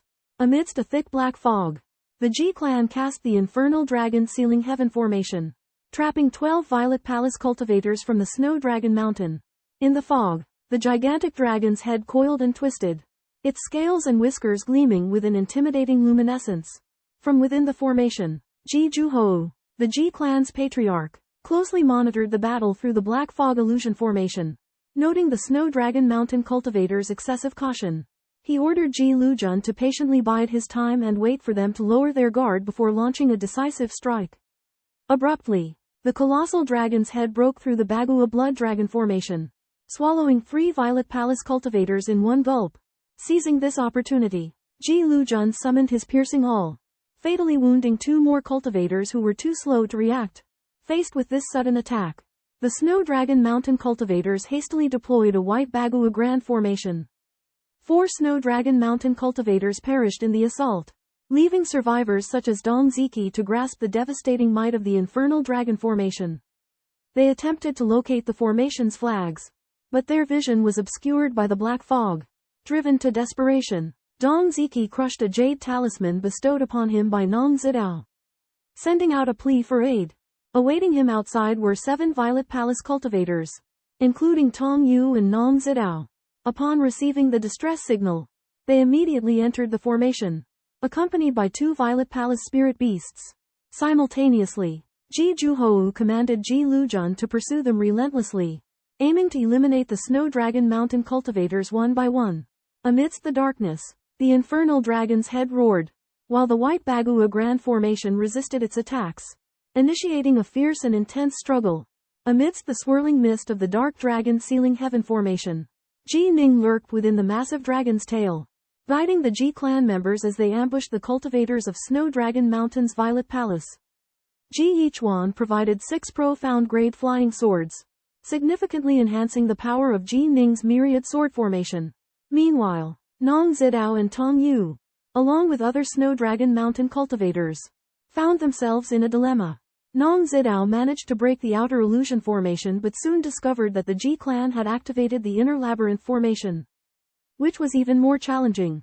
Tong Yu's agility and strength were exceptional, enabling her to single-handedly fend off the attacks of the Ji servants. Ji Zhufu acknowledged Nong Zidao's expertise in formations. Recognizing the arduous battle that lay ahead for the Ji clan, he commanded Ji Ning to lead over 600 flying swords to attack Dong Ziki and 7 other Snow Dragon Mountain cultivators. Initially, Dong Ziki and his companions questioned the potency of the Dark Dragon Sealing Heaven Formation. But when Nong Zidao and Tong Yu struggled to breach it despite their full efforts, they realized the gravity of the situation. They acknowledged that they had to fight with all their might or face the threat of death. As Dong Ziki and his companions tightened their defenses, Ji Ning, wielding the Dark Dragon's tail, launched a swift attack. The tail swung through the air, aiming directly at the 8 Snow Dragon Mountain cultivators. A life-or-death battle was about to unfold. In the mist-shrouded Snow Dragon Mountains, 8 nascent soul cultivators maintained the Underworld Dragon Lock Heaven formation while struggling to trek through the difficult terrain. Suddenly, a torrential downpour struck. As they stood bewildered, a figure emerged from the rain with over 700 flying swords circling him. Enveloped in a rainwater sword domain, with a single strike, Ji Ning transformed the drizzle into sword beams that pierced through the defensive barrier of the cultivator with triangular eyes. Beheading him, the 6 Harmonies formation came under attack, and Kong Ziki and others were filled with terror, setting up multiple layers of defensive measures and refusing to emerge. Ji Zhuhou relayed a message to Ji Ning, warning him about the defensive measures of Kong Ziki and others, including the 8 trigrams Blood Dragon Formation, the Triangular Tower Formation, vines, venomous insects, and a blood-colored banner. Ji Ning's confidence surged upon hearing this, and he resolved to annihilate the remaining 6 nascent soul cultivators in one fell swoop. Ji Ning, a genius from the Ji clan, ambushes 6 purple dominion cultivators, including Dong Ziki and Mu Si, facing the 8-fold blood dragon array. Green vines, poisonous insects, banners, and rain set up by the likes of Dong Ziki. Ji Ning remains unfazed, using the drizzle condensed from the water and fire lotus. Ji Ning easily dispels the poisonous insects and the white light tower array, revealing the 8 blood-colored dragons and beast souls within. The beast souls released by the banner offered by the gray-robed elder are also absorbed and purified by the Nuwa divine statue in Ji Ning's sea of consciousness. Ji Ning leisurely approaches, the sword light before him like rain, continuously slaying the blood-colored dragons and purple dominion cultivators. Mu Si is the first to be killed, and the other cultivators also use various means to resist. But Ji Ning's water and fire lotus and rain form an impenetrable wall, obstructing their attacks. Ji Ning employs every means at his disposal, effortlessly crushing the 6 purple dominion cultivators. The 9 strands of the myriad sword array sword light transforms into drizzle, mixing with the rain, and the purple dominion cultivators are slain one by one, emitting mournful cries as they all eventually perish. In the infernal dragon lock heaven formation, Ji Ning faced 6 purple mansion cultivators. Within the formation, the Ji patriarch's descendant outclassed the formless true man. Sword beams fell incessantly, leaving the 6 defenders helpless. Dong Ziki and 2 others died tragically. The Gaunt Mont's demon god body refinement technique proved insufficient against Ji Ning's water and fire lotuses. Thus, Snow Dragon Mountain's first wave of 12 purple mansion cultivators were all wiped out. The Ji patriarch outside the formation was overjoyed, believing Ji Ning's victory signaled a Ji victory. However, the remaining purple mansion cultivators, including Nongzi Dao, were uneasy. Tong Yu set up the 6 directions formation, confident that it could hold back Ji Ning. Meanwhile, Dong Fan Yu, one of the Dong patriarchs, waited in the city for the Snow Dragon Mountain patriarch's summons. However, he was unaware of the catastrophic event occurring in Mount Swallow, where the Snow Dragon Mountain's purple mansion cultivators had been completely annihilated. At Snowy Dragon Mountain, Dong Fan Yu discovers a huge primal stone mine and, in his excitement, goes to Swallow Mountain to invite Violet Palace cultivators to work it together. But at that moment, Immensity True Immortal Shu Li of Snowy Dragon Mountain shows up and declares he will personally take part in seizing the mine, which is both thrilling and worrying to Dong Fan Yu. Immortal Shu Li takes Wu Qi and Dong Fan Yu with him to Swallow Mountain by boat. At great speed, Dong Fan Yu had wanted to invite other Violet Palace cultivators, but with an Immensity True Immortal getting involved, he had to give up the idea. At the same time, a bloody battle is taking place over in Swallow Mountain. Ji Ning confronts 12 Violet Palace cultivators with his Lesser Thousand Sword formation and Northbow sword, and kills them all. The life tablets of 8 Violet Palace cultivators shatter, setting off panic and fury in their tribes, and they all send people to Swallow Mountain in a hurry. Ji Ning discovers that the Northbow sword can absorb the baleful energy of Violet Palace cultivators, transforming him. He learns that he is about to face 7 Violet Palace cultivators and 2 Violet Palace spirit beasts, the strongest of whom, Tong Yu, has cultivated fiendish divine energy and possesses divine abilities, and has the power of an Immensity True Immortal. Ji Ning decides to first refine the magic treasures from the dead cultivators, to power up his Lesser Thousand Sword formation, and then fight Tong Yu with full force. If he can't kill Tong Yu, he has to at least kill the formation expert Nong Zidao in order to break the Dark Dragon Lockheaven formation and wait for help from the angels of the Grand Sha dynasty. A sailboat streaks through the sky, carrying true person Shu Li, Dong Fan Yu, and Wu Qi. Suddenly, Dong Fan Yu discovers a middle-aged man slowly flying in the distance, the missing Lu Huang. The sailboat swiftly catches up to Lu Huang, who greets true person Shu Li with respect. However, when his gaze falls upon Dong Fan Yu, he seethes with anger, accusing him of concealing the dangers of the primal stone mine and causing the death of the Lu clan's Violet Palace cultivators. Dong Fan Yu fervently denies, claiming he told no lies. Lu Huang demands an explanation, and true person Shu Li also expresses his doubts. Lu Huang reveals that he made inquiries at Snow Dragon City and discovered that the Lu clan and Clan Violet Palace cultivators who went to the primal stone mine have all perished, including his own sister. Dong Fan Yu is horrified and swears on his life that he did not lie. Lu Huang is convinced by his oath, True person Shu Li finds the matter suspicious and invites Lu Huang to accompany them to investigate in the Yan Mountains. Meanwhile, Ji Ning sits cross-legged in the meditative Dragon Lock Heaven Array on Oxhorn Mountain. Refining the flying swords seized from the 8 Violet Palace cultivators, he discovers that the 9 flying swords stored by the Hooked Nose cultivator are of the same origin and can enhance the power of the microsword formation. After refining, Ji Ning incorporates the 27 acquired flying swords into the microsword formation. However, he is unable to fully activate the formation, resulting in a splitting headache. Suddenly, he comprehends the secret to breaking through the 7th level of the Crimson Bright 9 Heavens scripture, the transformation of yin and yang and the endless cycle of birth and death. By integrating this secret into the microsword formation, Ji Ning is finally able to unleash the 8th level, its power far surpassing before. He then rushes to the Patriarch to hand over the seized spoils and prepares to confront Violet Palace cultivator Tong Yu. Tong Yu waits outside the meditative Dragon Lock Heaven Array, eagerly anticipating Ji Ning's arrival. Abruptly, a drizzle begins to fall, heralding a deadly crisis. However, Tong Yu transforms into a towering giant, empowered by his supernatural ability Heaven and Earth Dharma Giant, and roars at Ji Ning, declaring their imminent duel. In the midst of torrential rain and thunder and lightning, the towering figure of Tong Yu exudes a golden aura that commands respect. His fists are clad in black gloves imbued with golden light, harboring immeasurable power. Suddenly, a colossal dragon tail emerges from the darkness, entwined with the figure of a young boy. The boy, Ji Ning, wields the North Sea sword, encircled by blooming lotuses that emanate a mystical aura. Ji Ning is overwhelmed by Tong Yu's enormous stature and potent energy. He recognizes that Tong Yu has invoked the Dharma image divine ability. In turn, Tong Yu is impressed by Ji Ning's youthful mastery of the profound mysteries of the sword.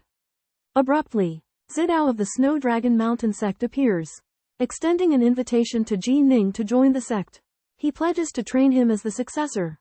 Tong Yu also urges Ji Ning to enter the sect. However, Ji Ning declines, aware that his lineage holds a grudge against Snow Dragon Mountain and that joining would put him at risk of assassination. Combat ensues.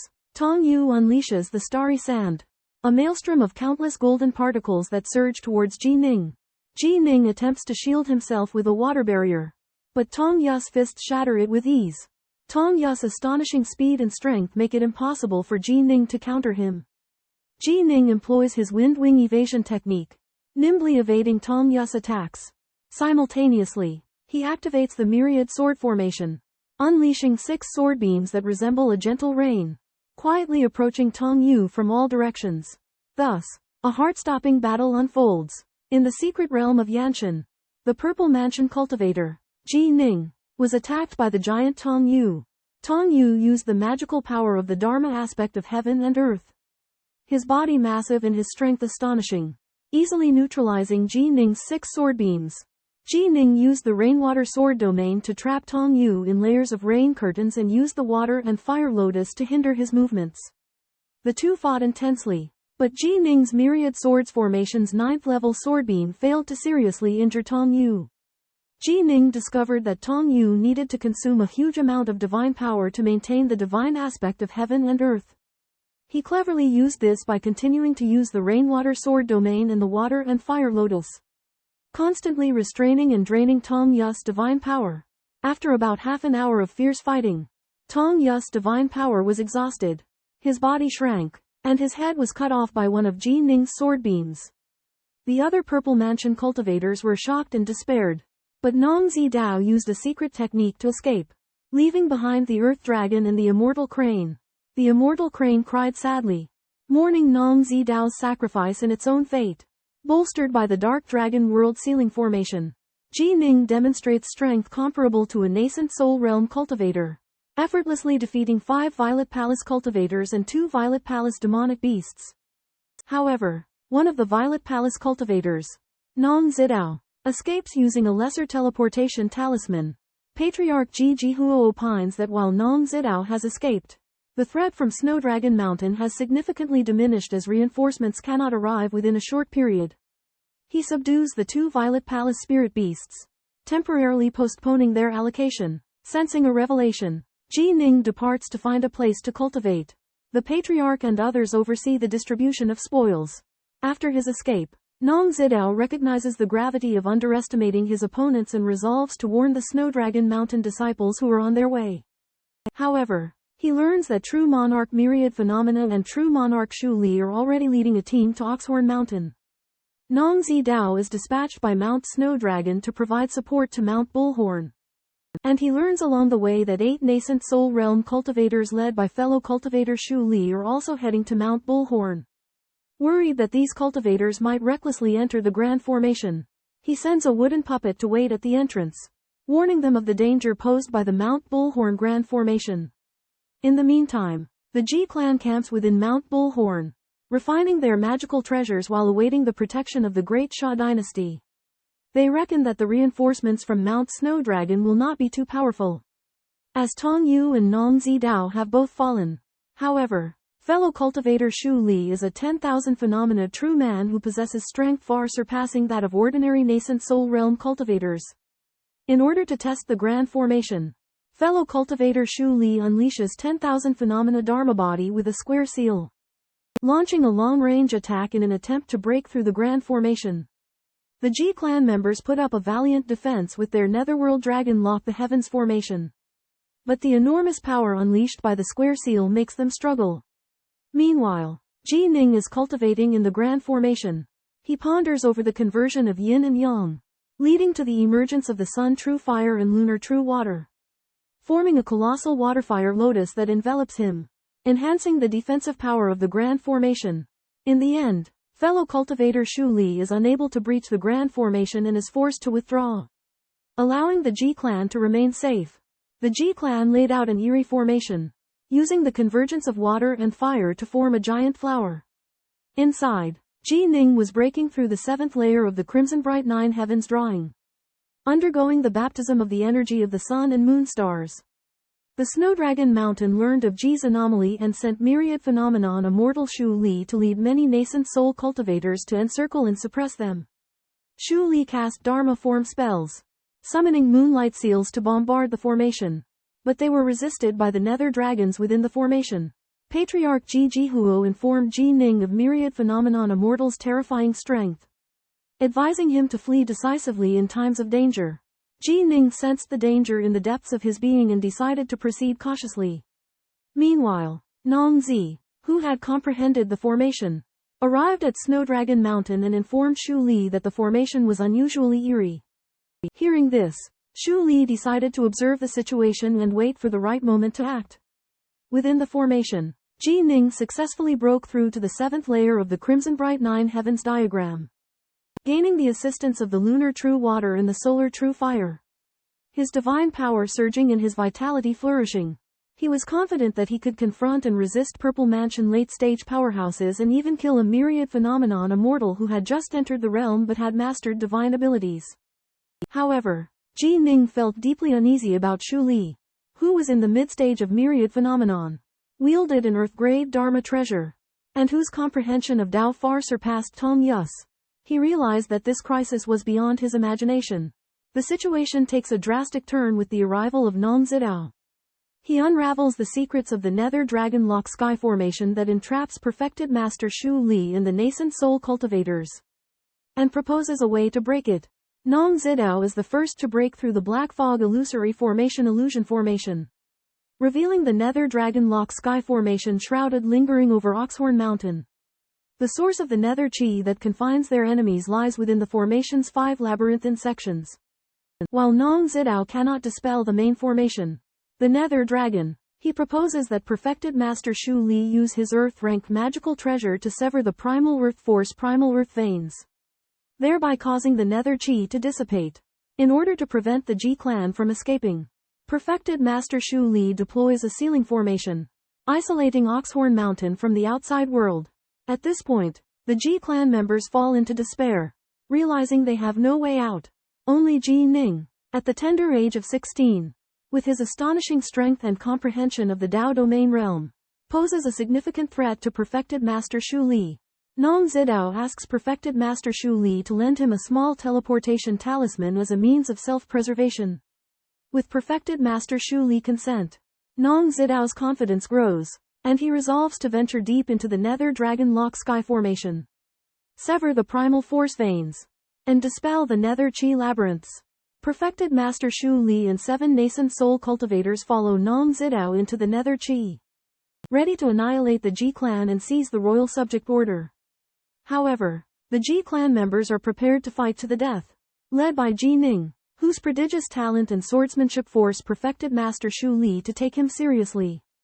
As the battle unfolds, rain begins to pour, signaling Ji Ning's imminent deployment of the Dao domain realm, the Rainy Domain. As Shu Li Zhenren and his 8 companions entered the Nether Dragon Lock Heaven Formation, they immediately deployed their Dragon Serpent Formation, condensing a colossal, snow-white dragon serpent to shield them. The might of their formation forced the surrounding Nether Chi to disperse, allowing the 9 cultivators to advance. Leading the group, Nong Zidao drew upon his deep understanding of the formation to direct his comrades in bombarding the depths, disrupting the Nether Chi veins. As one crater after another was formed, the Nether Chi blanketing Horns Mountain swiftly diminished. Recognizing the perilous situation, Ji Ning, a nascent soul cultivator from the Ji clan, volunteered to intercept the Snow Dragon Mountain cultivators from breaking the formation. Unleashing a devastating myriad swords formation, he exploited the concealment of his drizzling rain sword domain to approach his enemies stealthily. The Snow Dragon Mountain cultivators, led by Shu Li Zhenren, countered Ji Ning's surprise attack with the protection of the Dragon Serpent Formation and the obstruction of the moonlight. However, Ji Ning's Divine Devil Body Refinement Technique and Windwing Escaping Technique granted him astonishing speed, surpassing Shu Li Zhenren's reaction limits. In an instant, Ji Ning brandished twin swords, his killing intent surging as he charged toward Shu Li Zhenren. Faced with Ji Ning's overwhelming power, Shu Li Zhenren's expression twisted. Realizing that he had underestimated his opponent's strength, a fierce clash became inevitable. When faced with Shu Lizin's 2 earthly rank immortal treasures, the earth-touching Mudra and the Great Snake Cable, Ji Ning employed his divine ability Windwing Escape. With its exceptional speed and agility, he dodged the full force of the Great Seal and used his sword to fling the Great Snake Cable aside. Upon seeing that his earthly rank immortal treasures proved ineffective, Shu Lijun deployed his heaven rank immortal treasure, 72 flying swords, which he arranged in a circular formation around him. Ji Ning used the Beiming sword to fend off the flying swords, but their formidable power left him with no choice but to summon his own 600 flying swords to form an 8th layer of the myriad sword formation with which to combat them. Despite the might of his myriad sword formation, Shu Lizin's numerical superiority allowed him to use just 6 of his flying swords to neutralize the force of Ji Ning's sword array. He concentrated his 72 flying swords into a gigantic arc and, positioning their tips toward Ji Ning, prepared to execute the ultimate 8-9 sword formation. Trapped in the clutches of 72 flying swords, Ji Ning recognized that his speed advantage would be of little use and his conditions were becoming increasingly perilous. Summoning all of his remaining mental fortitude, he unleashed all of his willpower to resist the flying swords' attacks while simultaneously employing his own sword array to counter Shu Lizin's 8-9 sword formation. Protected by layers of the Water-Fire Lotus and Water Wall, Ji Ning struggles fiercely against the siege of 72 flying swords. However, one flying sword cuts his thigh, while another pierces his abdomen. The leader Ji Juhuo becomes very anxious and urges him to return. But unwilling to accept defeat, Ji Ning is determined to give it his all. He manipulates more than 500 flying swords to condense sword beams, forming rain to attack his opponents. However, true person Shu Li Black Snake Rope easily neutralizes the attack. Ji Ning then aims the sword beams at Nong Zidao, who is being protected, but is blocked by a snow-white Jiaolong. The snow-white Jiaolong contains true person Shu Li and others, forming an impenetrable Jiaolong formation. At the moment Ji Ning despairs, a pointed awl suddenly pierces his abdomen. As his race shouts out to him, Ji Ning escapes into the nether aura. But true person Shu Li is able to sense his position. The group gathers at Niujiao Mountain, and Ji Juhuo and Shadow Granny decide to fight to the death to delay the enemy's attack. The Earth Dragon, the Crane, Ji Yichuan, Old Servant A Xing, Shadow Granny, and Ji Lujun go forward one after the other, prepared to sacrifice themselves for their race. Heartbroken, Ji Ning understands that if he charges again, it will only add to the meaningless sacrifices of his race. He agrees with Shadow Granny not to act rashly and determines to find a way to give his race a chance to survive. Ji Ning and the Ji clan members faced Shu Li Zhenren and other Purple Mansion cultivators head-on. Despite Ji Ning's extraordinary abilities and meditative dragon support, his surprise attacks repeatedly failed to shake Shu Li Zhenren, while Nong Zidao calmly and coolly deciphered the formations. To break the stalemate, Ji Zhuhuo ordered the Earth Dragon to self-destruct to intimidate the enemy. But the Earth Dragon's sacrifice only had a temporary delaying effect. Subsequently, the Immortal Crane was also ordered to self-destruct, but it prematurely exploded due to its affection for Nong Zidao, failing to cause any substantial impact. In desperation, the Ji clan members decided to risk everything. Ji Yichuan volunteered to constantly harass Nong Zidao to prevent him from focusing on breaking the formation. Meanwhile, Ji Zhuhuo ordered Ji Ning to seize the opportunity to escape, placing the clan's hopes on him. Ji Ning was filled with grief but could not disobey his father's command. He used his myriad minor swords and North Sea sword, but could not break through the ceiling formation. In despair, he made a vow, swearing to use his myriad miles unseen talisman to escape the scene and relentlessly seek revenge. Ji Ning ventures into the underwater palace of Serpentine Lake seeking a way to save his father and others from the threat posed by Snowy Dragon Mountain. Guided by the palace spirit, a giant yellow bear, he learns of the Hall of Divine Abilities within the palace that holds powerful abilities capable of repelling true immortals of the Myriad Aspects realm. Despite the bear's advice to wait until his abilities are stronger, Ji Ning resolves to enter the hall, driven by his determination to save his loved ones. Within the Hall of Divine Abilities, the use of elemental weapons is forbidden, leaving only the power of one's physical body. Against the bear's warnings, Ji Ning, with his exceptional talent and unwavering belief in his own strength, decides to attempt to acquire one of these divine abilities. The bear reveals there are 7 divine abilities in the hall, the most powerful being the Hall Master's ability, which could lead to unfathomable achievements. Recognizing the urgency of his situation, Ji Ning believes that even if he cannot acquire the Hall Master's divine ability, he will find a suitable one among the others to defeat the true immortals of Myriad Aspects realm and save his family. Watched by the bear, Ji Ning steps into the ethereal void of the Hall of Divine Abilities, embarking on a challenge that could alter the course of his life. Ji Ning stepped into the hazy Divine Tools Palace. A black steel suddenly appeared, its surface carved with a command kill, and you shall obtain divine powers. A vast array of weapons were strewn nearby. Ji Ning selected 2 long swords and 9 short swords, controlling the short swords to supplement his attacks. The misty air coalesced into hundreds of ferocious warriors, their weapons drawn and pointed at Ji Ning. He unfurled the raindrop sword domain and, assisted by the Waterflame Lotus in his control of sword arts, slaughtered the warriors with astonishing speed. As the warriors grew stronger, Ji Ning found himself increasingly burdened. Though his killing was swift, he sensed the growing danger of obtaining the divine power. Time was of the essence, and Ji Ning pushed himself to the limit, slaying ever greater numbers of warriors. Outside the Divine Tools Palace, the yellow-furred Great Bear and Black Ox sighed incessantly. They believed that had Ji Ning waited another 5 years, his strength would have grown considerably, increasing his chances of obtaining the divine power. However, the urgency of the situation left Ji Ning's fate hanging in the balance. In the grey void, countless savage warriors emerged continuously, brandishing weapons and roaring the ancient divine word kill. Although the reign of the Rainwater Sword domain could not bind them, it could slow them down. Ji Ning wielded twin swords and executed the divine ability Windwing Evasion. With feathered wings spreading behind him, he danced among the warriors, swinging his sharp swords and killing one after another. However, as the warriors grew stronger, using divine thoughts alone to control the swords could no longer kill them.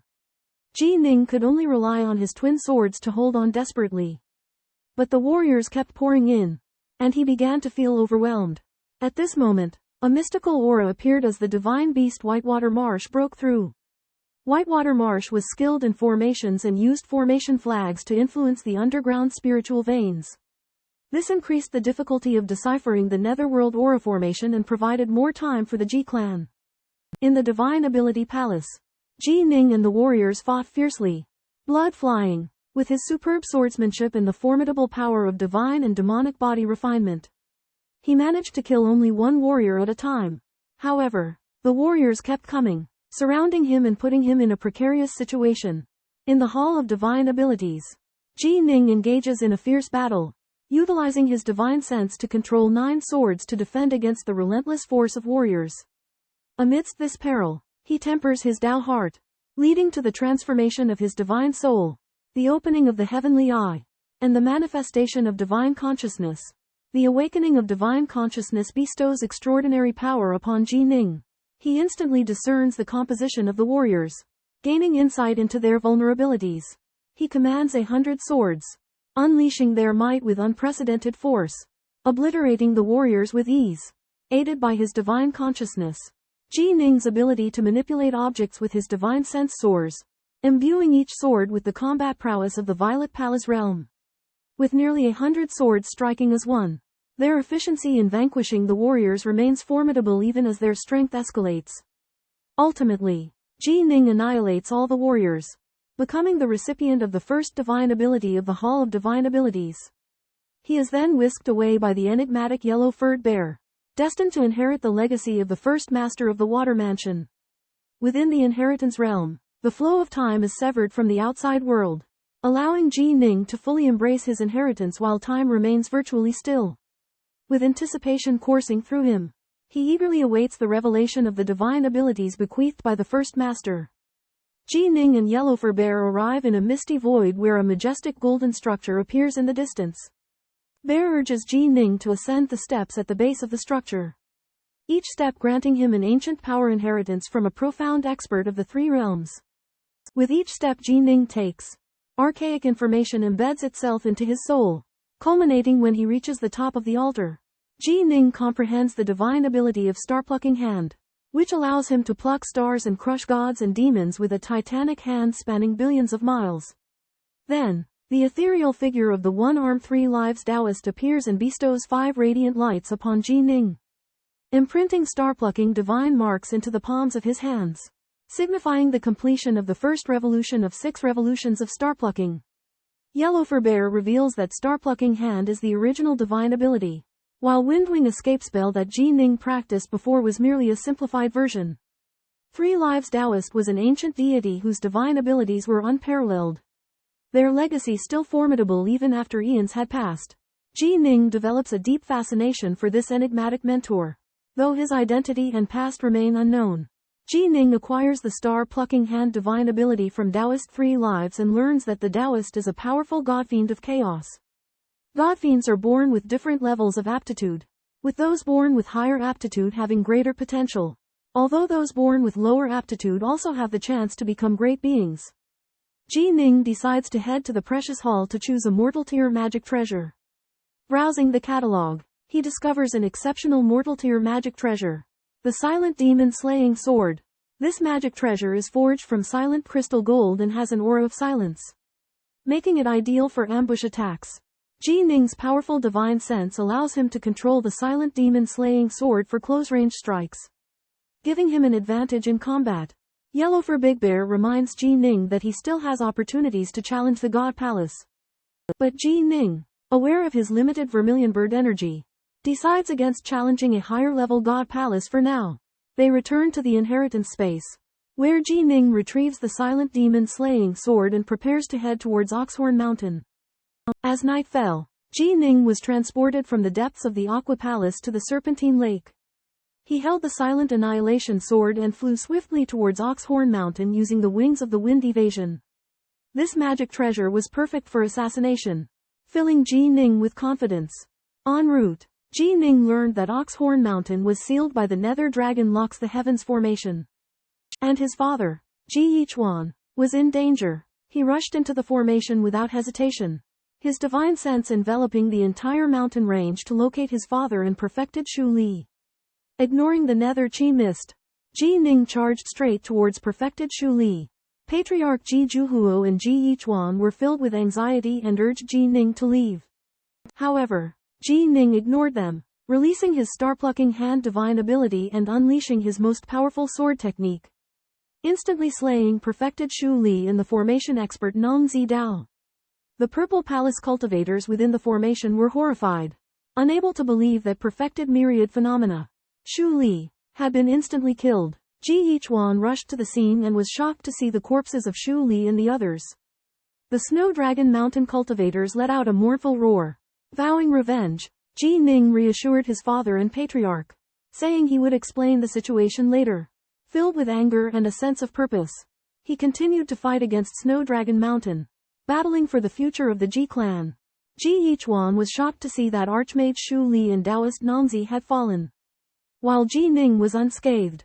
In the Netherworld Channel, Patriarch Ji Zhuhou rushed over. Overjoyed at Ji Ning's astonishing change, Ji Zhuhou summoned Shadow Granny and other clansmen through voice transmission, and they were both astonished and delighted to learn of Archmage Shu Li's death. Ji Yichuan, Ji Zhuhou, and the other clansmen gathered, and Ji Ning pointed out 7 desperate nascent soul cultivators, asking the Patriarch to make a decision. Patriarch Ji Zhuhou decided to kill them, but his words caused everyone's face turn pale. The nascent soul cultivators revealed shocking news: Snowdragon Mountain would send powerful reinforcements because they had a special method to locate the whereabouts of Archmage Shu Li's death. Just when everyone was despairing, Ji Ning used his divine mind to control the Annihilation Demon Sword, instantly slaughtering the 7 nascent soul cultivators without warning. Ji Ning solemnly reminded them that the worst-case scenario was that Snowdragon Mountain would send even stronger reinforcements, and they needed to be prepared. Patriarch Ji Zhuhou and Ji Lujun felt despair as the crisis unfolded. Meanwhile, thousands of miles away at the Snowdragon Mountain sect, the peerless genius Shui Hongyi received orders from his master to investigate Archmage Shu Li's death in the Yan Mountains. Shui Hongyi was a member of the Yinglong Guard, and his battle strength approached that of a primordial spirit Taoist. He transformed into a red cloud and flew towards the Yan Mountains at an astonishing speed. On Niuzhao Mountain, the Ji clan members were discussing how to deal with Snowdragon Mountain's retaliation when Shadow Granny suggested they flee. But they were worried that Snowdragon Mountain would take their anger out on ordinary clansmen. At that moment, Ji Ning sensed a fluctuation in the sky in the distance, and a majestic warship appeared, with the Anji and Baishan flags hoisted on it. Ji Zhuhou recognized that it was an envoy from the Anji Marquisate, and his heart sank. The warship of Baishan Marquisate arrived at Yanshan City, leaving the Ji clan bewildered. They were supposed to hand over the elemental stone mines to the great Xia dynasty, but the envoy of Anzhou Marquisate had shown up unexpectedly. On the warship, Baishan Baiwei, dressed in black silk, claimed to be the envoy of Anzhou Marquisate. He demanded that the Ji clan hand over the mines to his Marquisate, promising a share of the profits. Ji Jihuo and other members of the Ji clan consented to the request. However, after the Ji clan had transferred the mines, a young man in red appeared, claiming to be a member of the Yinglong Guard. He intended to apprehend the Ji clan members for interrogation. This scene caused great anxiety among the Ji clan members, who were unsure how to handle the sudden situation. Inside the warship, Baishan Baiwei also heard the young man's voice. He continued to converse with Ji Ning, expressing appreciation for him and attempting to entice him to their side. Meanwhile, the atmosphere outside the warship grew increasingly tense as the Yinglong Guard and the warship of Anzhou Marquisate faced off, ready to engage in conflict.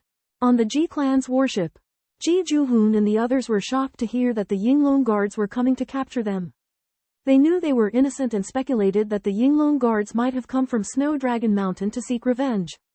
At this time, Bei Shanbaiwei, the emissary of the Anzhou Marquisate, appeared and questioned Shui Hongyi, the red-robed youth of the Yinglong Guards, and presented the military order. Shui Hongyi suspected that the Ji clan was sheltering the wanted criminal Kabu. But Bei Shanbaiwei, as the emissary of the Anzhou Marquisate, claimed to protect the Ji clan and rejected the Yinglong Guard's request for arrest. Bei Shanbaiwei announced to the Ji clan that the Yuan stone mine vein had been transferred to the Anzhou Marquisate and arranged for soldiers to be responsible for the excavation. To express his gratitude, Ji Zhuhun proposed to give Bei Shanbaiwei 20 of the Yuan stone mine vein, but it was refused. Bei Shanbaiwei expressed his appreciation to Ji Ning, believing that Ji Ning should leave the Ji clan for a broader world. Ji Ning asked Bei Shanbaiwei how he had learned about the Yuan stone mine vein so quickly, and Bei Shanbaiwei revealed that the vein was formed after the Fire Dragon Immortal arranged for his retreat and that the Fire Dragon Immortal had joined the Anzhou Marquisate after breaking through to the earthly immortal realm. Only then learning the location of the vein, Bei Shanbaiwei and Ji Ning signed the transfer contract. with the Ji clan receiving 30 of the profits. After Ji Juhun left the hall, Bei Shanbaiwei told Ji Ning that the Anzhou Marquisate would protect the Ji clan and arrange for them to participate in the excavation of the Yuan stone mine vein. The red-robed youth Shui Hongyi of the Yinglong guards reluctantly withdrew, and everyone in the Ji clan was relieved, grateful for Bei Shanbaiwei's help. However, Ji Yichuan was now weak and pale, coughing constantly. Ji Ning looked at his father with concern. Aged Ji Yichuan's purple dominion collapsed after a fierce battle with his nemesis, leaving him with little time left. He confessed to his son, Ji Ning, the consequences of using multiple forbidden arts and expressed his decision to become a waste of a person and to end his life while he was still at his peak. Upon learning that his father would soon pass away, Ji Ning was devastated but understood his father's aspiration. In the days leading up to his father's death, Ji Ning cherished every moment, practicing swordsmanship with him. Ji Yichuan handed him a list of those who had pursued his uncle and mother, urging him to avenge them but also to value his life. He entrusted Bai Shuijie to look after Ji Ning and hoped that his son would become a great swordsman and become renowned throughout the world. After Ji Yichuan's passing, Ji Ning scattered his ashes in the winged serpent lake. He left Yanshan and continued his adventures in the world, intrepid through the second level of the Water Mansion War God Temple and acquiring treasures. Before the Yanshan tribesmen, he left behind the 10,000 sword song, water drop scripture, and other manuals, creating the rainwater scripture as the tribe's treasure. Ji Ning looked out at his homeland, promising his parents that he would avenge their deaths and awe the world with his swordsmanship. Finally, he and Bai Shuijie set sail, embarking on a broader journey to pursue dreams and responsibilities. Autumn leaves remained on the shore of the winged serpent lake, awaiting Ji Ning's return. A simple boat shuttles through the clouds, carrying Ji Ning as he flies towards the city of Anchan. Ji Ning leans on the stern, gazing at the vast earth beneath him, and flames of vengeance burn within his heart. There are three enemies: the mastermind Dong Qi, who has a primordial spirit Taoist grandfather, the accomplices Yu Tong and Shui Yi, who are acting on Dong Qi's orders. Ji Ning's strength is still shallow, and he is unable to contend with such powerful enemies. In order to avenge himself, Ji Ning decides to first enter Anchan City to study under a teacher and improve his strength. He plans to first visit the benevolent Bei Shanbaiwei, and then choose a suitable sect based on his advice. On his way to Anchan City, Ji Ning encounters many cultivators. On a splendid, large ship, a noble young man is surrounded by a bevy of beauties, and he looks down on Ji Ning with disdain. Ji Ning realizes that the closer he gets to Anchan City, the denser the concentration of cultivators becomes. One day, Ji Ning's divine sense detects a battle between Purple Mansion cultivators in the mountain forest below. After careful observation, he discovers that the warring parties are 3 members of the Ming clan and 2 men in white. Ji Ning realizes that although the Ming clan is a large clan in Anchan County, the competition within the clan is fierce, and the 3 have mediocre aptitude, so they have gone out to seek opportunities to study under a teacher. The 2 men in white intend to kill the 3 Ming clan members, and Ji Ning realizes that they are not afraid of the Ming clan's power. He decides to intervene and help the 3 escape their predicament. The 3 men brothers join forces to fight off the Snow Dragon Mountain disciples, but their cultivation being stuck at the mid-purple palace stage due to their unwillingness to advance, their strength started to falter. The simple-minded Meng Yan resorted to forbidden techniques, with a black stone sphere screaming toward their foes. However, the Snow Dragon Mountain disciples regarded it with mockery. Their vigilance blinded them to the true danger. All of a sudden, a phantom emerged from the ground and instantly pierced through the skulls of the Snow Dragon Mountain disciples, blood splattering everywhere. The stunned men brothers barely had time to react before flames sprang up out of thin air, consuming the 2 disciples. A handsome young man in animal skins emerged from the forest, followed by a large white dog. He put away his artifact. Meng Yan dropped to his knees in gratitude. Ji Ning learned that the men brothers were on their way to Anchan City to join a sect. Because they were from a neglected branch, they lacked access to advanced cultivation methods. Ji Ning felt sorry for Meng Yan because of the after-effects of his forbidden technique. Nevertheless, he accepted Meng Zhan's earnest invitation to travel to Anchan City together. As they talked, Ji Ning discovered that the men brothers belonged to the Meng tribe, which was one of the most powerful forces he knew. They continued their journey on a ship. While chatting, Anchan City gradually came into view, its magnificent grandeur filling them with excitement. Ji Ning and his companions arrive at Anjay City, an ancient and magnificent city where flying is forbidden and a super grand formation gathers the primal forces of heaven and earth. Ji Ning pays the Thunder Gold fee to enter Anjay City and reads the Black Manual to learn the city's rules and regional divisions. They learn that the West City is the most bustling and prosperous place in Anjay City, with many businesses, sect branch offices, and residences, but killing is only forbidden on the streets. Among them, the Black Tiger Manor on North Mountain is of great scale, showing its astonishing authority. Ji Ning and his companions go to the Yi Bao Fang, a square specially designed for immortal cultivators to exchange treasures. It is crowded with people and has a dazzling array of treasures. Although killing is not forbidden in the Yi Bao Fang, there is a risk in judging the strength of the treasure owner. The Ming trio meet their third uncle in the Yi Bao Fang and leave with him.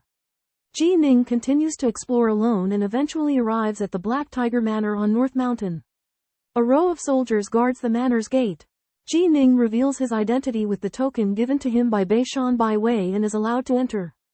Beishan Bai Wei greets Ji Ning warmly, claiming that Ji Ning's arrival in Anjay City is like coming home and that he does not need to worry about anything. Ji Ning boards a flame chariot and travels to the manor with Beishan Bai Wei and a woman. Ji Ning acceptedly boarded the gleaming flame carriage of Beishan Bai Wei. The interior of the carriage was opulent, furnished with 12 plush seats. It was powered by a primordial essence external manifestation and possessed extreme speed and 9-star skyfire that could incinerate anything. Beishan Bai Wei explained that both the maids and the carriage were puppets. The maids were crafted from puppets perfected by primordial spiritists, while the carriage, called the 9-star immortal carriage, could rival primordial Taoists. As the gleaming flame carriage sped along, Ji Ning learned about the layout of Anzi City, the chaotic West City, which housed both the mansions of immortals and others of unknown origins. The North City, mostly occupied by the Dragon Guard. The South City, controlled by the Beishan clan's immortal army. In the East City, which was home to powerful merchants and itinerant cultivators. Of these, Heavenly Treasures Mountain and the Worry-Free Grotto were Anzi City's premier pleasure destinations. The carriage eventually arrived at the Worry-Free Grotto, a colossal fox-shaped structure that covered hundreds of miles and was exquisitely crafted. At the entrance, they were greeted by myriad phenomena. A powerful demon with bull horns. Within the spacious main hall, Ji Ning and his companions were respectfully welcomed by the crowd, including familiar faces like Meng Jun.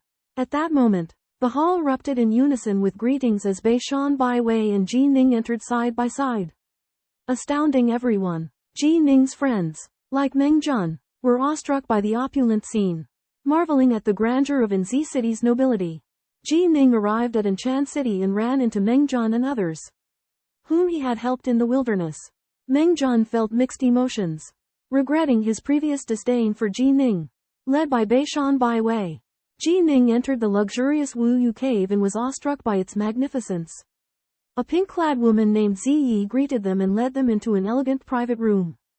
Beishan Bai Wei recommended the Rift Sword sect to Ji Ning, a top super sect in Anchan County known for its divine magical arts, top-notch chi training methods, and superb sword techniques. At that moment, Zhou Li, a disciple from the Rift Sword sect, arrived. Beishan Bai Wei introduced him to Ji Ning and asked him to recommend Ji Ning to the sect. Zhou Li, learning that Ji Ning was only in the early Purple Palace realm, readily agreed. Ji Ning successfully passed the recommendation and would join the Rift Sword sect in the 12th lunar month, beginning a new chapter in his cultivation journey. In an elegant chamber within the Wuyudong, Ji Ning and Beishan Bai Wei engaged in a pleasant conversation. Beishan Bai Wei smoothed the path for Ji Ning's entry into the Splitting Heaven Sword sect, and introduced him to a friend he had found for Ji Ning, Hun Wuqi, the son of a wealthy merchant family, the Hun clan. However, just as the atmosphere grew harmonious, a deep voice boomed throughout the hall, declaring that Ji Ning would not be able to enter the Splitting Heaven Sword sect. The voice belonged to Beishan Hu, Beishan Bai Wei's younger cousin. The Beishan clan was in contention for the position of the next Marquis of Anzhou Commandery, and the two cousins were bitter rivals. Beishan Hu's provocation enraged Beishan Bai Wei, but he was forced to apologize to Ji Ning, explaining that he had unwittingly ruined the plan for Ji Ning to join the Splitting Heaven Sword sect.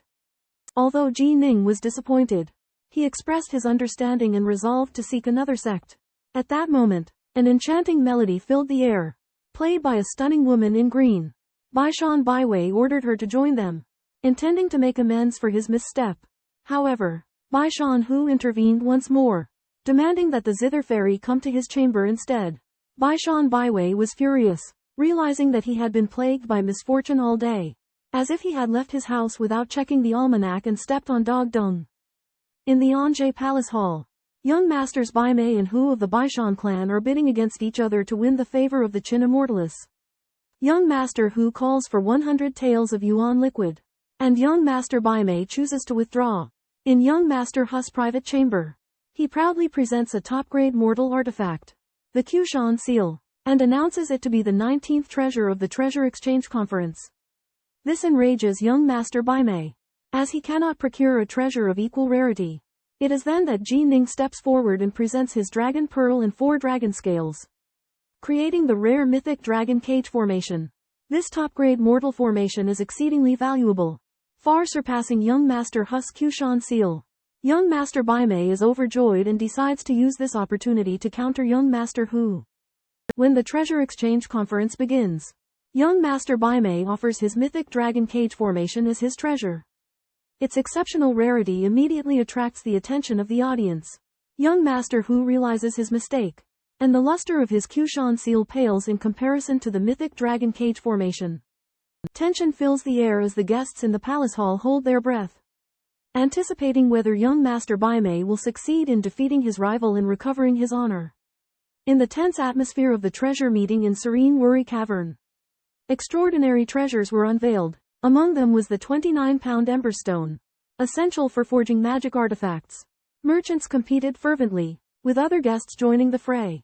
In the end, the Emberstone was purchased by Corporal Ku, a member of the Dragon Guards, for 290 taels of essence liquid.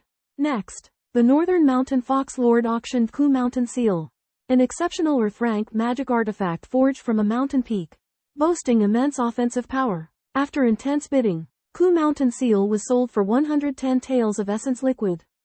Subsequently, the Northern Mountain 100 Subtle Lord presented Dark Dragon Lock Heaven Formation, a unique formation that Serene Worry Cavern appraised as transcendent. The cavern even offered 200 taels of essence liquid, indicating its high regard. Bidding skyrocketed until an immortal reincarnation named Tongzi Huo Qian purchased it for 360 taels of essence liquid. Ji Ning sold the Dark Dragon Lock Heaven formation for 360 taels of essence liquid. He planned to use the funds to acquire superior flying swords from the same source to enhance the power of his Thousand Swords formation. During the treasure meeting, various prominent figures displayed their prowess and wealth through their purchases. Ji Ning, too, secured coveted treasures that would aid his cultivation journey. After claiming victory in a fierce battle to retrieve 3 treasures, Jining, Baishan Baiwei, and Han Wuqi return in high spirits. As night falls, they enter a grand hall to participate in a gambling match. In this match, the participants' masters engage in battles through their spirit palace cultivators. Baishan Baiwei explains that the outcome is not only about money but also about reputation, with losers often choosing to fight in person. Inside the hall, heated gambling matches ensue. Baishan Hu arrives with his subordinate, the green-skinned unicorn, a formidable monster, and provokes Baishan Baiwei. Outmatched by the unicorn, Baishan Baiwei is furious but lacks a strong spirit palace cultivator to challenge it. At that moment, Jining steps forward and volunteers to fight the monster. With confidence, Jining enters the hall and calmly faces the towering unicorn. Armed with his divine weapon, he unleashes his formidable abilities, driving the monster to the brink of defeat. Through intense combat and with his superior swordsmanship and divine power, Jining manages to slay the unicorn.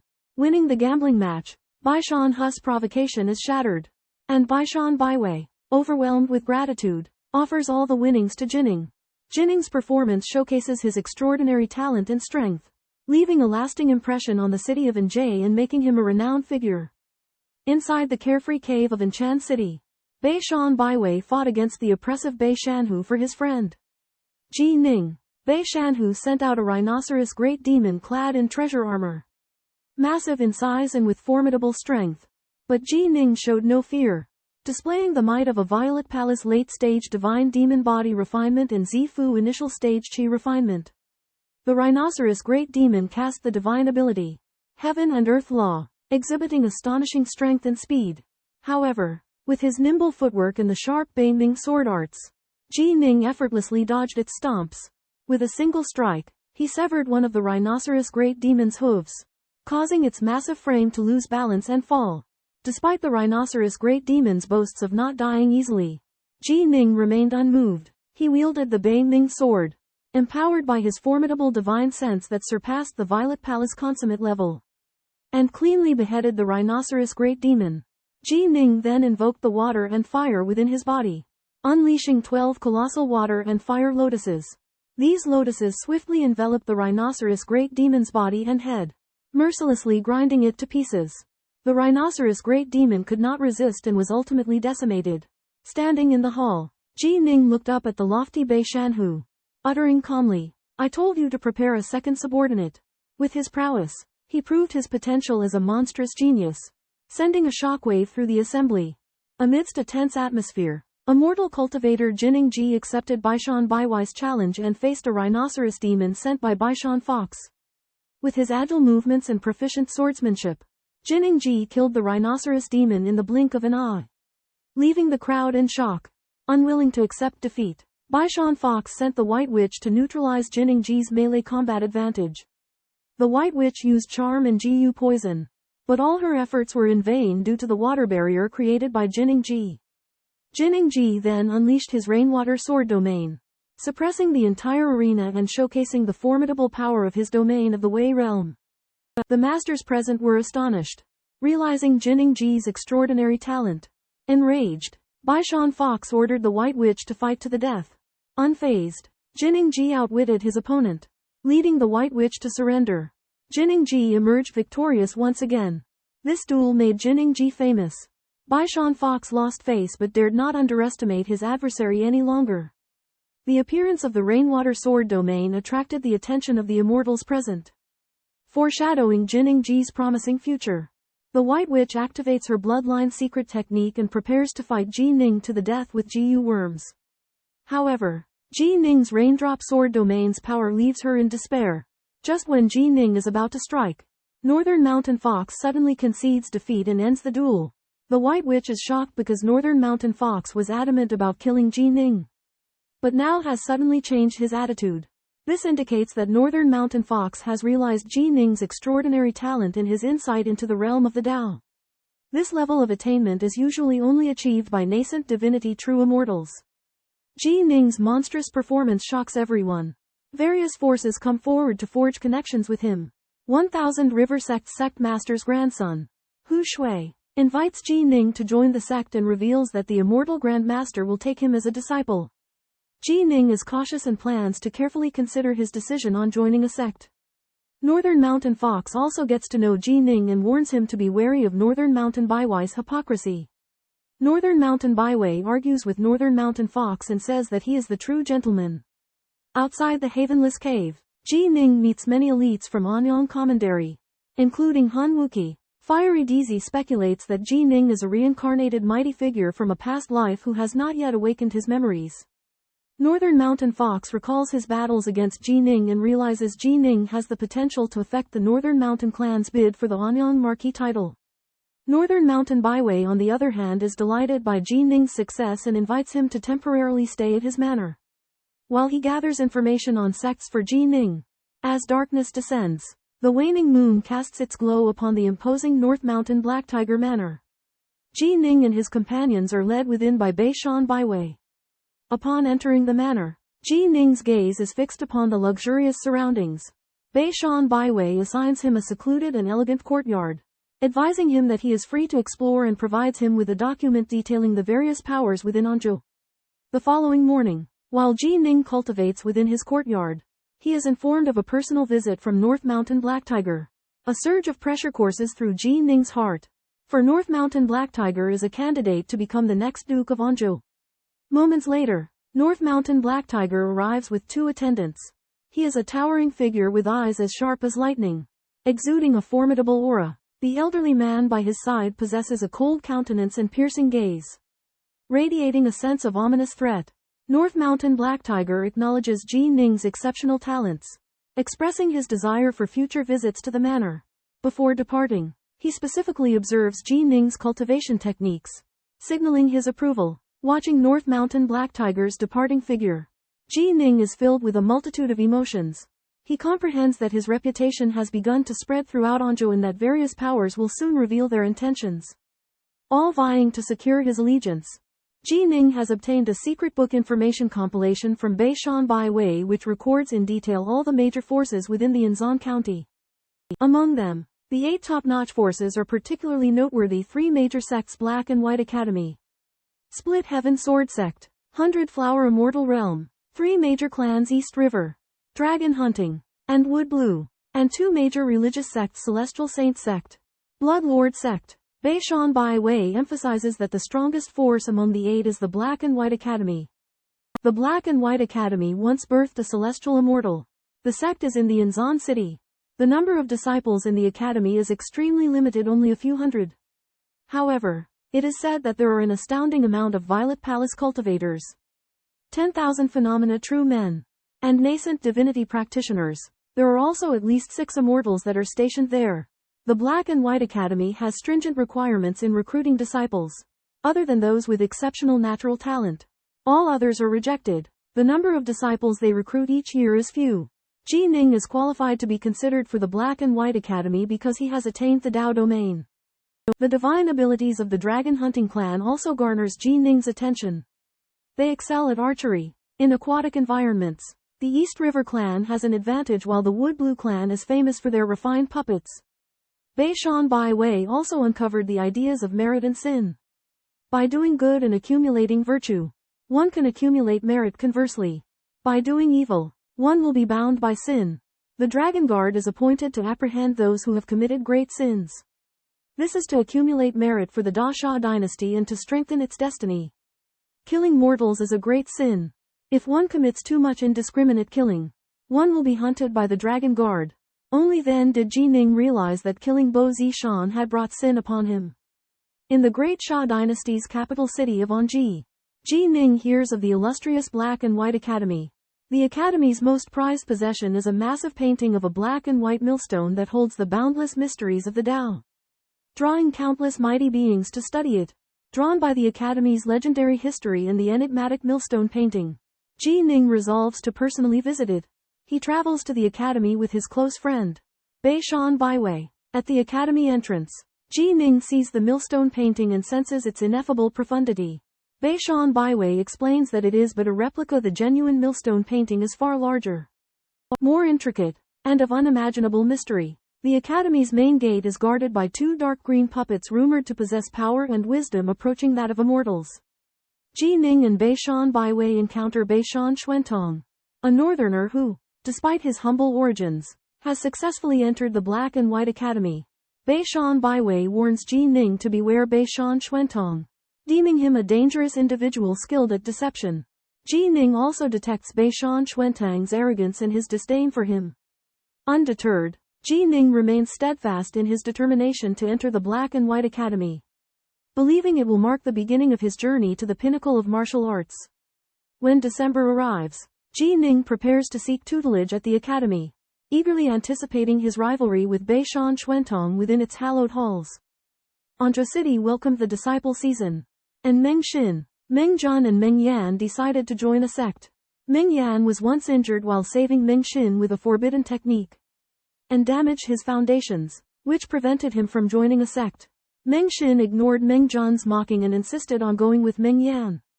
At the same time, Ji Ning went to the Black and White Academy to seek a teacher. The Black and White Academy's recruitment of disciples was very strict, and only cultivators in the early stage of the Qi refining purple mansion were recruited. Relying on the God-Demon refining body in the 7th level of the Crimson Light 9 Heavens diagram, Ji Ning had the hope of joining the academy. Meng Xin and Meng Yan came to the Black Tiger Mansion on the North Mountain, but found that many sects sent people to recruit them due to the strength that Ji Ning had shown. Ji Ning declined the offers from these sects and focused on waiting for the Black and White Academy's assessment. When Ji Ning arrived at the Black and White Academy, A bronze mirror in the sky scanned the cultivators who had come to seek a teacher. Ji Ning passed the assessment and waited for the final decision along with the other successful candidates. One of the black-clothed youth arrogantly asked Ji Ning about the cultivation level of his Crimson Light Nine Heavens diagram. But Ji Ning ignored him. As time went on, more and more people waited to join the sect, and the competition became intense. Ji Ning remained calm and waited patiently for the result. As the sun set, the Black and White Academy held a ceremony to accept new students. The middle-aged man with black hair announced the conditions for accepting apprentices. And on the first day, 962 disciples were selected for testing.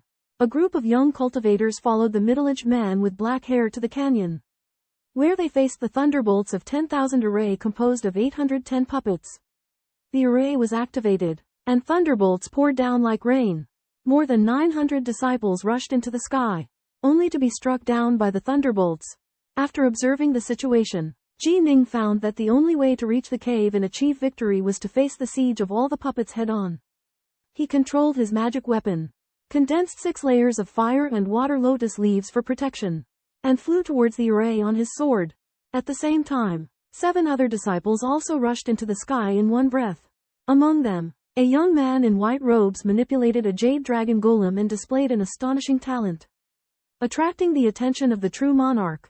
However, the middle-aged man with black hair pointed out that Ji Ning was the real genius because he came from the Wuyu cave and had comprehended the realm of Tao in the early stage of Purple Mansion. In the end, Ji Ning relied on his powerful strength and unyielding will to break through the thunderbolts and become the first to enter the cave. Becoming a new disciple of the Black and White Academy, lightning crackled and boomed as thousands of bolts surged towards the earth. Cultivators rose up into the sky, unleashing their powers to resist the lightning assault. Ji Ning was surrounded by a radiant waterfire lotus, his swords dancing as he effortlessly repelled the bolts. The white-robed youth Mu Zizio commanded a jade dragon puppet, moving nimbly amidst the lightning storm. However, a momentary lapse allowed a bolt to strike Ji Ning. Mu Zizio offered a sincere apology, which Ji Ning brushed aside. As the puppet formation activated, the density of lightning skyrocketed, transforming into a sea of azure light. With the combined strength of the waterfire lotus in his swordsmanship, Ji Ning surged ahead, breaking through the saturated attack zone into the mountain cave. Mu Zizio followed close behind. 3 more individuals crossed the lightning formation and entered the cave. Inside, a black-haired, middle-aged man announced the end of the puppet formation and then launched a divine sense assault that sent the gathered cultivators plummeting. Ji Ning was taken by surprise, recognizing it as a divine sense attack technique. The black-haired man and his companions entered the cave, selecting potential disciples. Those who cheated by using external power, such as a member of the Dong clan, were eliminated. Mu Zizio's puppet was deemed acceptable. The black-haired man declared a final trial, which would determine who could become a disciple of the Yin-Yang Academy. The black-robed youth Trots was warned that his Red Radiance 9 Heavens map was inadequate, but he insisted on attempting the trial. A white-robed woman expressed concern for him, believing he would fail. As the overseer of the disciple recruitment, Fairy Wayan understands the difficulty of the last level and knows that her clansman Wachong has no chance of winning. However, Wachong is unwilling to accept this and yearns to enter the Black and White Academy like his aunt. Fairy Wayan. The 8 candidates follow the middle-aged man with black hair to a fork in the road where each of them must choose a different path. Guarded by nascent soul disciples of the Black and White Academy, the middle-aged man with black hair explains that they only need to charge out of the cave, and it is not necessary to defeat the guarding disciple. Ji Ning chooses the path guarded by the Blood Drink clan's genius. Blood Drink asks sword. Blood Drink asks sword is arrogant and only allows Ji Ning to use a single flying sword while unleashing the power of his mighty sword technique. Thunderlight descends. Ji Ning uses Lotus Blossom opens to neutralize most of the might of Thunderlight descends and then unleashes his 729 flying swords, forming the Myriad Swords formation. Blood Drink asks sword uses the Northern Dipper 7 stars to suppress Ji Ning's sword intent, forcing himself to break the rules and reveal his true strength. Blood Drink asks sword's true strength far exceeds Ji Ning's estimations, but Ji Ning, relying on the might of the Myriad Swords formation, forces Blood Drink asks sword to use his ultimate technique, Northern Dipper 7 stars. After revealing his true strength, Blood Drink asks sword concedes defeat and leaves. Ji Ning steps out of the cave and becomes a member of the Black and White Academy. It is worth noting that Ji Ning intentionally forced Blood Drink Ask's sword to use his true strength, demonstrating his own formidable abilities and paving the way for his future in the Black and White Academy. At the fork of the cave in the Yin Yang Academy, 6 nascent divinity Taoists praised Ji Ning's sword array technique. Acknowledging his potential, Ji Ning successfully passed the entrance test, causing the guarding disciple Yin Shuiwen to retreat. Meanwhile, Ji Ning sailed to the summit and met Mu Zuo, who had also passed the test. The 6 nascent divinity Taoists appeared and announced that Ji Ning and Mu Zuo were officially disciples of the Yin Yang Academy. Nascent divinity Taoist Wu Shu arranged accommodations for Ji Ning and Mu Zuo and gave them books introducing the rules and precautions of the academy. Ji Ning chose a small mountain peak as his abode, naming it Baiming Peak. Upon descending the mountain, Ji Ning met Bai Shu's at the entrance, sharing their joy. Coincidentally, Bei Shan Baiwei also arrived to congratulate Ji Ning. Baiwei asked Ji Ning to borrow 9 servant slots. Ji Ning generously granted the request, keeping only one for himself. At that moment, Ji Ning remembered his parents, vowing to make a name for himself and avenge their deaths at the hands of the disciples of Snow Dragon Mountain.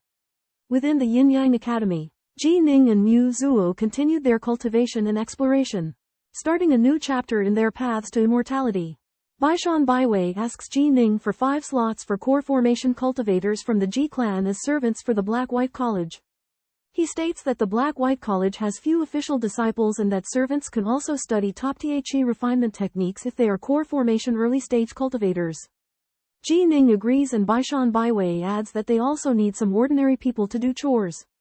After Baishan Baiwei leaves, Ji Ning and Bai Shuizi fly to the Baiming Peak, Ji Ning's residence in the Black-White College.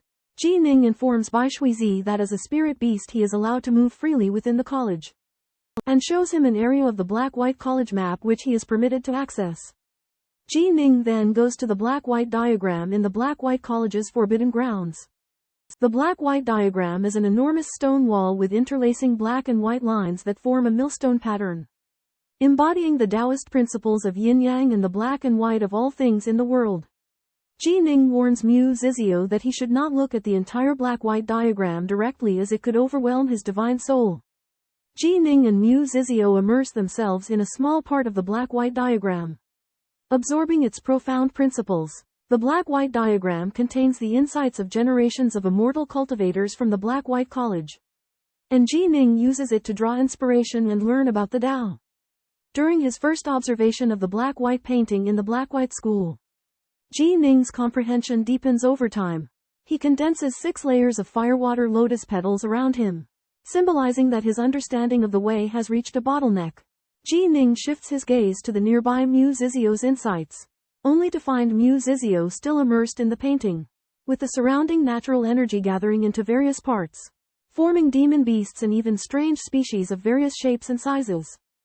Ji Ning's heart of the way is baptized time and time again as he turns to look at the writings of past immortals on the stone wall, experiencing the strength, determination, and purity of immortal cultivators.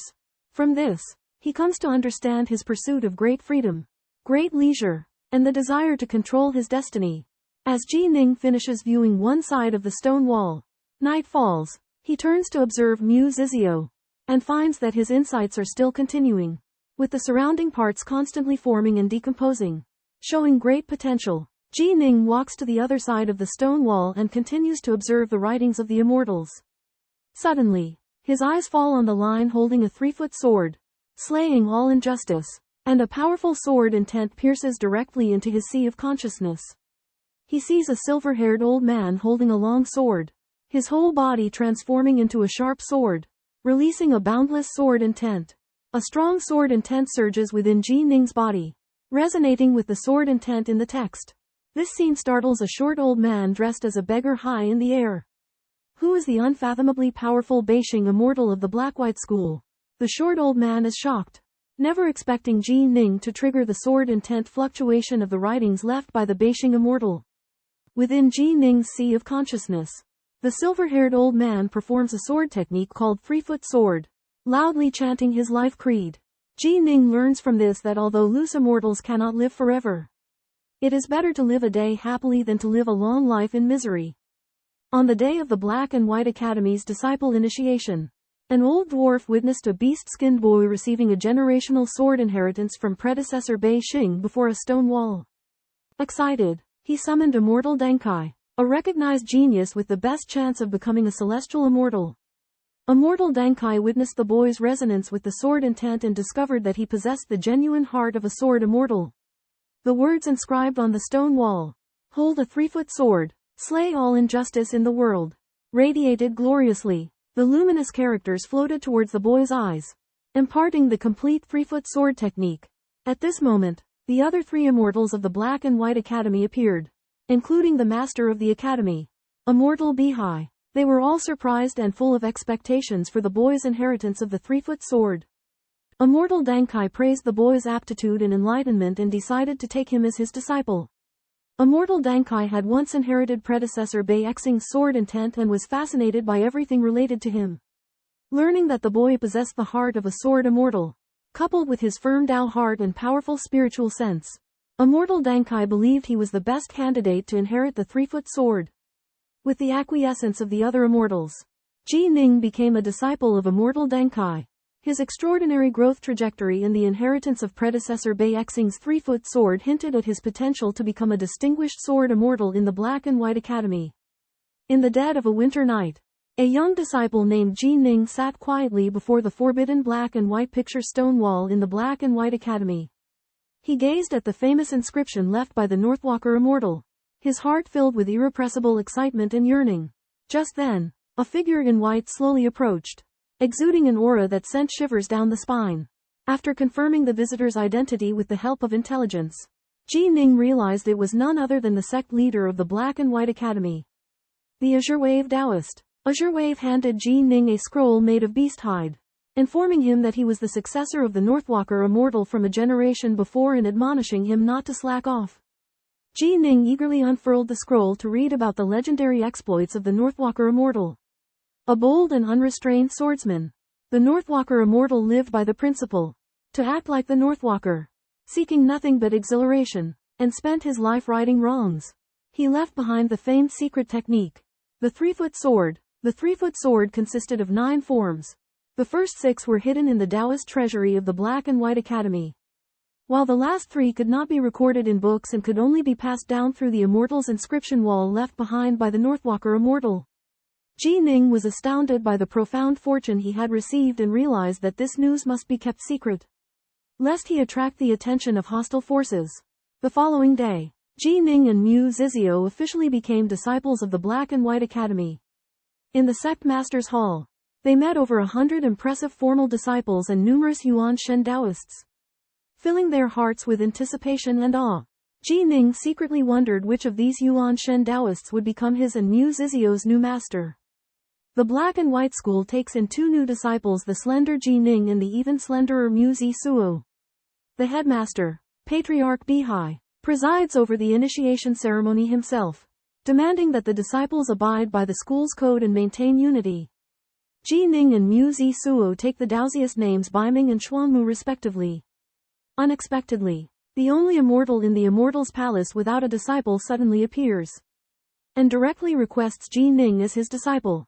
The immortal, Denkai, wields a sword with peerless skill. His sect has remained without a disciple for many years, so his action shocks the Black and White School. Denkai tells Ji Ning that he received the sword intent inheritance of the Northwalker, and has a complete inheritance of the 3-foot sword. Denkai himself only has inherited the first 3 moves of the 3-foot sword. In order to conceal this secret, Ji Ning is compelled to exchange for the first part of the 3-foot sword from the scripture repository, which costs him 2,000 black and white pebbles. In addition, Denkai gives Ji Ning 2,000 black and white pesos, coupled with the reward for entering the school and achieving the divine sense level for his divine soul. Ji Ning now has a total of 6,000 black and white pesos. Denkai advises Ji Ning to choose a chi refining technique at the immortal level, and to freely select a cultivating technique from the scripture repository. As the first rays of dawn broke through the sky, the winter sunlight cast its golden hue upon the Black and White Academy. Ji Ning stepped onto a ferry and headed towards a grand hall, the Daozang Hall. A treasure trove of secret techniques, divine abilities, and divine arts collected by the Black and White Academy. The Taoist guardian of the hall handed over 6,000 black and white pills and 100 caddies of essence liquid to Ji Ning. Ji Ning entered the Daozang Hall. The first floor was lined with bookshelves, each filled with various secret techniques. He located the immortal-grade body refining technique water essence infusion, which required 1,005 black and white pills, considering that he had to acquire techniques for the Whitewater Hound as well. Ji Ning ultimately chose 2 copies of the water essence infusion. He also found the second volume of the Divine Demon Body Refining Technique Scarlet Glow 9 Heavens chart, which only required 100 black and white pills. As he ascended to the second floor, Ji Ning chose 3 heads, 6 arms from among the 5 divine abilities available. The first volume required 3,000 black and white pills. While searching for more unique divine arts, he stumbled upon Soulshake, a rare secret technique for attacking the divine sense. Despite the bountiful resources provided by the Black and White Academy, Ji Ning realized that his funds were running low. He still needed to acquire techniques for the Whitewater Hound, purchase the subsequent volumes of the Scarlet Glow 9 Heavens chart, and other divine arts. It meant he had to carefully plan and allocate his limited black and white pills wisely. Within the Daozang Temple of the Black-White Academy, Ji Ning laid his eyes upon the secret technique known as the soul-shaking technique. This formidable technique had the power to sway the enemy's soul and even annihilate it altogether. However, obtaining this secret technique required an astonishing sum of 2,000 black and white pills, while Ji Ning possessed only 6,000 of them. After meticulous contemplation, Ji Ning resolved to prioritize his qi refinement methods and swordsmanship over other techniques. He exchanged his pills for the immortal-grade qi refinement method Aqua Essence scripture in the Lesser 5 Elements Sword Codex, while also acquiring the Aqua Essence scripture for his spirit beast, the vast white serpent. Returning to Mount Biming, Ji Ning eagerly embarked on the cultivation of the Aqua Essence scripture. Utilizing spirit liquid to expedite his progress, he swiftly converted it into divine power, forming a vortex within his violet palace that spiraled ever downward. As the vortex rotated, the depth of the lake in his violet palace grew significantly, culminating in the emergence of a water source that incessantly yielded new divine power. Empowered by the profound strength of the Aqua Essence scripture, Ji Ning successively broke through to the mid and latter stages of the Violet Palace realm, exponentially enhancing his combat prowess. At the peak of the Dao Domain realm and with proficiency in the water element path, the Violet Palace chapter and Myriad Manifestations chapter of the Water Source scripture posed no difficulty for Ji Ning. He effortlessly attained the realm required for the Myriad Manifestations True Man realm. After cultivating for just 1 hour, Ji Ning's Violet Palace lake of primordial energy reached its maximum capacity, and the energy's purity also hit the limits of the Violet Palace.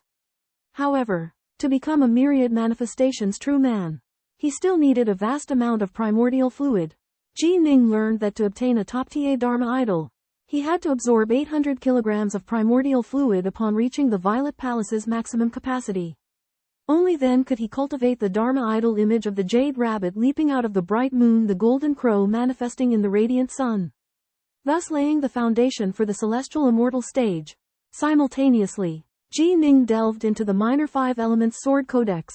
This sword technique, ranked within the top 5 at the Black-White College, captivated him. News spread that Yin Shiwen, the Black-White College's chief disciple, was furious after learning that Ji Ning had been accepted as a disciple by Lord Truegold. Brother Bu, a young man in Azure, came to visit and suggested that Yin Shiwen teach Ji Ning a lesson at the Dao Discussion Hall, showing him that there were always superior beings outside the Black-White College. When it was the turn of the new disciple, Mu Zizio, senior sister Donglin, a young woman in blue, also invited him to the Dao Discussion Hall for a sparring match. Mu Zizio was thrilled and eager to test his skills against his senior brothers and sisters. In the towering hall of debates at the Black and White Academy, a fierce battle raged between newly enrolled disciple Mu Zishu and the azure-garbed maiden Dong Lin. Dong Lin explained that giving lessons to new disciples was an academy tradition aimed at humbling their arrogance. Although Mu Zishu was displeased, he understood it was customary. Meanwhile, in a secluded chamber on North Mysterious Peak, Ji Ning immersed himself in cultivating the Lesser 5 Elements sword record.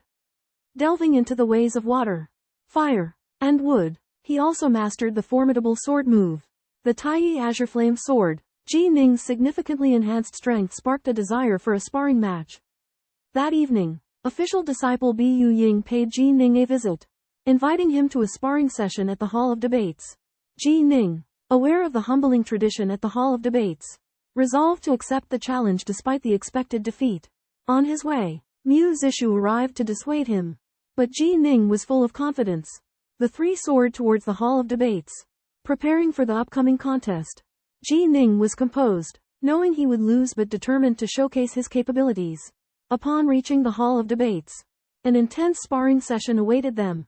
Ji Ning would utilize his swordsmanship and unwavering spirit to etch his mark among the formidable cultivators within the renowned Black and White Academy. The dimly lit Dao discussion hall was filled with laughter and chatter.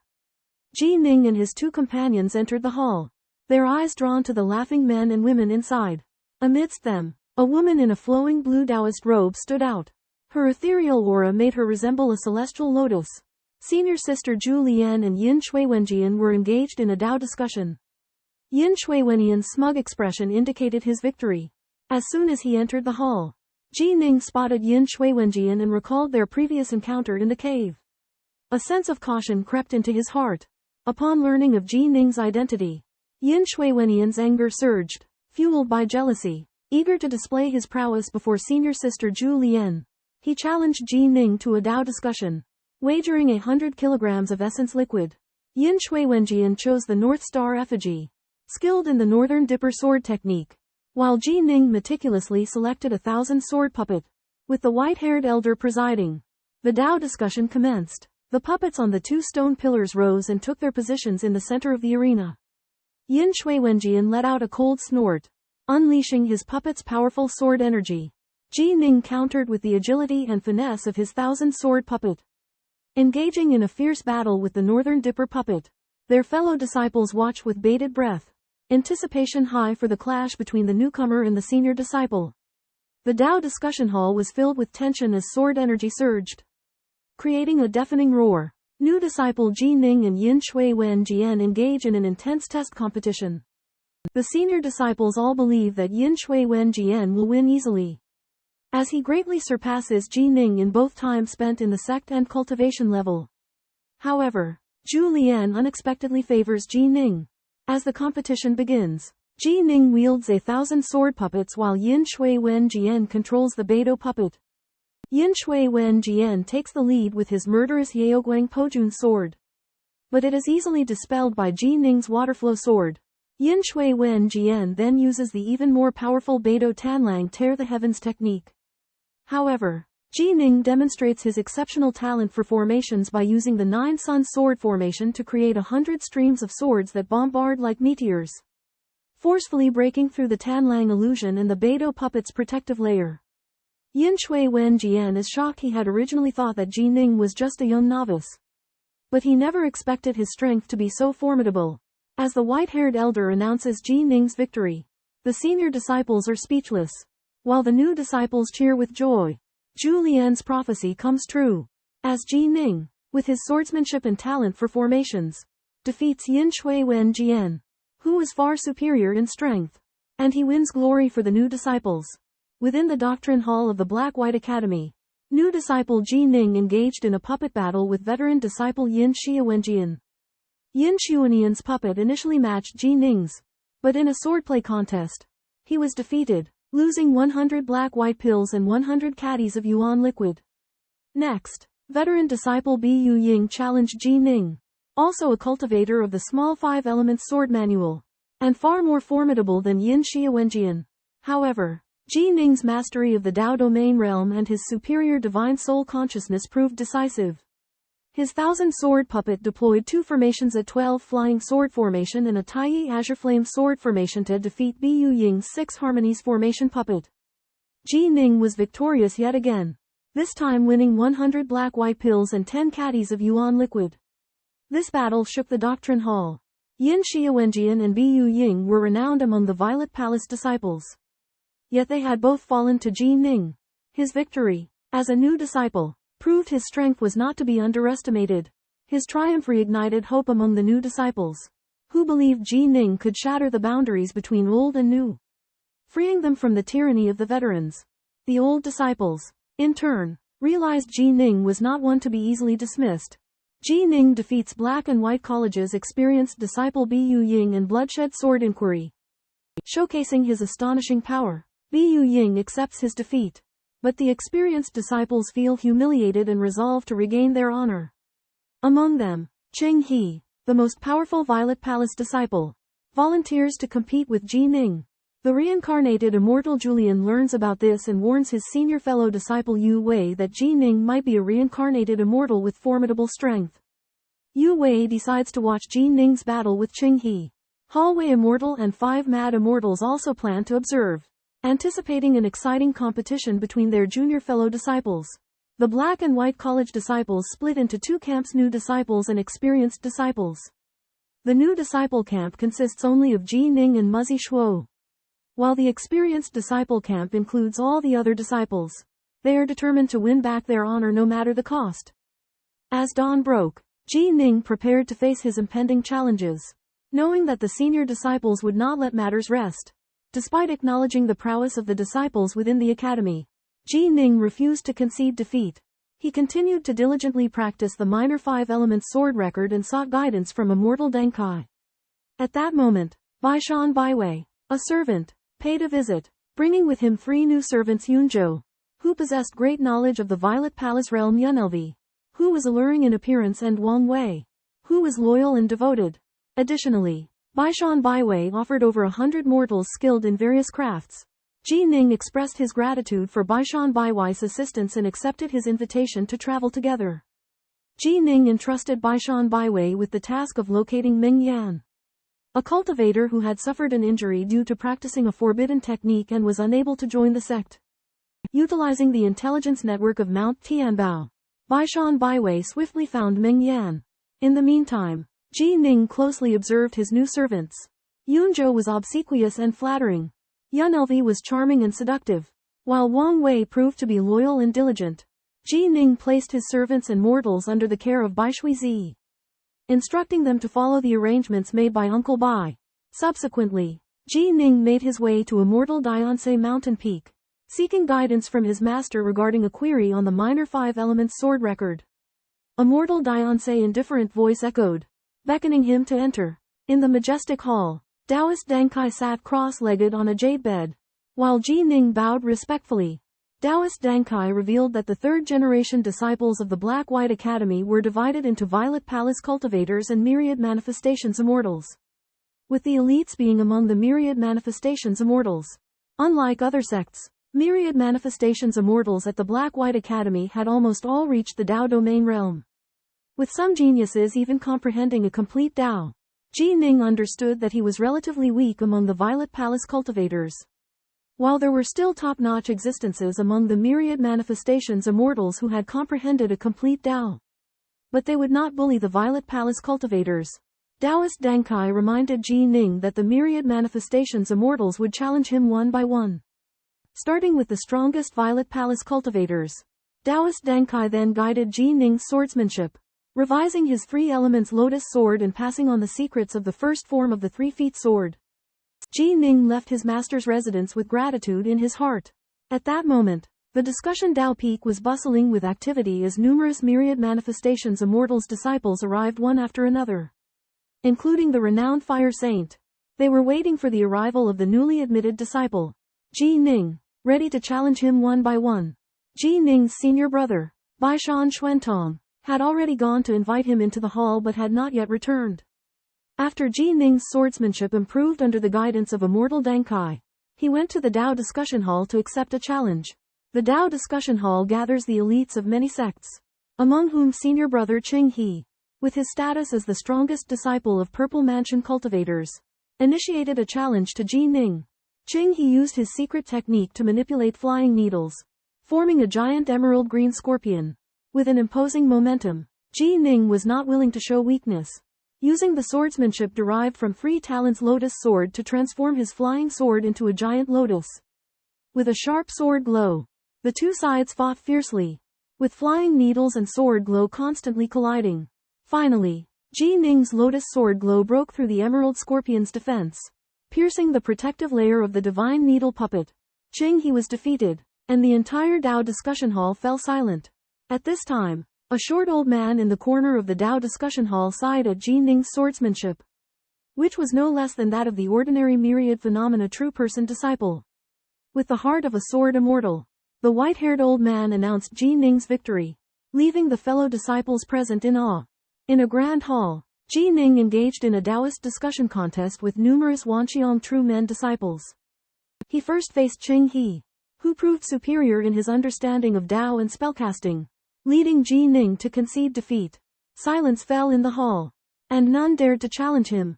After Ji Ning inquired aloud, Bloodshadow, a white-haired senior in white robes, stepped forward. Bloodshadow specialized in cultivating the divine and demonic body, excelled in close combat, and exhibited some skill in puppet manipulation.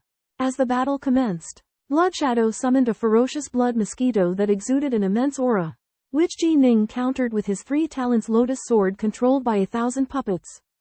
Ji Ning fought with all his might, unleashing 5 3 talents lotus swords simultaneously to besiege the mosquito.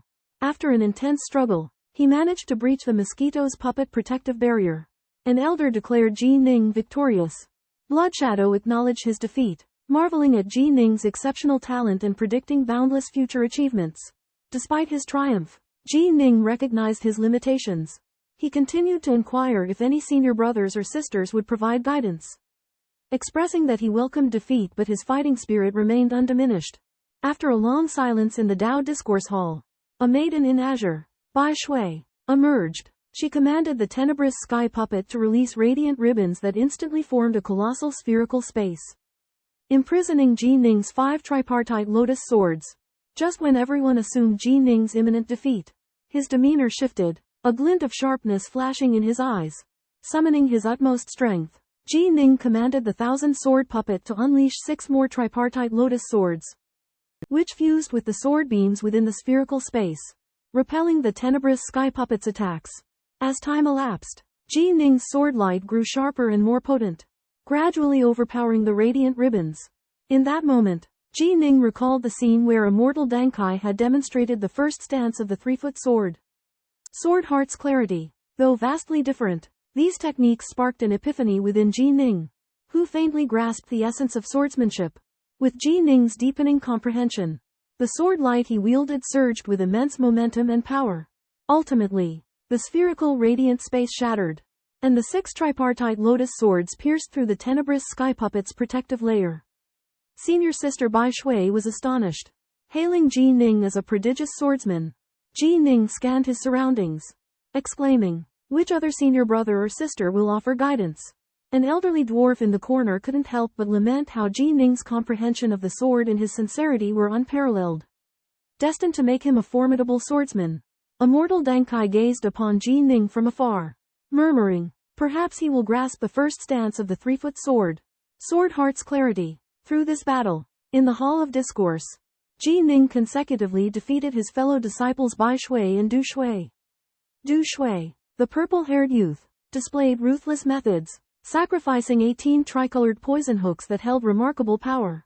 Unfazed, Ji Ning countered with 18 3-petaled lotus sword lights. As the battle progressed, Ji Ning's sword light's potency continued to grow, demonstrating his astounding comprehension abilities. Amidst the fight, he once again entered a state of epiphany, discarding distractions and focusing solely on the sword in his heart. Under the watchful eyes of the Hall Master Immortal and others, Ji Ning ultimately comprehended the realm of sword's heart clarity. The 18 poison hooks with their colorful radiance proved no match for the ever-intensifying lotus sword lights. Piercing through the protective layer of Du Shui's puppet, Ji Ning emerged victorious, causing a commotion within the hall. However, what went unnoticed by the spectators was the transformation that had silently befallen Ji Ning. Only the 5 Mad Immortal and the Hall Master Immortal detected that Ji Ning's aura had become sharper and more formidable, as if his entire being had been reforged into a sword. Unbeknownst to all, Ji Ning's epiphany had not only brought him victory but had also allowed him to master the first form of his 3-foot sword technique, Sword's Heart Clarity. Ji Ning rose to his feet, his gaze sweeping across his fellow disciples as he issued another challenge: "Who among you wishes to guide me further?" His Sword's Heart Clarity had instilled in him a sense of heightened prowess and boundless confidence. In the hall of discussion and debate of the Black and White Academy, Ji Ning fights back against a series of challenges from opponents with increasing strength. His latest adversary is Baishan Xuantong, a highly respected disciple of the Qi refinement branch. Ji Ning confronts Baishan Xuantang's 5 Qi coercion technique. Despite being at a disadvantage, he fights back with all his might, constantly improving his understanding of the true essence of swordsmanship amidst the fierce battle. Gradually, Ji Ning enters a mysterious state of enlightenment. Suddenly, Ji Ning's sword intent surges, and an astonishing sword aura emanates from him. He unleashes the 3-foot sword.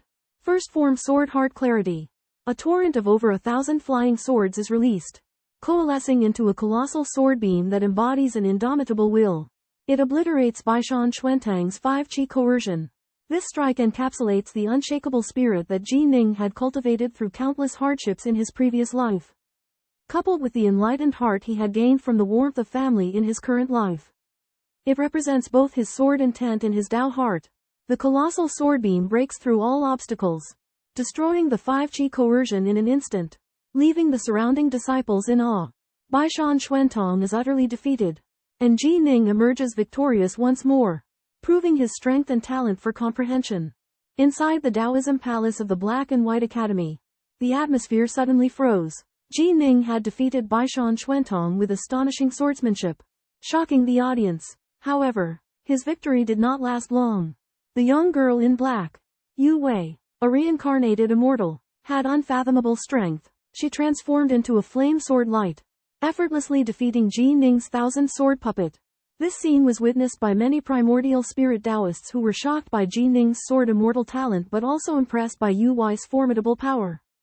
Several immortals rushed over after hearing the news, praising Ji Ning's sword heart and comprehension while predicting his future greatness.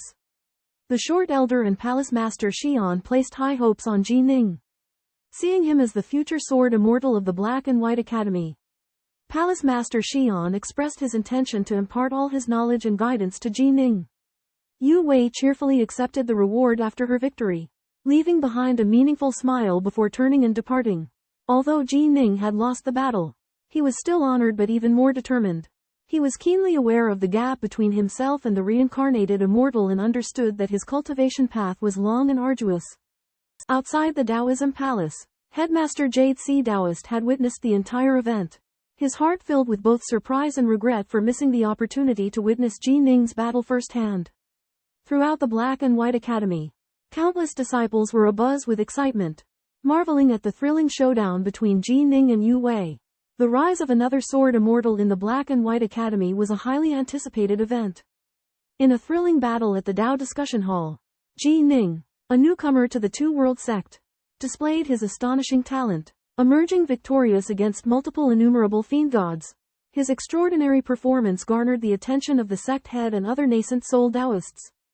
The headmaster, virtuous Taoist Heavenly Joy, unveiled to Ji Ning the hierarchical classification of Tao, including the Supreme Heavenly Tao, the Elevated Great Tao, and the Most Common Tao. Ji Ning was astounded to learn that his sword Tao was a Great Tao, and his initiation into it had already earned him the title Sword Immortal. Virtuous Taoist Heavenly Joy explained that initiation into a Great Tao was more arduous than realm of a common Tao, which accounted for Ji Ning's ability to defeat the fivefold Northern Highlanders on Tong. He also informed Ji Ning that the Two-World sect, including himself, had only 2 sword immortals, the other being Ji Ning's master, Immortal Dankai. To reward Ji Ning's breakthrough in the sword Tao, the sect bestowed upon him 2002 world pills. The headmasters urged Ji Ning to cultivate diligently and avoid complacency, as the path of the Great Tao was fraught with challenges and formidable power. Immortal Dankai telepathically messaged Ji Ning, instructing him to quietly contemplate for 3 days before seeking his guidance. Ji Ning piloted his boat back to Northmont Peak to consolidate his recent gains. Through this experience, Ji Ning's understanding of the immortal cultivation world deepened, and he gained a clearer vision of his future path. A flying boat descended rapidly from the skies onto Ji Ning's estate on Northmont Peak. Ji Ning's immortal servants greeted him with reverence and gave him a report. After greeting his servant Bai Shuizi, Ji Ning went to his meditation chamber to study the Tao of the sword. He cultivated diligently throughout the night, consolidating his previous insights and deepening his understanding of the Tao of the sword and sword immortal realm.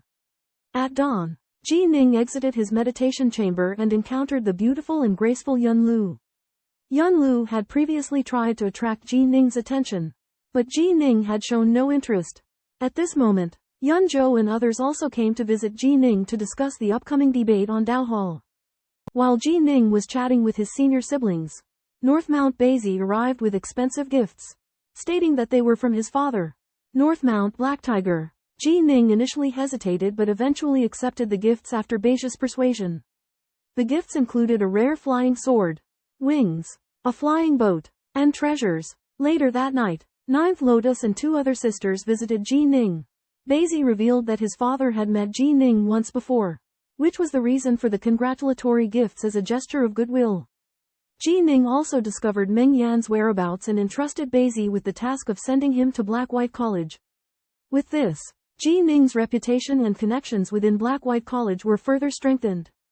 After subduing the demon beast, Ji Ning learns of Meng Yan's misfortune and decides to offer assistance. He dispatches a cloud ship to bring Meng Yan back to the Black-White Academy and enlists the help of Beishan Baiwei to prepare a congratulatory gift. Beishan Baiwei presents Ji Ning with a map of the Great Xia Dynasty. A flying sword, wings, a boat, a miasma treasure, and 1,000 jin of yuan liquid.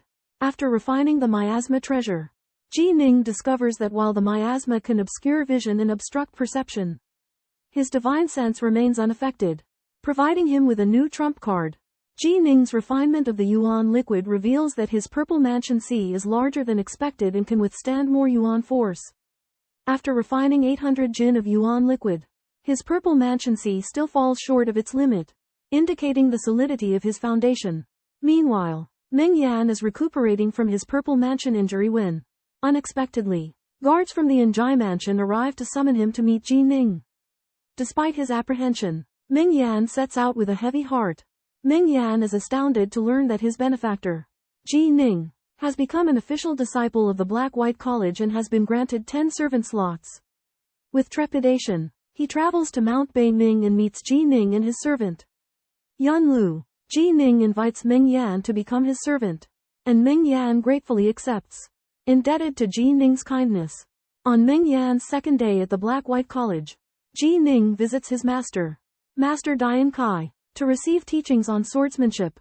Master Dian Kai explains that swordsmanship is a path of technical proficiency, requiring sincerity towards both the sword and one's own heart. He urges Ji Ning to continually self-reflect and polish his sword heart, lest it become tarnished. Master Dian Kai also selects 36 swordsmanship manuals for Ji Ning, allowing him to study a wide range of techniques and build a solid foundation. Ji Ning realizes that the abundance of resources and teachings at the Black-White College will greatly enhance his cultivation. In the Daozang Hall, Ji Ning discovered that his Z mansion can withstand much more yuan force than normal due to his godfiend physique. Palace Immortal estimated that he would need to refine 1,600 to 2,000 kilograms of yuan liquid in order to reach the myriad appearance realm. While selecting sword arts secret manuals, Ji Ning selected according to the 36 sword arts practices provided by his teacher and quickly completed the task.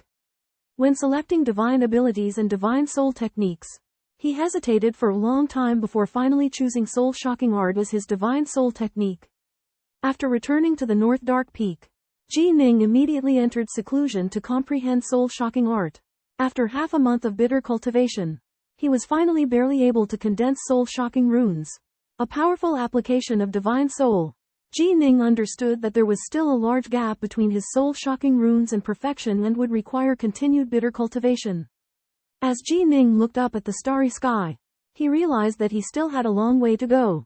He and Mu Zizio, these two unpolished jades, gradually emanated their own brilliance under the tutelage of the Black-White College. In the blink of an eye, more than 3 years had passed and Ji Ning had also welcomed his 20th birthday. At the crack of dawn, Ji Ning emerged from seclusion in his residence on Mount Baiming. Upon his appearance, his loyal servant Meng Yan presented him with breakfast. Ji Ning reflected upon his remarkable growth since joining the sect 3 years ago, particularly in mastering the second move of the 3-foot sword technique, which had previously eluded him. However, Ji Ning noticed a subtle change in his servant Yun Lu's demeanor. While Meng Yan remained his most trusted companion, Although he sensed Yun Lu's potential ambition, she was also the most approachable among his 6 servants. Ji Ning visited his mentor, Master Hall Talent, requesting a rematch. Hall Talent accepted without hesitation. Ji Ning demonstrated his enhanced abilities, seamlessly integrating the 3-foot sword's second move into his swordsmanship, creating a devastating strike that combined the elements of water and fire. Hall Talent countered with a powerful sword strike, while Ji Ning swiftly evaded the barrage of swords with his surrounding vortex of water, fire, and wind. Finally, Hall Talent unleashed a torrent of 1,000 sword strikes, resonating through the air and converging on Ji Ning. With his refined swordsmanship, Ji Ning skillfully neutralized each sword strike, one by one. As the duel ended, Hall Talent expressed immense admiration for Ji Ning's progress, recognizing his readiness to venture out into the world. Elated, Ji Ning prepared to embark on his cultivation journey, accompanied by Bai Shuizi, leaving the academy behind. In a fierce battle with his master, Master Dengkai the Immortal, Ji Ning unleashes his secret move, 3-foot sword at its second level known as Thorny Thicket, tearing through thousands of sword beams. Master Dengkai praises Ji Ning's comprehension, granting him permission to leave the academy and embark on a life of adventure. Overjoyed by his master's approval, Ji Ning receives 2 protective items from Dengkai: a protective pendant and a devastating bipolar magnetic light fire pearl. The pendant can withstand attacks from a loose immortal or earth immortal for a single breath, while the fire pearl can heavily injure an immortal. Recognizing the dangers of the path of cultivation, Ji Ning vows to fulfill his master's expectations. He visits his fellow disciple, Mu Zishu, to inform him of their master's consent. Together, they agree to leave the Black and White Academy the following morning to begin their adventures. Ji Ning bids farewell to Master Dengkai, promising to return safely. He understands that while the Black and White Academy boasts numerous geniuses, many fall along the path, signifying the perils of cultivation. Undeterred, he resolves to grow through trials and tribulations, honoring his master's teachings. The next morning, Ji Ning bid farewell to his servants as he prepared to venture out alone to hone his skills. With Ming Yan entrusted to oversee matters on Mount Baiming, Mu Zizio came to invite them, and the trio headed together to Tianbao Mountain to purchase essential items. Located throughout the Great Xia Dynasty, Tianbao Mountain boasted a wealth of treasures. Ji Ning sold the treasures he had accrued in exchange for a set of 360 human-grade top-quality water swords and 360 fire swords, totaling 720 swords, as well as a set of Fuxi stick arrays. Mu Zizio lamented having only 10 jins of primordial liquid remaining, with Ji Ning also having little left. After deliberation, the two decided to join the Yinglong Guards, aiming to use the Guards' missions to embark on their adventures purposefully. Serving in the Yinglong Guards would deter the wicked and avert unnecessary trouble. After some preparation, Ji Ning, Mu Zizio, and Bai Shuizi set out on their path to adventure, eager to enhance their strength through trials and return bearing more magical arts and techniques. After bidding farewell to his good friend Baishan Baiwei, Ji Ning and the puppet master Mu Zizio set off for Scarlet Dragon Mountain Range to join the Yinglong Guards. Mu Zizio manipulated the Azure Dragon puppet, transforming it into a dragon-headed ship, carrying them towards their destination. Scarlet Dragon Mountain Range was AWE inspiring, boasting a formidable mountain protecting formation. Upon arriving at Great Guest Peak, Ji Ning and the others were met with a cold reception by 2 crimson-armored nascent soul cultivators. They outlined the stringent rules for joining the Yinglong Guards, including prohibition of fighting, unauthorized trespassing, and damaging the formation. Ji Ning and Mu Zizio were assigned to a wooden hut on the back of Great Guest Peak, awaiting a group large enough to venture into Prison Mountain Wilderness. A month later, a thunderous sound reverberated. A voice like a celestial announced the time for assembly.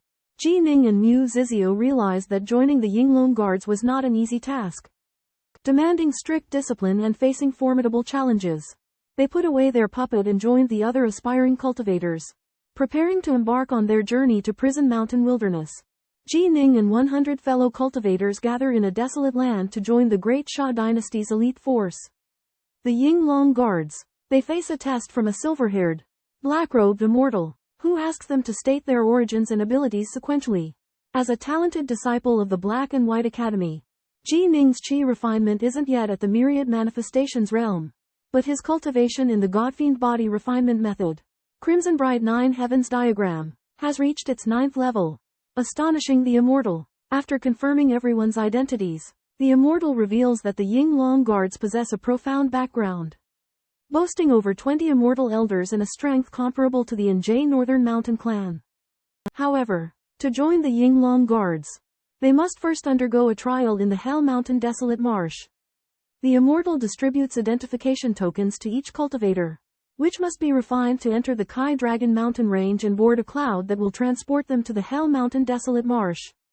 Before departing, the Immortal warns that no spirit beasts are allowed and that the trial must be completed individually.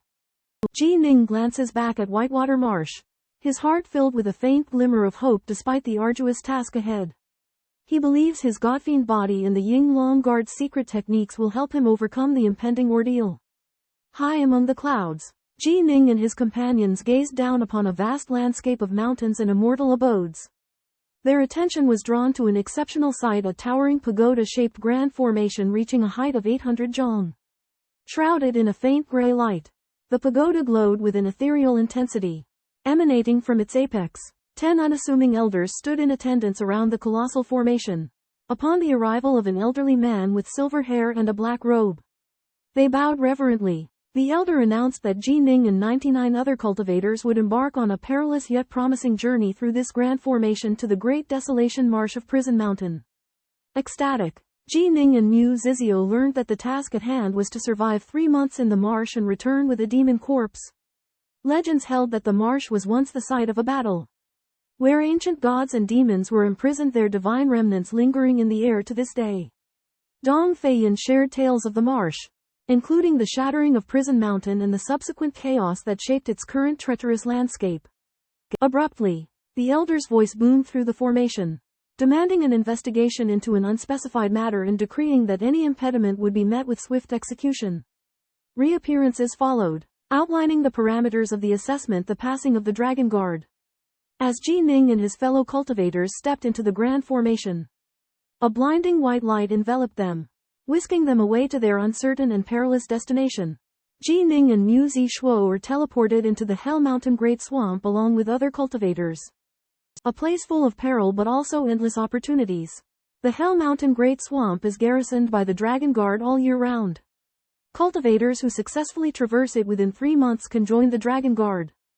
2 elderly cultivators give the cultivators 4 tips for survival. Don't stay in one place for too long.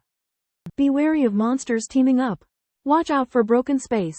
And rely on the sun, moon, and stars for navigation. The 100 or so cultivators then scatter in all directions. Ji Ning and Mu Zishuo decide to head to the mountainous region to the north. Flying high in the sky on a dragonhead warship, they find a treacherous mountain with many monsters active and conclude that it may be occupied by a universe monster. To ascertain the Monster King's strength, Ji Ning proposes releasing his spirit sense to investigate. If he can't detect it, then the monster must be a universe monster. If he can, then it might be a nascent divinity monster. Mu Zishuo prepares a talisman in case of a nascent divinity monster so that he can perform a long-distance escape technique. Ji Ning's spirit sense sweeps over the mountain, searching for its target. Ji Ning and Mu Zishuo explore a demon mountain, finding it dominated by a myriad phenomenon great demon, more than 10 nascent soul great demons, and numerous lesser demons. As a precaution, they conceal themselves and stealthily approach the mountain. Simultaneously, the black-faced great demon of the mountain concludes its seclusion and, upon learning of the arrival of human cultivators, becomes invigorated and prepares to capture them as food. However, Ji Ning utilizes his formation expertise to bypass numerous mechanisms, directly breaking through the cave's defensive labyrinth. Upon detecting the breach, the black-faced great demon roars in rage and confronts them, summoning a black saber Dharma aspect to attack. Mu Zishuo remains unflinching, employing the Path of Puppets to invoke a Sun Moon Star Dharma aspect.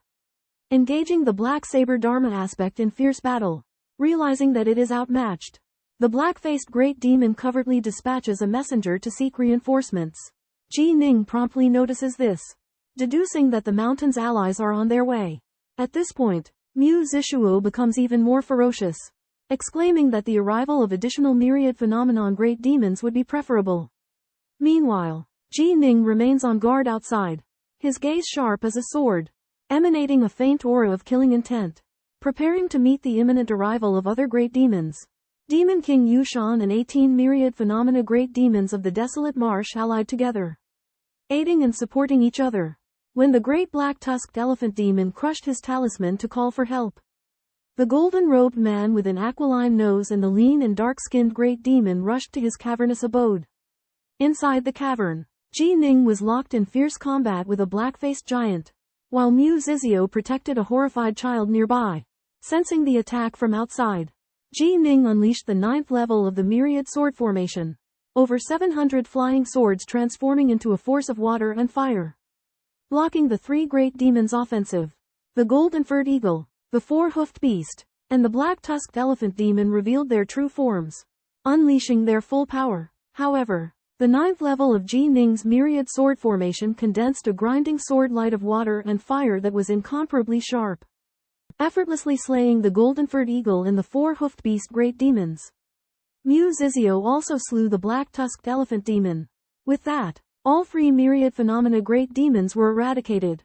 Ji Ning and Mu Zizio collected the great demons' corpses and led the young child out of the collapsing cave. The child pointed into the distance, as if he wished to recount his ordeal.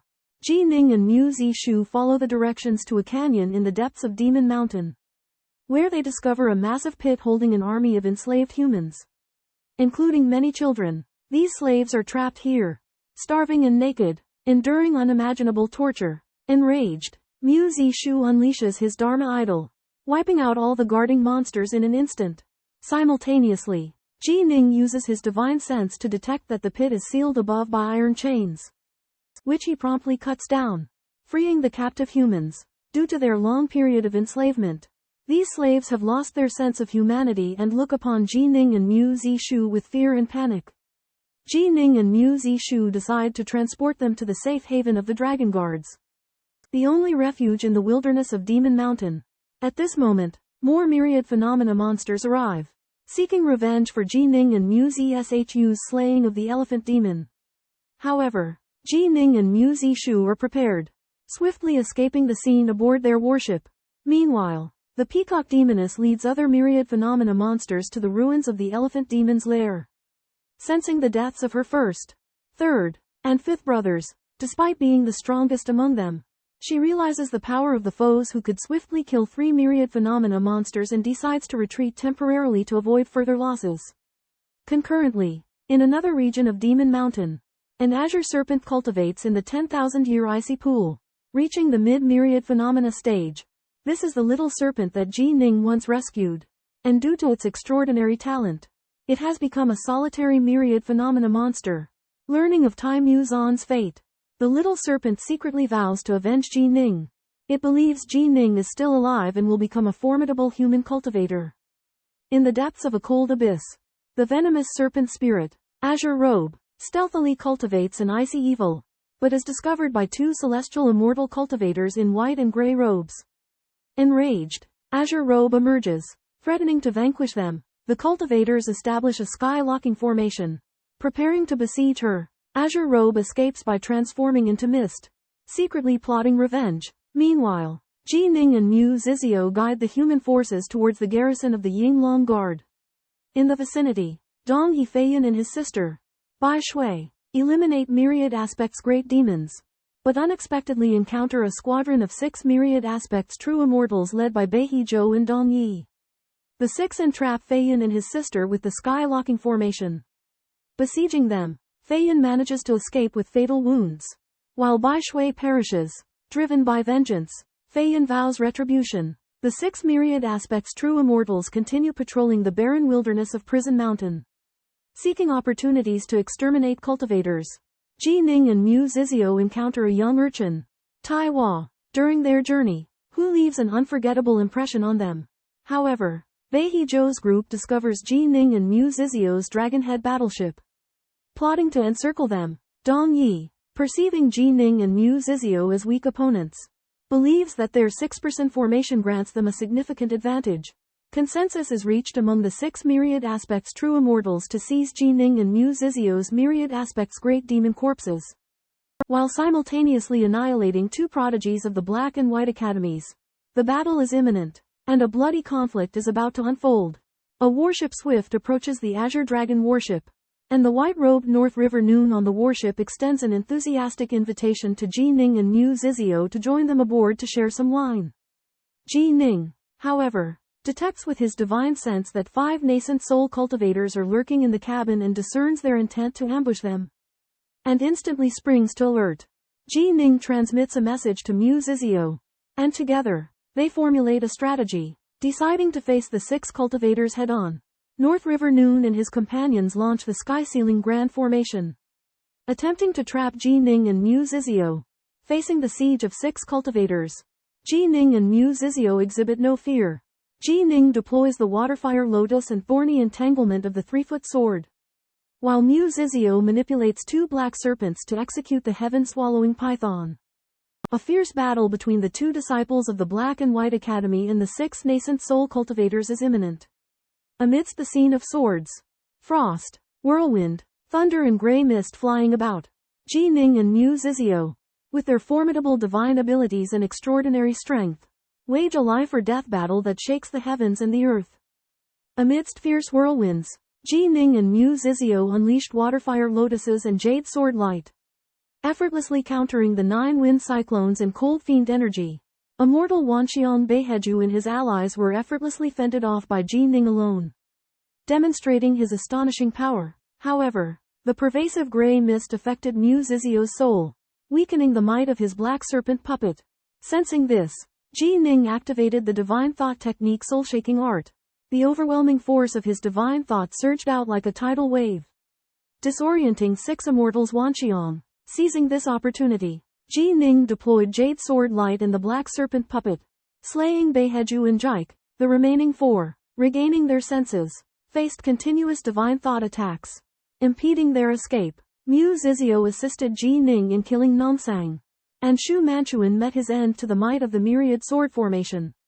Only Beiheju's disciple, Dong Yi, managed to escape with the aid of a protective treasure. In the end, Ji Ning and Mu Zizio slew 4 adversaries, reaping a considerable bounty that included a vast amount of essence liquid, providing Ji Ning with the perfect impetus to break through his current realm. Ji Ning and Mu Zizio continue to refine the treasures in the storage magic treasure. They discover the relics of 4 Wanxiang true people, including voluminous cosmic essence. They decide to give the cosmic essence to Ji Ning to improve his strength and enable him to break through to the early Wanxiang stage. The duo arrive at the Yinglong Guard garrison in Yushan Great Desolate Swamp but are unable to enter due to assessment rules. They explain to the black-robed old man, Yuanshan Taoist, about the enslaved people they rescued. The old man informs them that Yinglong Guard will take care of them. Ji Ning and Mu Zizio continue deep into the Great Desolate Swamp and find a secluded cave in a desolate mountain. Mu Zizio takes charge of the perimeter while Ji Ning begins to refine the cosmic essence. He continuously absorbs cosmic essence, and his purple dominion sea expands rapidly, surpassing his previous Yuan force limit. He ends up refining a total of 500 caddies of cosmic essence, and his purple palace sea reaches saturation. His foundation is now solid. Ji Ning realizes the time has come. He silently chants the formula from Origin Source Annotation and begins to break through to the early Wanxiang realm. In Ji Ning's Violet Palace, the sea of primordial energy gradually lowered, and a vast amount of primordial energy essence condensed into numerous gigantic stars, slowly rising to the high void, forming a resplendent starry sky. Then, an even larger star, the bright moon, rose up from the sea, illuminating the entire night sky. Finally, a dazzling sun rose up, enveloping the entire space, illuminating the daylight. These were the 3 omens of breaking through the tenebrous phase realm. Myriad stars in the sky, the bright moon rising from sea, and the morning sun in the east. As the sun rose to its highest point, aligning with the bright moon, yin and yang harmonized, and the sea of primordial energy crazily lowered, with countless points of light gushing out of the water, flying into the night sky. The bright moon, the sun, and the myriad stars continuously grew larger, absorbing these points of light, eventually reaching more than double their original size. The breakthrough was complete, and the stars in Ji Ning's Violet Palace resonated with the stars in the external world, and the speed of absorbing the primal energies skyrocketed. At this time, His senior apprentice brother Mu Zisuo gifted him a set of 9 earth-ranked flying swords, congratulating him on breaking through the tenebrous phase. Sometime later, Ji Ning and Mu Zisuo sailed in a dragon-headed warship in the Prison Mountain Great Desolate Marsh. They met the tenebrous phase Grand Perfection True Immortals, Wuxiang and Domshu, who were also going to join the Yinglong Guard. Ji Ning learned from them that Wuxiang and Domshu had encountered an azure serpent and had been toyed around with by it, almost losing their lives. At this time, Ji Ning recalled the azure serpent that he had encountered before, and his heart stirred, deciding to go and investigate, to find out more about that azure serpent. In the vast wilderness of the Hell Mountains, Jining, Mu Zishuo, Wuxiang Zhenren, and Domshu Zhenren crossed paths. Since neither party had acquired enough corpses of myriad phenomenon great demons, they decided to split up and continue their search. However, Jining and Mu Zishuo stumbled upon a piece of unexpected news. A legendary divine beast known as the Azure Serpent had reportedly been spotted near Mount Yaolian. Jining had an encounter with an Azure Serpent in the past, so he determined to travel to Mount Yaolian to investigate. Meanwhile, the Azure Serpent was under siege near Mount Yaolian by over 10 myriad phenomenon great demons. The leader of the great demons, the Dragon Whale King, vowed to torture the Azure Serpent for a century. But the Azure Serpent resolved to resist to the end, declaring that it would rather die than surrender. Jining and Mu Zishuo arrived at Mount Yaolian to find a fierce battle still raging. Jining used his divine sense to assess the situation and discovered the desperate plight of the Azure Serpent. Although it was a divine beast, it was outnumbered and on the verge of being captured alive. Jining, moved by compassion, decided to intervene and rescue the Azure Serpent.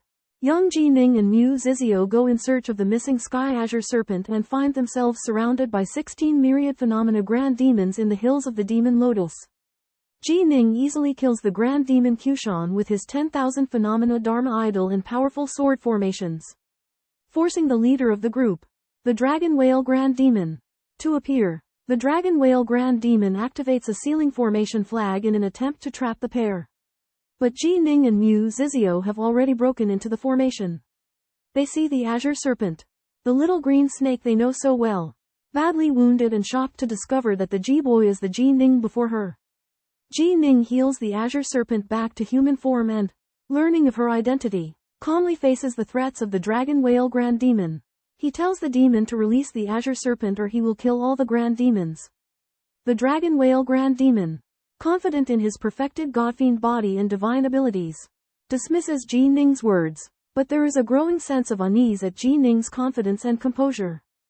Ji Ning and his junior apprentice brother Mu Zishu encounter a group of formless monsters. These monsters immediately assault them, but Ji Ning remains calm, using his fingers to transform his jade sword into a water and fire grinder that shoots out waves of powerful divine sense. This divine sense shockwave instantly crashes into 15 of the great monsters, injuring their divine souls and rendering them incapable of resistance.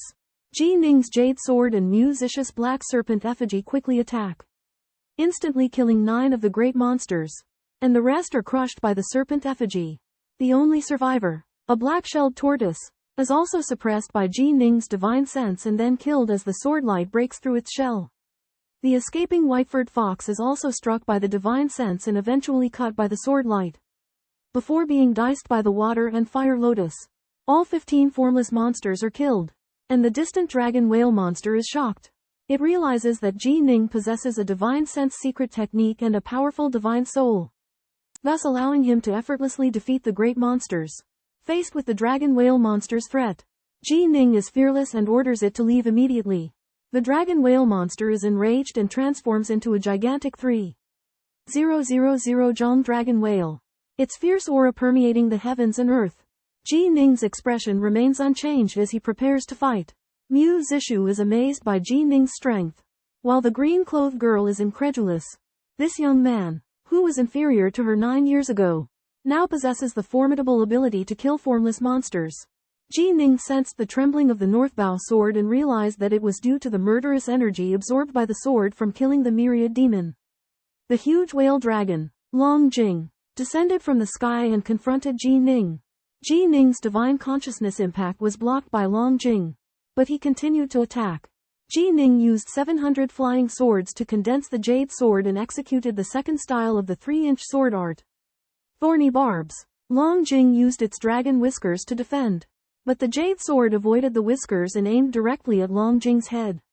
Long Jing spewed out icy cold. But the jade sword curved and avoided it, piercing into Long Jing's head for more than 10 feet. However, Long Jing's skin was thick, and the jade sword's light was exhausted. Long Jing mocked Ji Ning's attack as a tickle. But Ji Ning took out 2 northbow swords, transformed into a 10-foot-tall giant, used the divine ability Heaven and Earth Transformation, and with the help of the Wind Escape, charged towards Long Jing's head. Long Jing used icy cold in its giant tail to resist. But Ji Ning used the star-plucking hand and transformed the 2 northbow swords into a sword river that pierced through Long Jing's body, finally killing it. Ji Ning delves into the vast body of the cosmic whale, facing its violent divine power head-on. Undeterred, he wields his star-sizing hands, aiming for its vital points. Divine power surges as Ji Ning realizes the near impossibility of killing the cosmic whale, given its immense divine power reserves. Nevertheless, Ji Ning pierces the cosmic whale's cranial nerve center, diminishing its control. He unleashes the water flame lotus, only to discover the cosmic whale's body is too resilient to be effectively strangled. With the cosmic whale detonating its own head, Ji Ning is violently knocked to the ground. The cosmic whale, recognizing Ji Ning's formidable divine fiend body refinement, opts to flee. Ji Ning understands his own limitations, unable to sustain the divine power consumption of his star-sizing hands indefinitely. Mu Zi Suo and the green-clothed girl witness Ji Ning's triumph over the cosmic whale. The green-clothed girl offers to join Ji Ning, as she possesses the abilities to locate areas of fortune and traverse space. Ultimately, Ji Ning declines the green-clothed girl's offer, citing his existing bonded beast companion. In a battle against the dragon whale demon, Ji Ning encounters a girl in green. She possesses the talent to traverse the void and wishes to follow him. Despite already having Bai Shu, his spirit beast, he accepts her, names her Ji Qingqing, and considers her request in light of her having saved his life. Qingqing claims to have traveled the great desolate swamp of Prison Mountain for many years, and she has discovered rare veins of cold ominous and earth fire.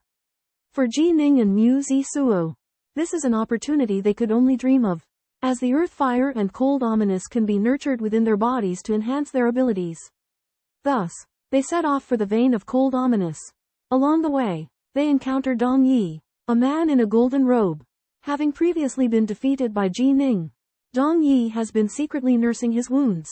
Coincidentally, he is also searching for the vein of earth fire. Due to Dong Yi's protective treasure, Ji Ning fails to detect his presence. As they journey to the vein of cold ominous, Ji Ning and Dong Yi pass each other without noticing each other. Ji Ning and his companions continue onward, eagerly anticipating the rewards that the vein of cold ominous has to offer. Dong Yi, who has cultivated for hundreds of years, discovers precious golden flame earth fire in a fissure in the ground. Although he is not suited to nurturing earth fire, he realizes that this naturally occurring earth fire vein is invaluable. Meanwhile, Ji Ning, Mu Zizio, and Qingqing are searching for a type of cold energy suitable for Ji Ning.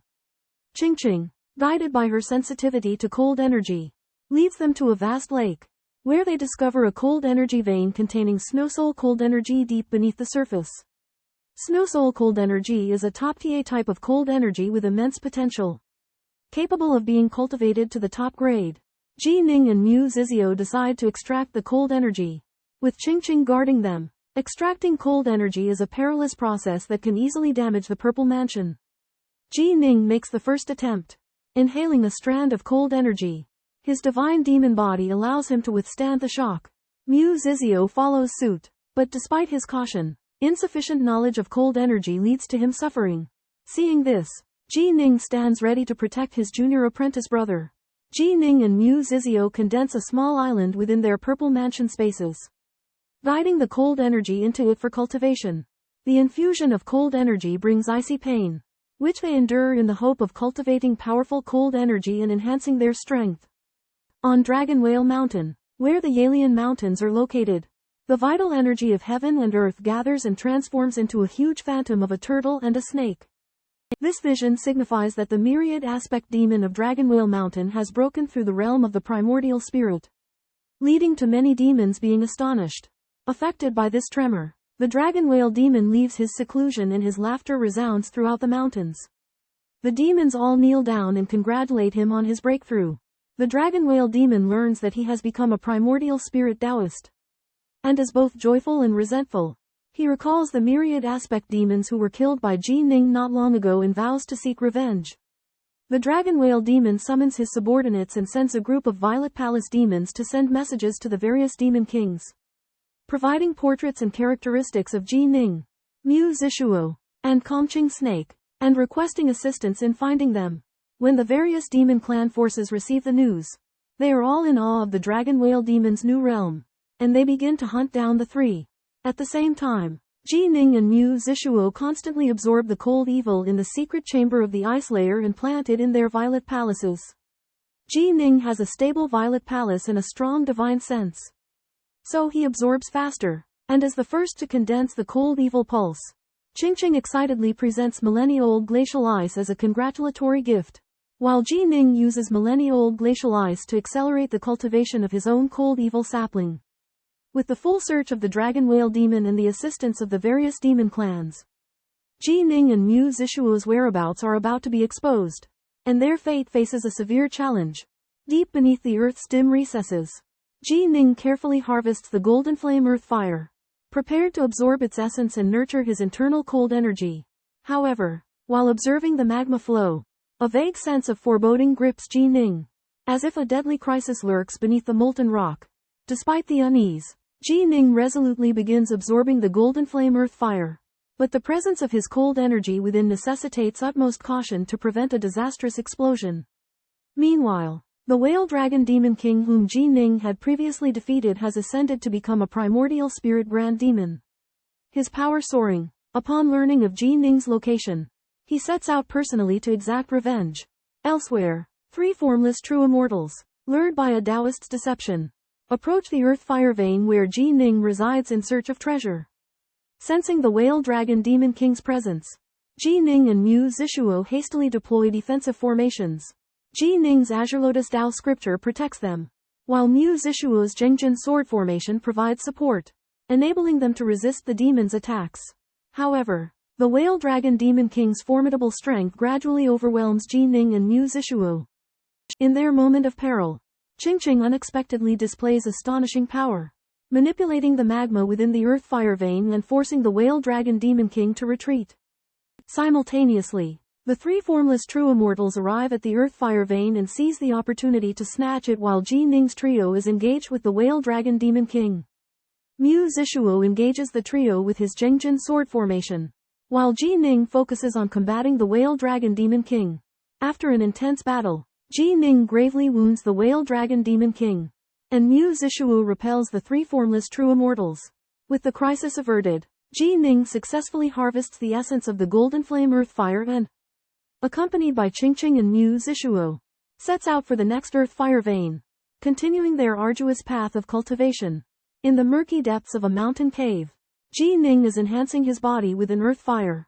Suddenly, Mu Zishuo senses an intrusion, setting up an alert formation and activating a maze to bewilder the intruder. Realman Dongyi of Snow Dragon Mountain arrives at the underground river with his junior sisters, Red Pistol and Red Leaf, to search for the earth fire vein. However, they encounter a maze blocking their path. Red Leaf uses her divine sense to break the formation, but an icy voice from within issues a dire warning that they will face relentless pursuit if they proceed. Mu Zishuo and Qing prepare for battle, ready to face the intruders. Meanwhile, Ji Ning speeds up his earth fire absorption, increasing his strength. The Dragon Whale Demon King detects the anomaly in the cave and deploys a large sealing array.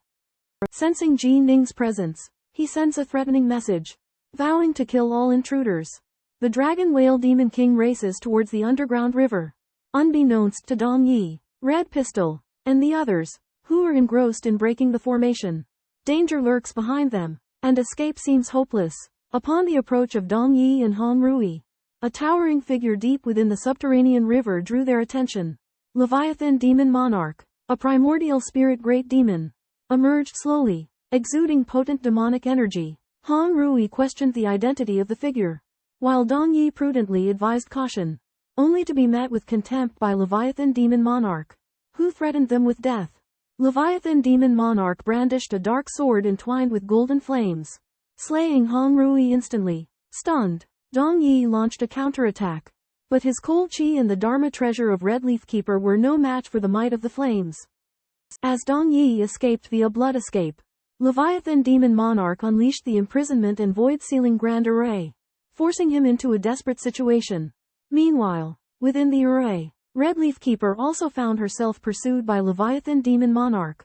She deployed the 9 Heavens and 10 Lands evasion shuttle, escaping the array thanks to its astounding speed. Despairing, Dong Yi chose to self-destruct rather than allow his divine soul to be consumed by the primordial fire. Turning his attention to Ji Ning, Leviathan Demon Monarch revealed Ji Ning's presence within the array. Learning that Leviathan Demon Monarch had broken through to the realm of a primordial spirit great demon, Mu Ziyu grew anxious. Ji Ning swiftly absorbed the earth and fire, successfully cultivating a small golden flame at a critical moment. Mu Ziyu summoned a protective puppet, preparing to break the array with his nascent soul adaptabilities. Ji Ning and Leviathan Demon Monarch engaged in a conversation across the void, with Leviathan Demon Monarch warning Ji Ning to leave for his own safety. However, Ji Ning displayed his resolve as a disciple of the Black-White College, expressing his determination to defy the odds and confront Leviathan Demon Monarch. After Ji Ning breaks out of the mystical spell, the Dragon Whale Fiend King appears, its aura even more violent and powerful. In order to thank Ji Ning for helping it break through to the nascent divinity realm, it decides to kill Ji Ning's enemies, but also to kill Ji Ning himself. The Dragon Whale Fiend King wields a pitch-black greatsword to attack Ji Ning, but Ji Ning uses his mighty divine sense in his star-plucking hand to repel the black greatsword.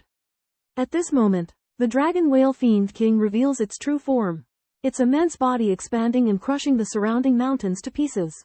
Ji Ning orders his junior brothers Muzzy Suo and Qingqing to go and break the sealing array, while he himself holds back the Dragon Whale Fiend King.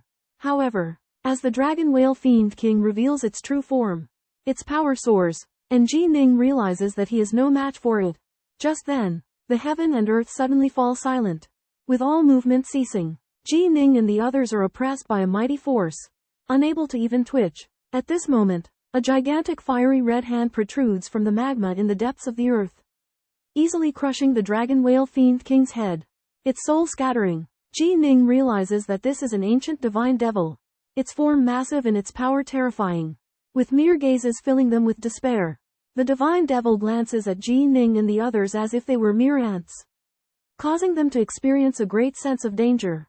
Deep within the dark, infernal depths, the slumbering deity was stirred, releasing a flicker of murderous intent that struck terror into Ji Ning, Mu Zizio, and Kong Qingxi, who were perceived as mere ants. They grasp that they are unwitting victims of the slain dragon whale monstrosity. Confronted with the might of the ancient deity, Mu Zizio feels despair, consumed by the reluctance to die as his vows remain unfulfilled. Kong Qingxi laments his demise, blaming Mu Zizio and mourning the inability to perish alongside his master. Ji Ning is equally overwhelmed, his protective treasures proving useless as the palpable aura of death fills him with unprecedented terror and regret. For he has unfinished business and loved ones to protect. Suddenly, the ancient deity's vertical pupil fixates on Ji Ning, detecting a potent sword aura within him. The deity recognizes the possible connection to a formidable sword immortal and withdraws in caution. The deity's departure grants Ji Ning and his company a reprieve. They gather the remains of the dragon whale monstrosity and encounter a celestial immortal of the Yinglong Guard. After learning of the deity's characteristics, the celestial immortal issues a stern prohibition against disclosing the incident, warning of punishment should they disregard the order. Ji Ning, Mu Zizio, and Kong Qingxi are left with a profound appreciation for the fragility of life. Ji Ning acknowledges his unfinished goals and finds solace in the preciousness of survival, solidifying his resolve for the future.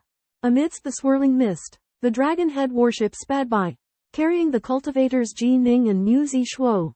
Their faces beamed with joy as they delved into refining the treasures they had seized from the recently slain Dragon Whale Demon King.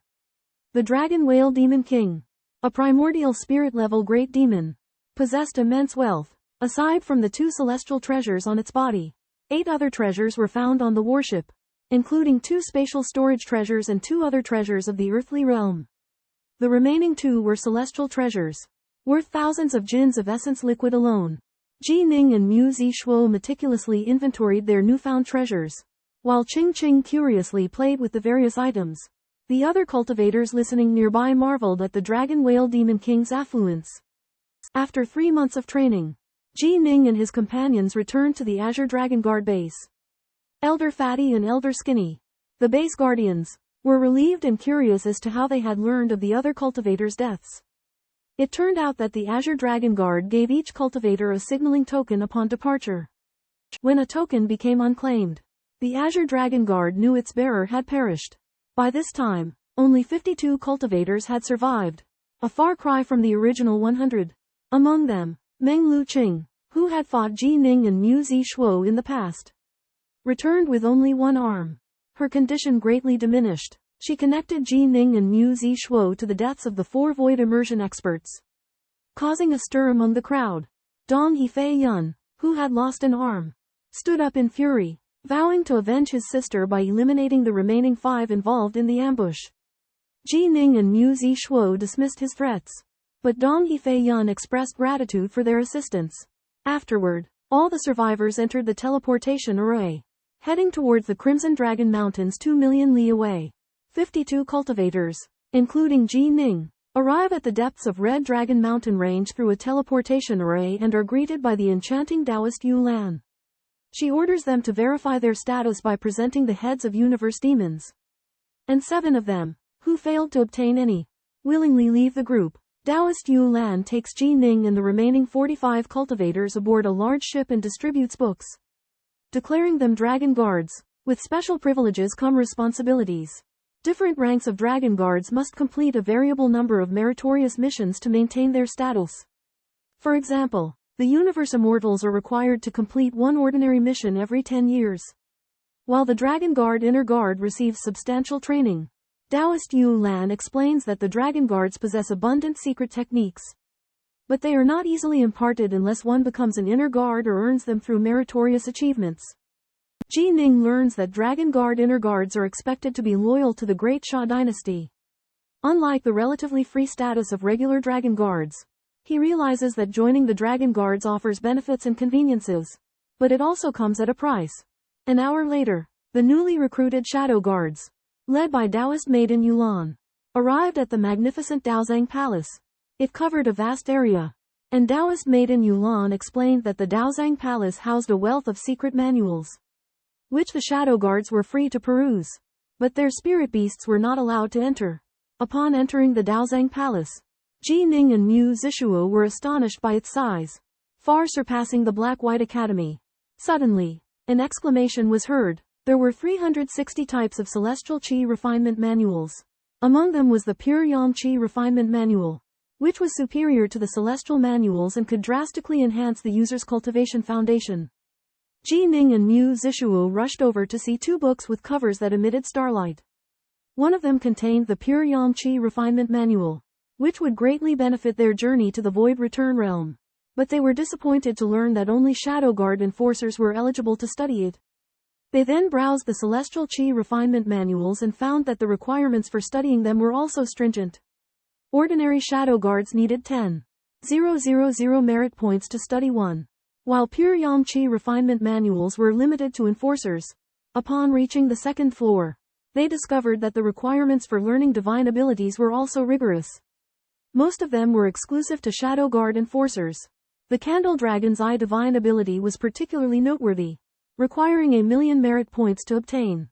Ji Ning speculated that it was a bait that would be extremely difficult to achieve. As they continued their exploration, Ji Ning and his companions were filled with awe and admiration.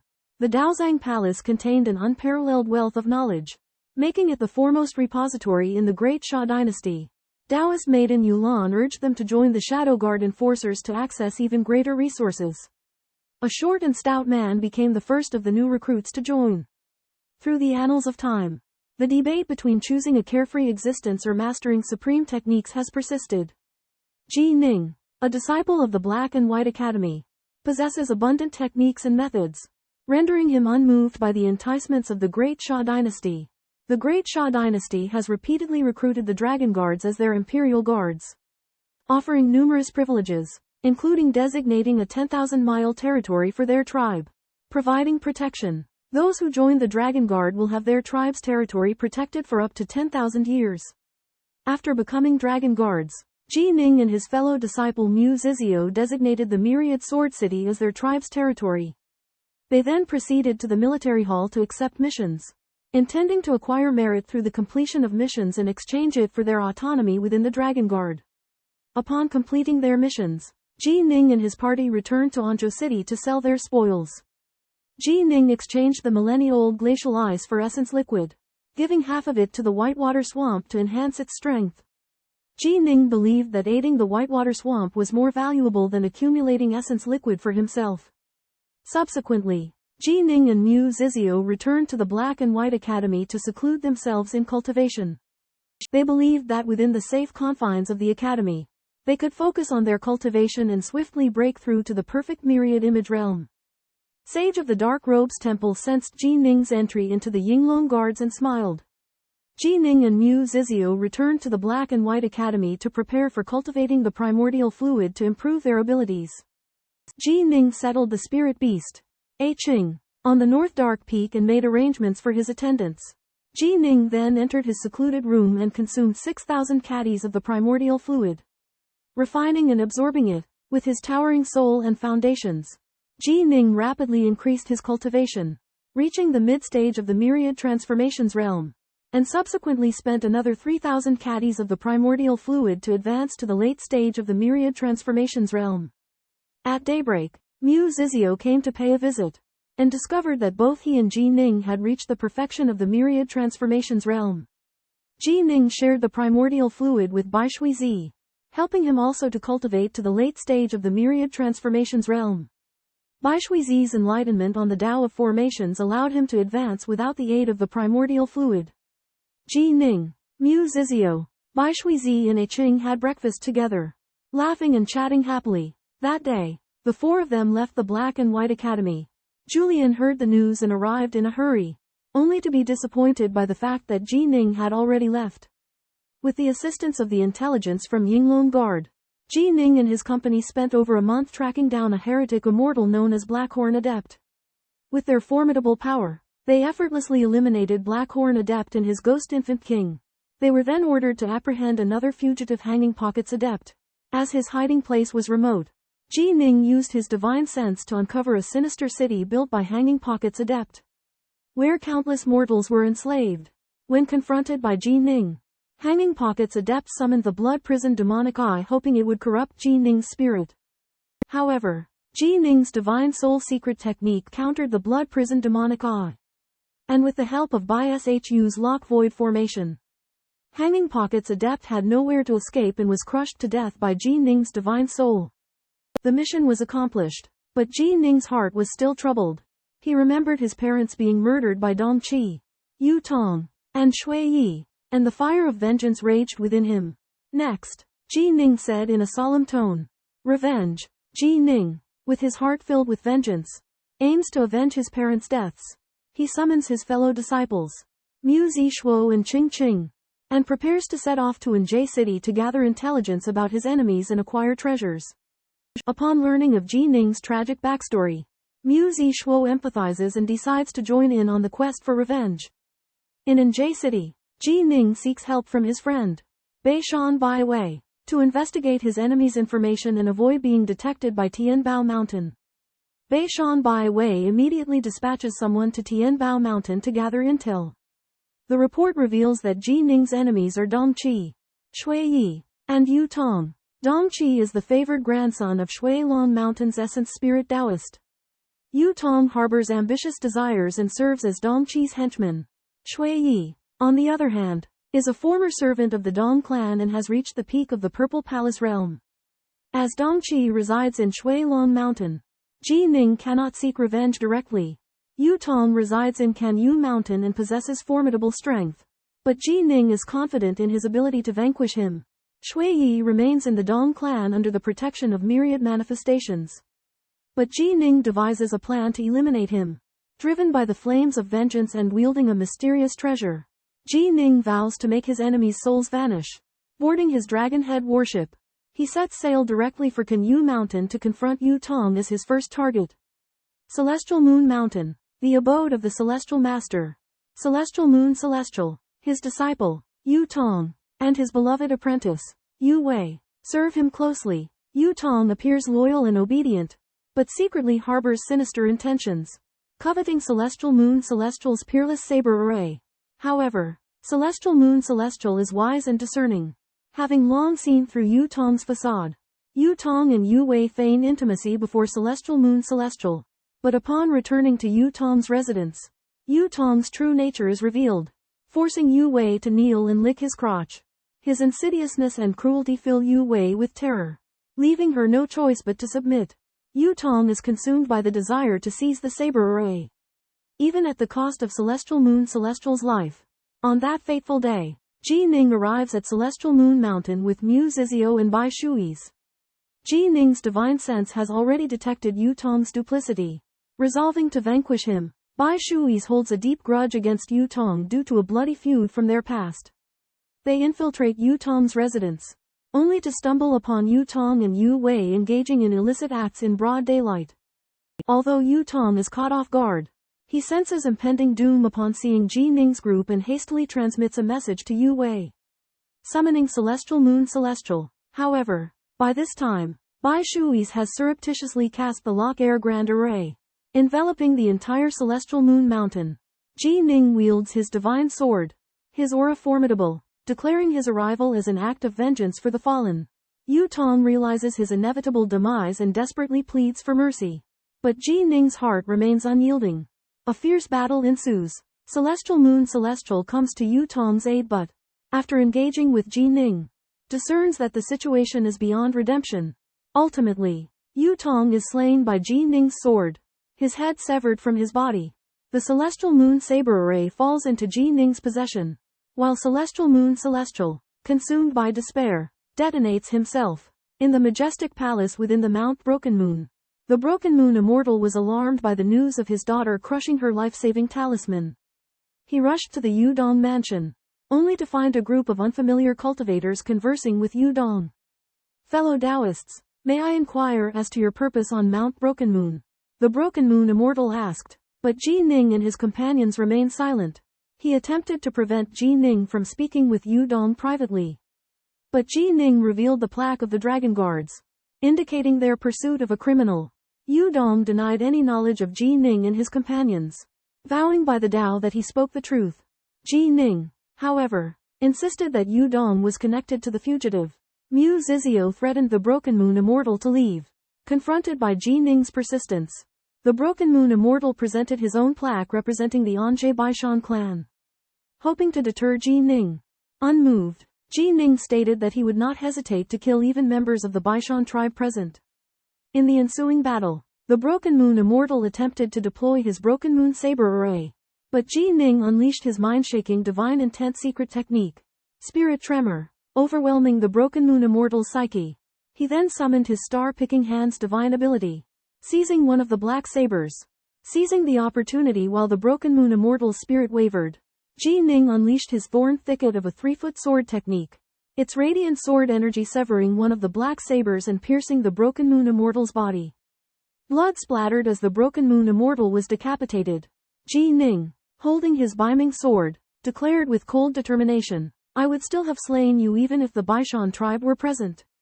Witnessing his master's demise, Yudong was overcome with fear.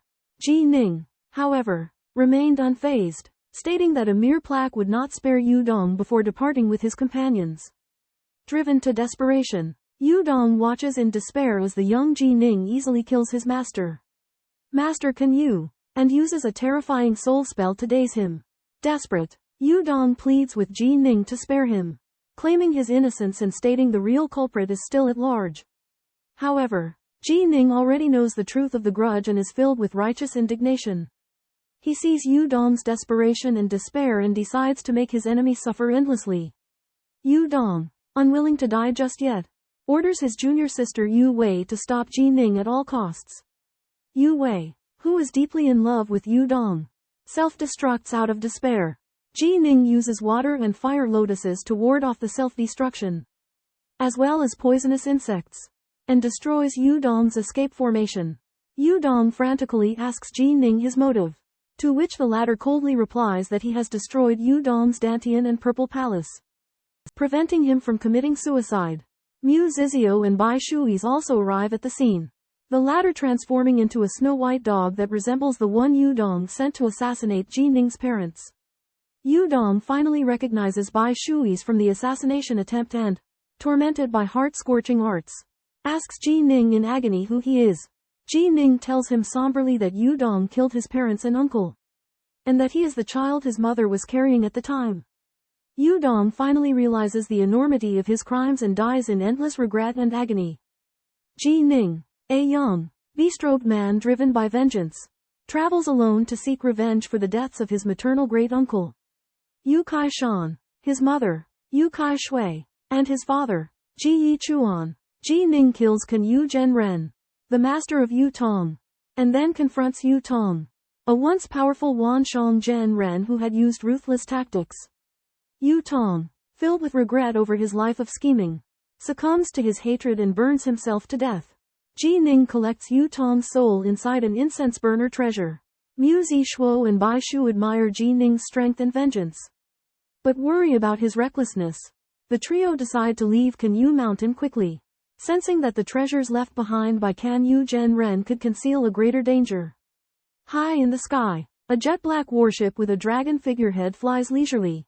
Ji Ning swears to his parents and uncle that he will find and kill every enemy. He also vows to seek his uncle's only remaining bloodline, a female cousin whose whereabouts are unknown. Meanwhile, 13 Crimson Guards from the Northern Mountain Army descend upon Kan Yu Mountain to investigate Kan Yu Zhenren's death.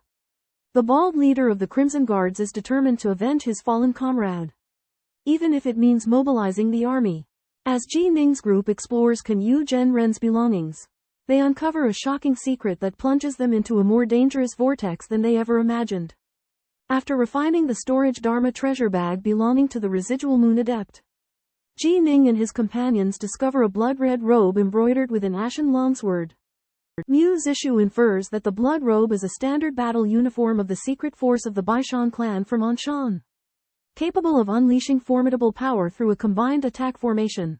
Another piece of animal skin reveals that the residual moon adept was once a member of this force and had retired and returned home as he approached his natural lifespan.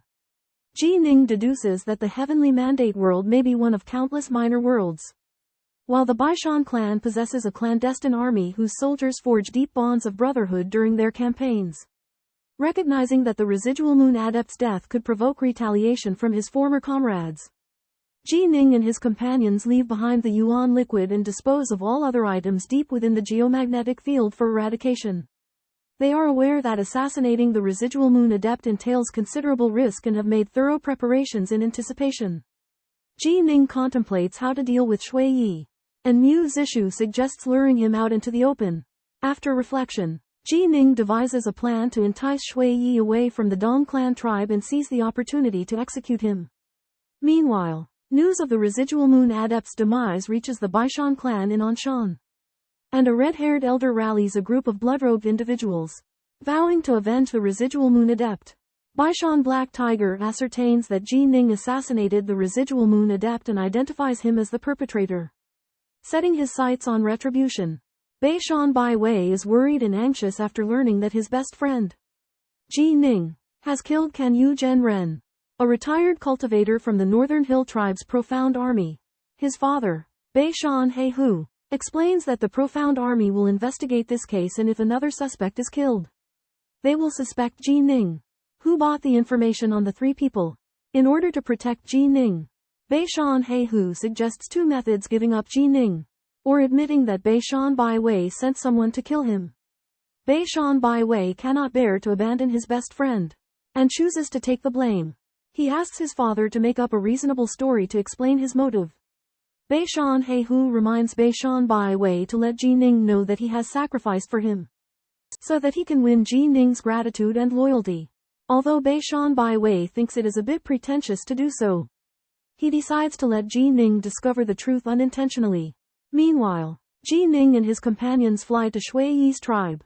After learning that Shui Yi's tribe is very weak, Ji Ning plans to cause chaos and force Shui Yi to leave the Dong tribe.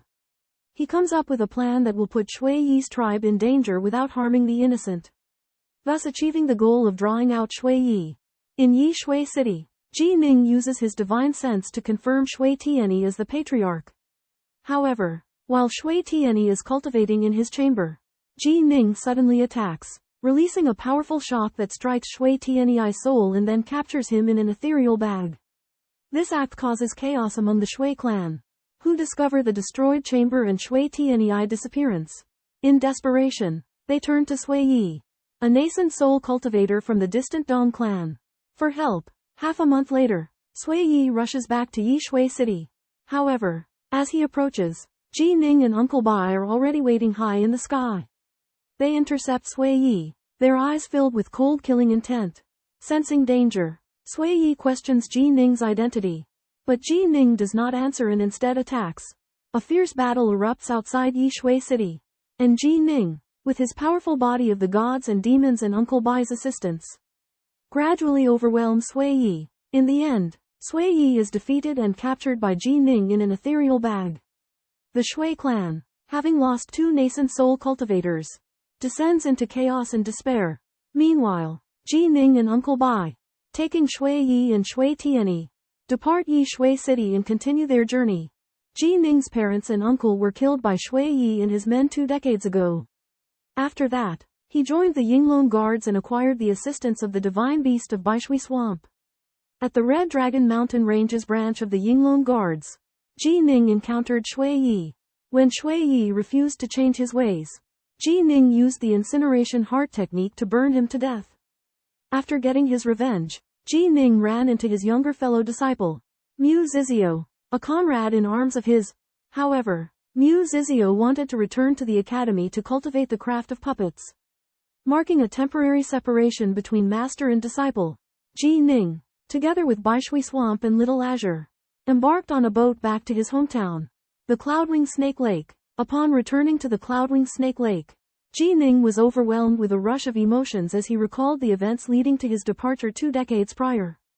He scattered his parents' ashes into the lake and vowed to eliminate his remaining enemy, Dong Qi. Following this, Ji Ning, Baishui Swamp, and Little Azure rested on the surface of the lake, relishing in the serenity and comfort of his hometown.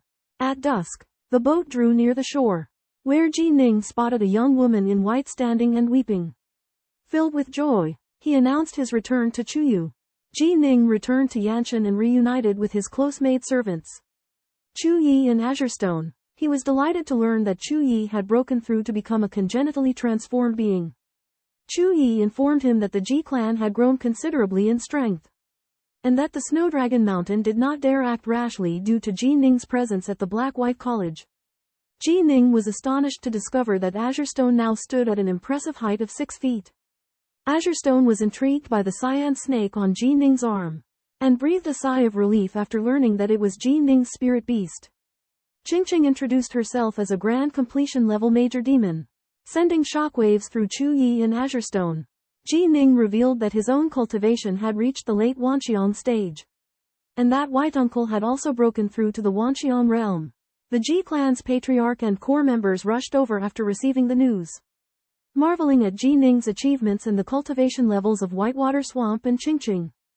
Ji Ning informed them that he had joined the Yinglong Guards and had obtained a token that, once refined, could be hung in front of the Wanjian City's City Lord's mansion, allowing the city to receive the protection of the Yinglong Guards.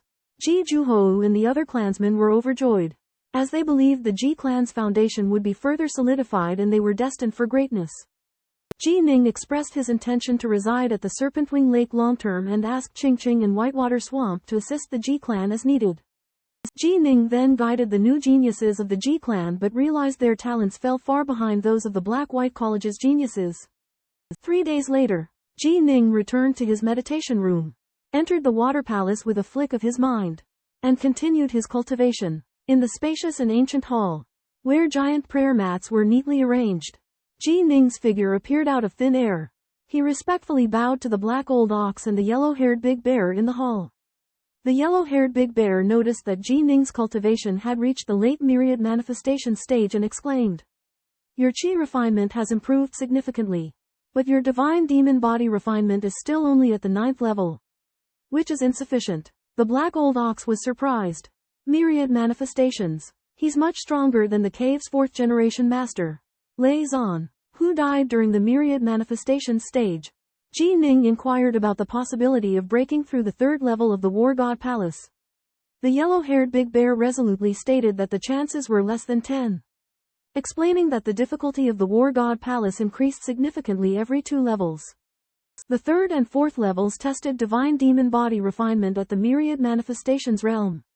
Although Ji Ning had stepped onto the path of the Sword Dao, the yellow-haired Big Bear emphasized that the difficulty of the War God Palace's trials already factored in the influence of divine abilities.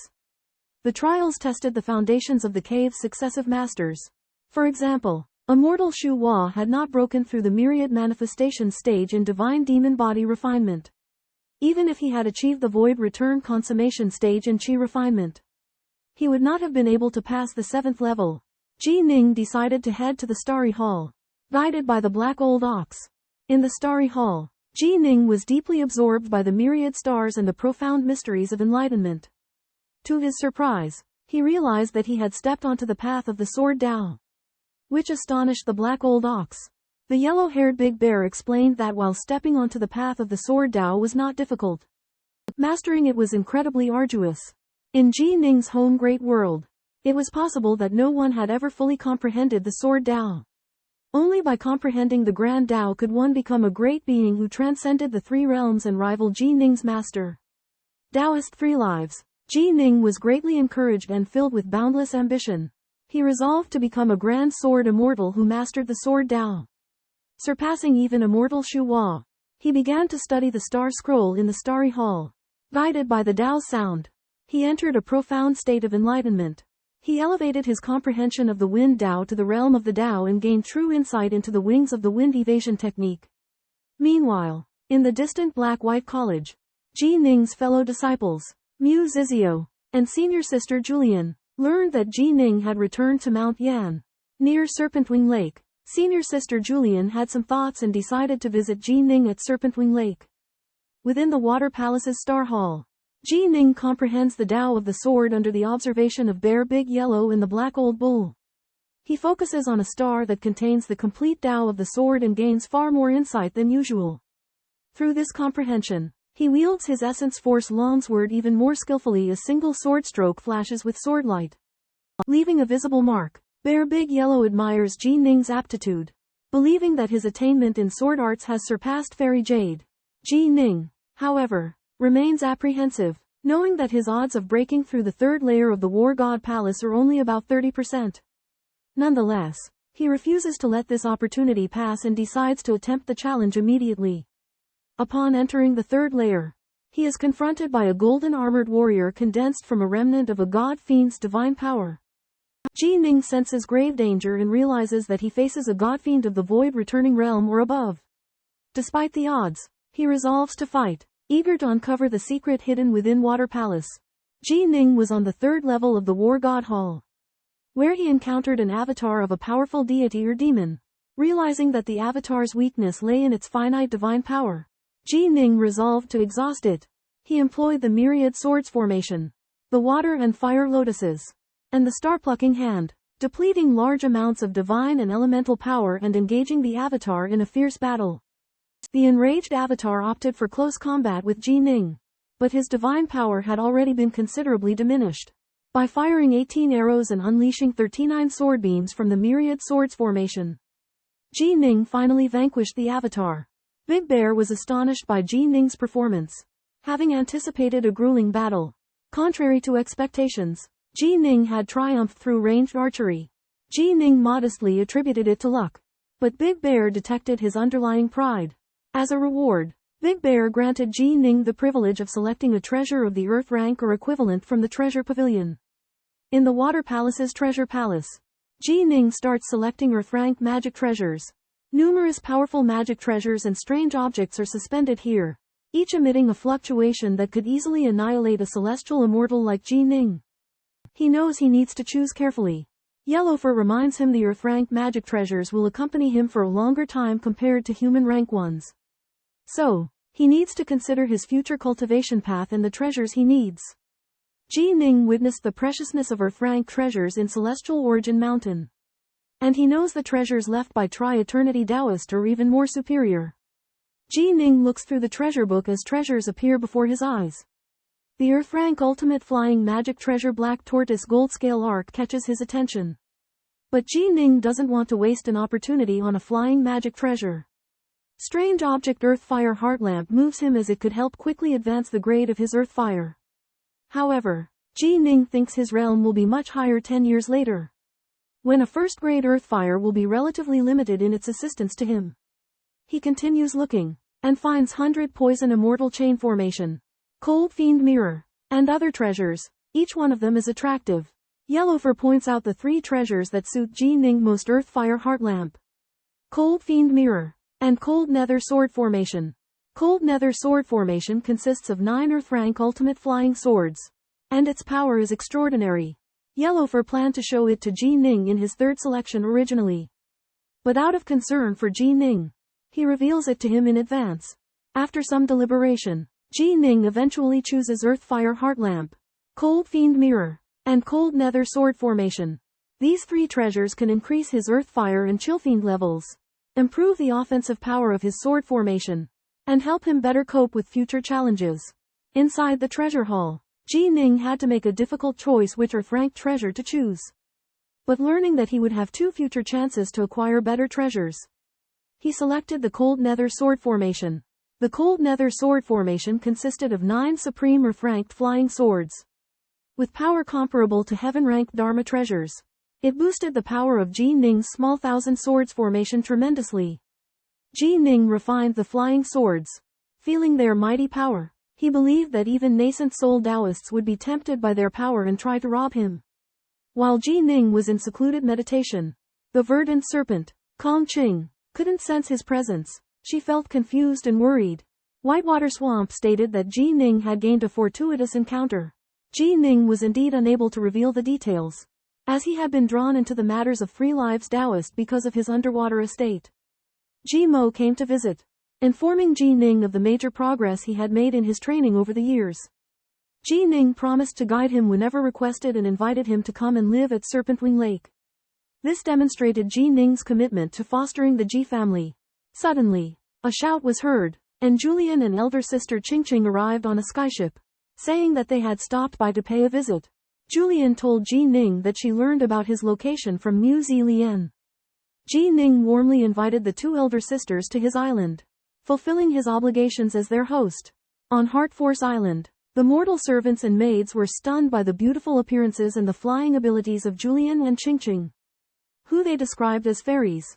On the Bright Heart Island of Winged Serpent Lake, Senior Apprentice Sister Julian and Senior Apprentice Sister Luoqing met the silver-clothed woman, Luoqing, and temporarily resided on the island.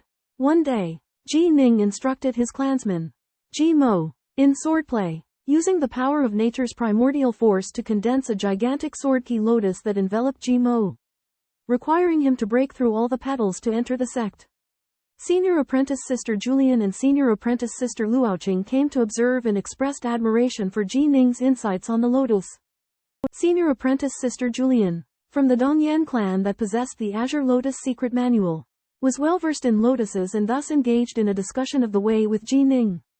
This discussion lasted for a night, with both individuals benefiting greatly from their mutual corroboration on lotus spell techniques. Afterward, Senior Apprentice Sister Julian and Ji Ning discussed the way every 3 or 5 days for 3 months. Senior Apprentice Sister Julian's lotus spell techniques progressed significantly, and Senior Apprentice Sister Luoqing noticed that her attitude towards Ji Ning seemed to be changing. Suspecting that she had developed feelings for him. At the Winged Serpent Lake, Jillian's face displayed unfamiliar expressions of embarrassment and shyness, surprising her junior fellow apprentice La Ding. When she learns that Jillian has chosen a Dao partner, and that he is none other than Ji Ning, a disciple from a minor tribe, La Ding expresses shock and believes it will affect Jillian's future leadership of the Dongyan tribe. However, Jillian firmly states that she chose her Dao partner according to her heart and that Ji Ning's potential is exceptional, making up for his humble origins. Helplessly, La Ding decides to leave the Winged Serpent Lake and venture out alone, while Jillian remains with Ji Ning, cultivating her lotus techniques and observing her potential Dao partner. One night, Ji Ning breaks through to the 10th level of the Crimson Bright Nine Heavens painting and seeks assistance from the Yellow Fur Great Bear's cave. With the aid of the lunar yin water and the sunfire, Ji Ning's godfiend body undergoes a transformation, enhancing his strength to rival that of a peak Wanqiong godfiend. He also comprehends the third style of the 3-foot sword. Yellow Fur Great Bear praises Ji Ning, saying that he would pass the third level of the Pantheon if he were to challenge it again, even without using his bow and arrow. Ji Ning also gains the privilege to select treasures from the halls of treasures. After spending a year at the Winged Serpent Lake, La Ding returns to the Black-White College and informs Chen Jin that Jillian has chosen a Dao partner, who is none other than Ji Ning. Chen Jin is heavily affected by the news but can only endure the pain in silence. When Chen Jin learned that Julian had chosen Jinning to be her Taoist partner, his heart ached. He couldn't believe Julian would choose a Taoist partner so quickly, let alone Jinning, whom she had only recently met. Fueled by anger and jealousy, Chen Jin learned from his friend Luo Qing that Julian had spent over a year at Jinning's secluded dwelling. This made him realize that things were more serious than he had imagined. Anxious, Chen Jin rushed to Fire Saint's residence to confide in him.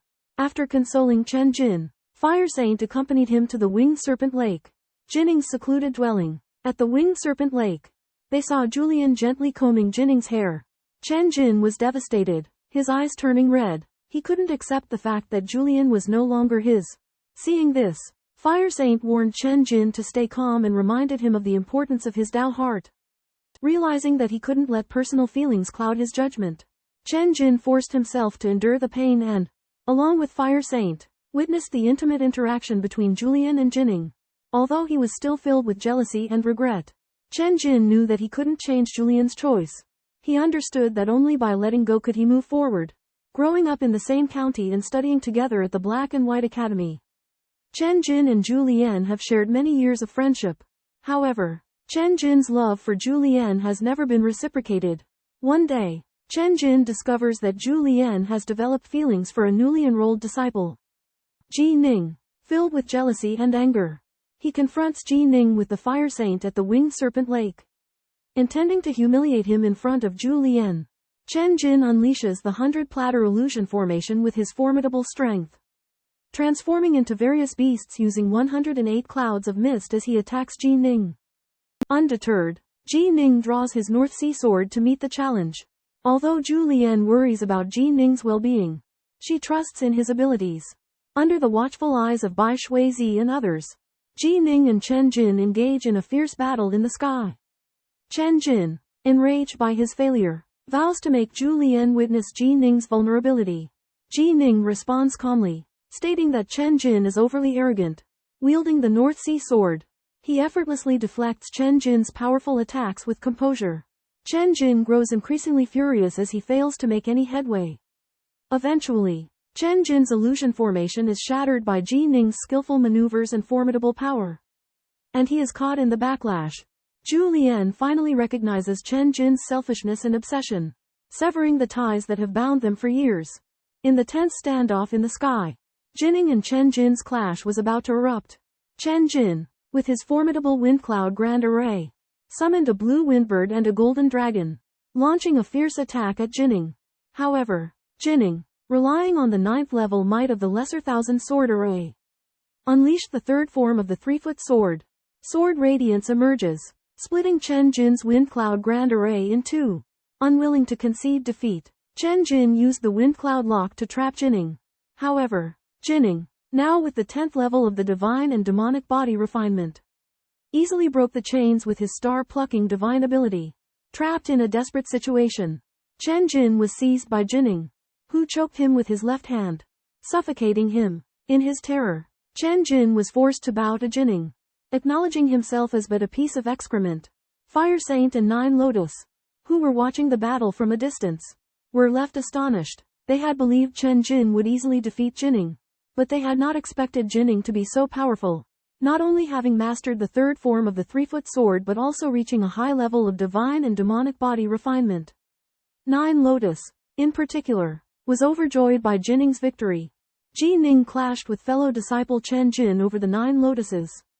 Chen Jin intended to humiliate Ji Ning, but instead was defeated by Ji Ning in one move, developing a heart demon. To overcome the heart demon, Chen Jin threatened Ji Ning, claiming he would destroy his Ji tribe. Ji Ning was furious, unleashing divine will on the fire saint to prevent him from intervening and delivering dozens of harsh slaps to Chen Jin. Infuriated by Chen Jin's threat, Ji Ning presented him with 2 choices: either take a heavenly Dao oath to never harm the Ji tribe or be killed on the spot. After a brief struggle, Chen Jin succumbs to Ji Ning's coercion and reluctantly swears the heavenly Dao oath. The fire saint sighs in resignation, acknowledging that Chen Jin's heart demon has taken hold and cannot be dissuaded. He witnesses Ji Ning's decisive resolution of the conflict, demonstrating his formidable strength and shocking the onlookers, including the 9 lotuses. They realize that Ji Ning has emerged as a formidable force to be reckoned with. Chen Jin threatens to eradicate Ji Ning's tribe, forcing Ji Ning to use his divine spirit's impact to make Chen Jin swear an oath to heaven, promising never to do it again. Although unwilling, Chen Jin has no choice but to comply due to Ji Ning's strength. Ji Ning warns Chen Jin that if he dares to take action against him, he will face retaliation. Chen Jin has no choice but to give up. Chen Jin is filled with resentment, but he realizes that he is no match for Ji Ning. In order to win back Zhu Lian and get revenge against Ji Ning, he informs Zhu Lian's tribe, the Dongyan tribe, of her relationship with Ji Ning. Zhu Lian is the future leader of the Dongyan tribe, and this news causes a great stir. The Dongyan tribe is worried after learning that Zhu Lian has chosen Ji Ning as her Taoist partner. They believe that Ji Ning's identity and background do not match the Dongyan tribe and that it will harm the tribe's interests. Therefore, the Dongyan tribe secretly sends someone to investigate Ji Ning, preparing to stop Zhu Lian and Ji Ning's relationship. The budding romance between Ji Ning and Zhu Lian faces obstacles from a powerful tribe, and their future is filled with unknown challenges. The secluded ancient ancestor of the Dongyan clan suddenly issued an order, dispatching the scattered immortal Beichu and his fellow cultivators to retrieve Xiaoyan. On the lake, Ji Ning and Zhu Lian had a heart-to-heart talk on a boat. Zhu Lian told Ji Ning the legendary story of the East Wander immortal. As they were feeling deeply affectionate, the Dongyan clan's battleship arrived with a mighty presence that shook heaven and earth. Beichu himself appeared, using his divine sense to probe Ji Ning's strength. Facing the pressure, Ji Ning used the Nuwa diagram to stabilize his soul, surprising Beichu. Beichu revealed that the ancestor had personally ordered Xiaoyan's return. As the next leader of the Dongyan clan, Xiaoyan and Ji Ning did not match in status. Despite Zhu Lian's reluctance, she had to return with Beichu out of tribal tradition. Ji Ning watched the battleship disappear, feeling a sense of loss but with even greater determination in his eyes. He resolved to improve his strength, proving himself worthy of Zhu Lian. Chuya and others arrived to comfort Ji Ning, who pretended to be calm, claiming that Xiaoyan was just visiting her clan. In the eastern range of the Shangshui province, the Dongyan clan has been residing for generations. When a colossal warship carrying Julian and the northern Ku immortal flew into the eastern range, Julian's heart was filled with emotions. The northern Ku immortal, following the order of the Dongyan ancestor, brought Julian to the forbidden area of the eastern range to meet the ancestor. In a tranquil canyon, a man in plain blue robes was fishing. Julian respectfully addressed him as ancestor. The ancestor revealed that Julian had chosen Ji Ning as her Dao companion and that he had no intention of hindering it. However, the ancestor solemnly inquired about Julian's understanding of a Dao companion. He stated that a true Dao companion was not just someone to accompany you but someone you would risk everything for, even defying immortals and Buddhas. Julian was shaken by the ancestor's query. Realizing that her resolve was wavering, the ancestor decided to send Julian to the 10,000 lotus caves to cultivate and temper her Dao heart. Only after she had become a primal Taoist could she leave the 10,000 lotus caves. Julian was eager to inform Ji Ning about this, but the ancestor calmly acquiesced. As he watched Julian depart, the ancestor couldn't help but feel that she resembled his former beloved. Evoking memories of a distant past, the ancestor continued to fish circling his hook but never getting caught. This hook was straight, symbolizing the ancestor's self-deprecation and his longing for the past. Over Serpentwing Lake, a woman in silver-white armor arrives bearing a message from Ji Ning's ninth elder sister, Julian. Julian is unable to leave her tribe and asks Ji Ning to be patient, suggesting he reconsider their hasty betrothal. Ji Ning suspects this is the machinations of the upper echelons of the Dongyan tribe. To counter this, Ji Ning redoubles his efforts, practicing swordsmanship, slaying criminals and demons, and meditating in the star-sizing tower. Over 9 years, his reputation soars.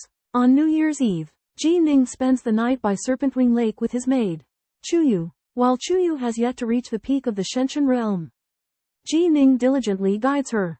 Qing Shi, who lacks exceptional talent, is sent to Anyuan City by Ji Ning, one of the 6 original powers of Yanshan.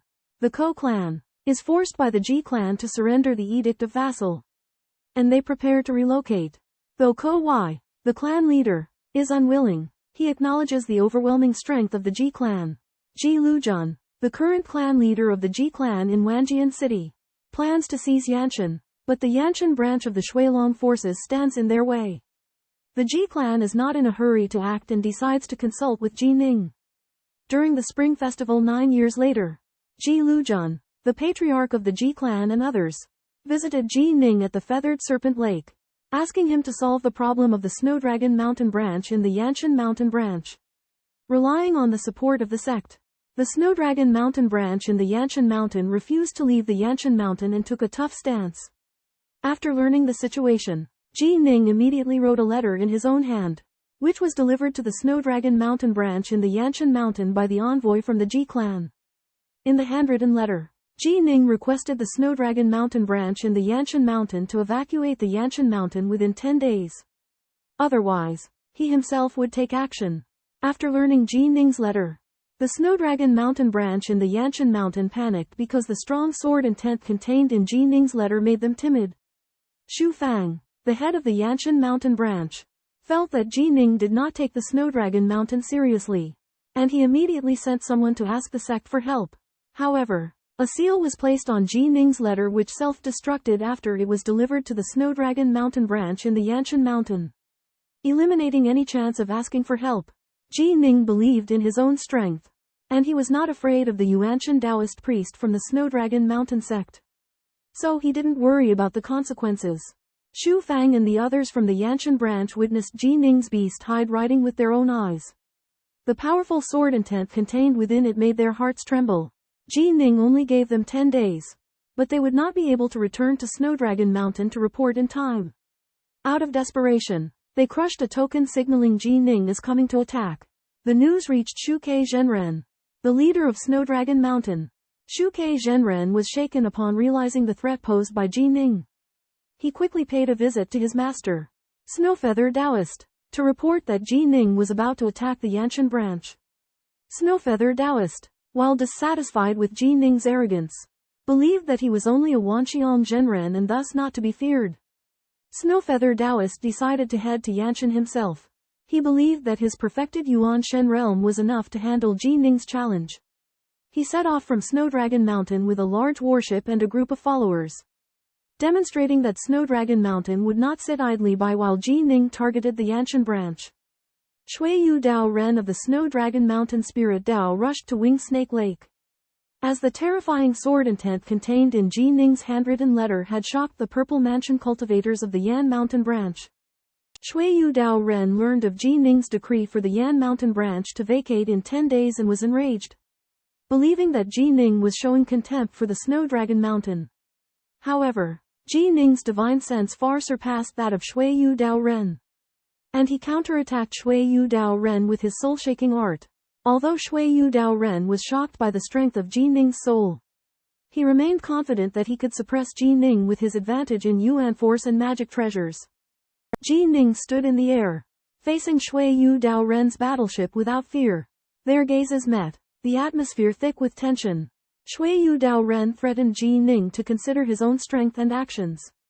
But Ji Ning firmly stated his intention to expel the Yan Mountain branch and took the initiative to challenge Shuiyu Dao Ren. Asking for his guidance, Shuiyu Dao Ren was furious and decided to teach Ji Ning a lesson himself. triggering an impending battle. High in the sky, Taoist Chuiyu and Ji Ning face each other in anticipation of a thrilling battle. Taoist Chuiyu unleashes his primordial fire, creating an inferno, but Ji Ning effortlessly deflects it with a water and fire lotus. Next, Taoist Chuiyu employs cosmic water, each drop possessing formidable power. Ji Ning skillfully manipulates the cosmic water with the Bei Ming sword, neutralizing its attack. Realizing he cannot prevail, Taoist Chuiyu resorts to his ultimate technique, the Mandarin Duck Radiance Sword. Undeterred, Ji Ning's back sprouts a pair of black wings, transforming him into a colossal figure. He unleashes the divine ability, Heaven and Earth Dharma aspect. Simultaneously, numerous lotuses bloom around him. Protecting himself, Ji Ning's sword cleaves through the sky, repelling the Mandarin Duck Radiance Sword. This exchange astounds the spectators. Ji Ning not only withstands the primordial fire and cosmic water but also counters Taoist Chuiyu's ultimate technique with Heaven and Earth Dharma aspect. The aerial battle intensifies, showcasing an increasingly breathtaking display of power. Ji Ning engaged in an intense battle with Shu Yu, the ancestor of Shu Long Mountain. Despite Shu Yu's utilization of the yin-yang distinction technique with his heavenly tier magic treasure, the Mandarin Duck's splitting light sword, he was countered by Ji Ning's divine and demonic body training and superior swordsmanship. Ji Ning's restrained and gentle swordsmanship gradually dissipated Shu Yu's sword-beam dragons. Shu Yu's Mandarin Duck's affection technique proved ineffective against Ji Ning's attacks. Desperate, Shu Yu used his escapism technique to retreat in anger. This battle allowed Ji Ning to assess his strength. His divine and demonic body training had reached its peak, and when combined with his star-plucking hand divine ability and advanced swordsmanship, he was on par with perfected nascent divinity internal force cultivation.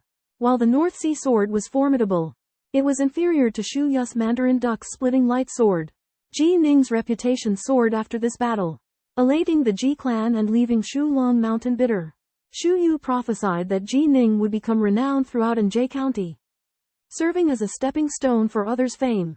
However, Ji Ning dismissed this notion, confident that his strength was comparable to Shu Yu's and that he would emerge victorious in a life-or-death confrontation. Master Xueyu Taoist, one of the 3 pristine Yuan Taoists of Snowy Dragon Mountain, personally heads to the Winged Serpent Lake to force the Ji clan to relocate the Snowy Dragon Mountain's branch in Yan Mountain. However, Ji Ning's imposing 10-foot figure and astonishing swordsmanship force Master Xueyu Taoist to retreat 3 times, even causing him to give up the branch in Yan Mountain voluntarily. This news spreads throughout Anjie County, creating a sensation. Ji Ning's friends, elders of his sect, and various forces start to pay attention to this rising star. Master Xueyu Taoist's retreat also makes people realize that Ji Ning's strength has far surpassed the myriad manifestations perfection realm, even rivaling the likes of the first among the 3rd-generation disciples. Unkempt Master and Fire Saint. When Master Liuyan Chen Jin of the Black-White Academy hears about this, he becomes furious, as Ji Ning has become his mental demon. In contrast, Unkempt Master doesn't care, believing that strength rankings are meaningless to him and that he is only focused on surpassing himself. Black-robed, black-haired palace sage Zhang Kai feels gratified when he learns that his disciple's strength has been acknowledged. Ji Ning's reputation also reaches Jiuliu in the 10,000 Lotus Cave. She is both worried and resentful of Ji Ning's recklessness, but she can't help but be astonished when she learns of his overwhelming strength. Zhu Lian realizes that her feelings toward Ji Ning are not merely maternal affection but a desire for control and protection. She astutely senses that Ji Ning's talent far exceeds her expectations, even surpassing the 3 reincarnated immortals of the Black-White Academy. This unsettles her, as Ji Ning is no longer someone she can fully control. However, after introspection, Zhu Lian acknowledges her true desires.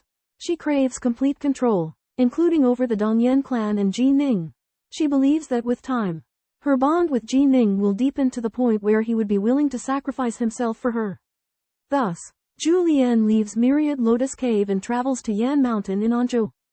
Beishan Baiwei reveals to Ji Ning that he was the one who killed true immortal Kun Yu, a retired member of the Northern Mountain Clan's secret immortal army, the Profound Army. The Profound Army investigated but was blocked by the Northern Mountain's Black Tiger Hall.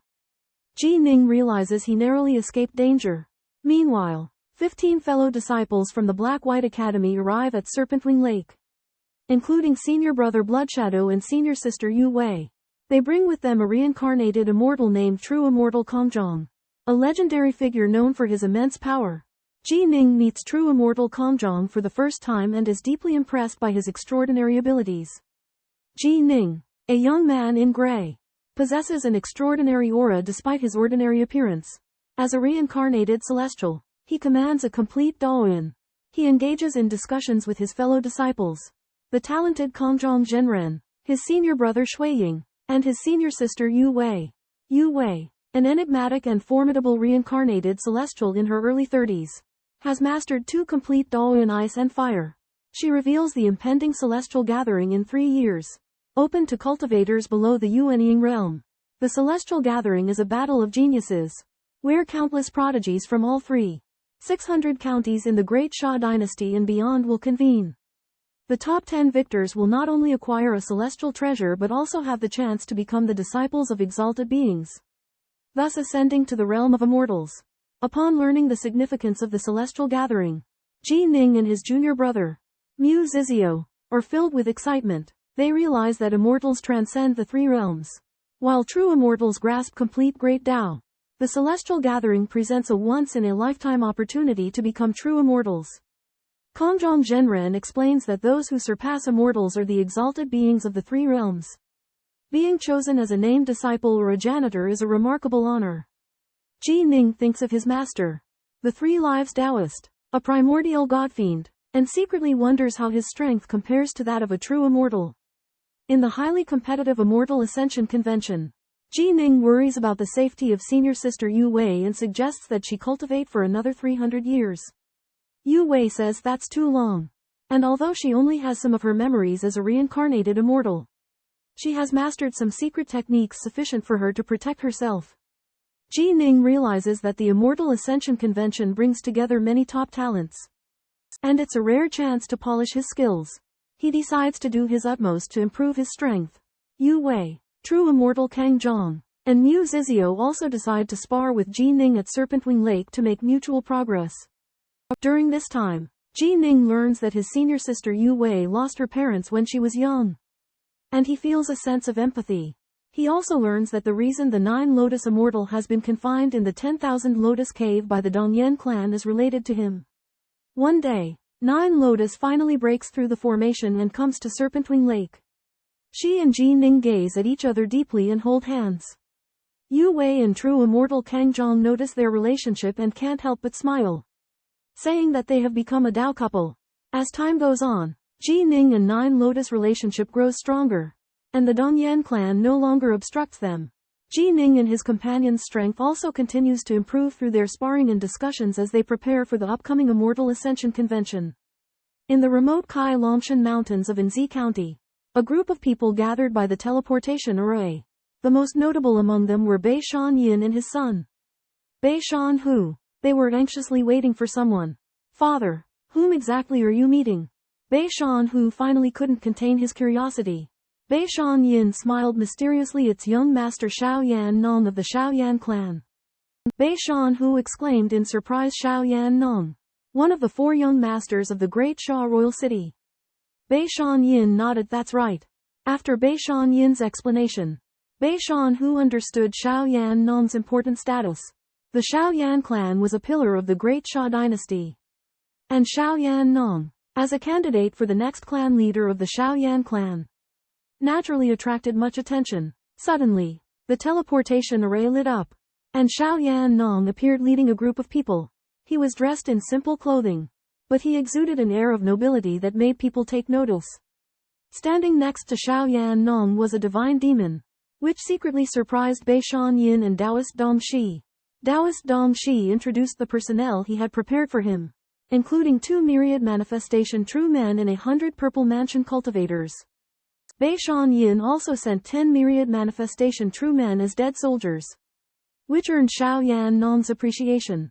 Xiao Yan Nong said that his visit here was a test from his clan and that it was not convenient to make a grand display. Bei Shan Yin and Taoist Dong Shi saw him off, wishing him a successful return.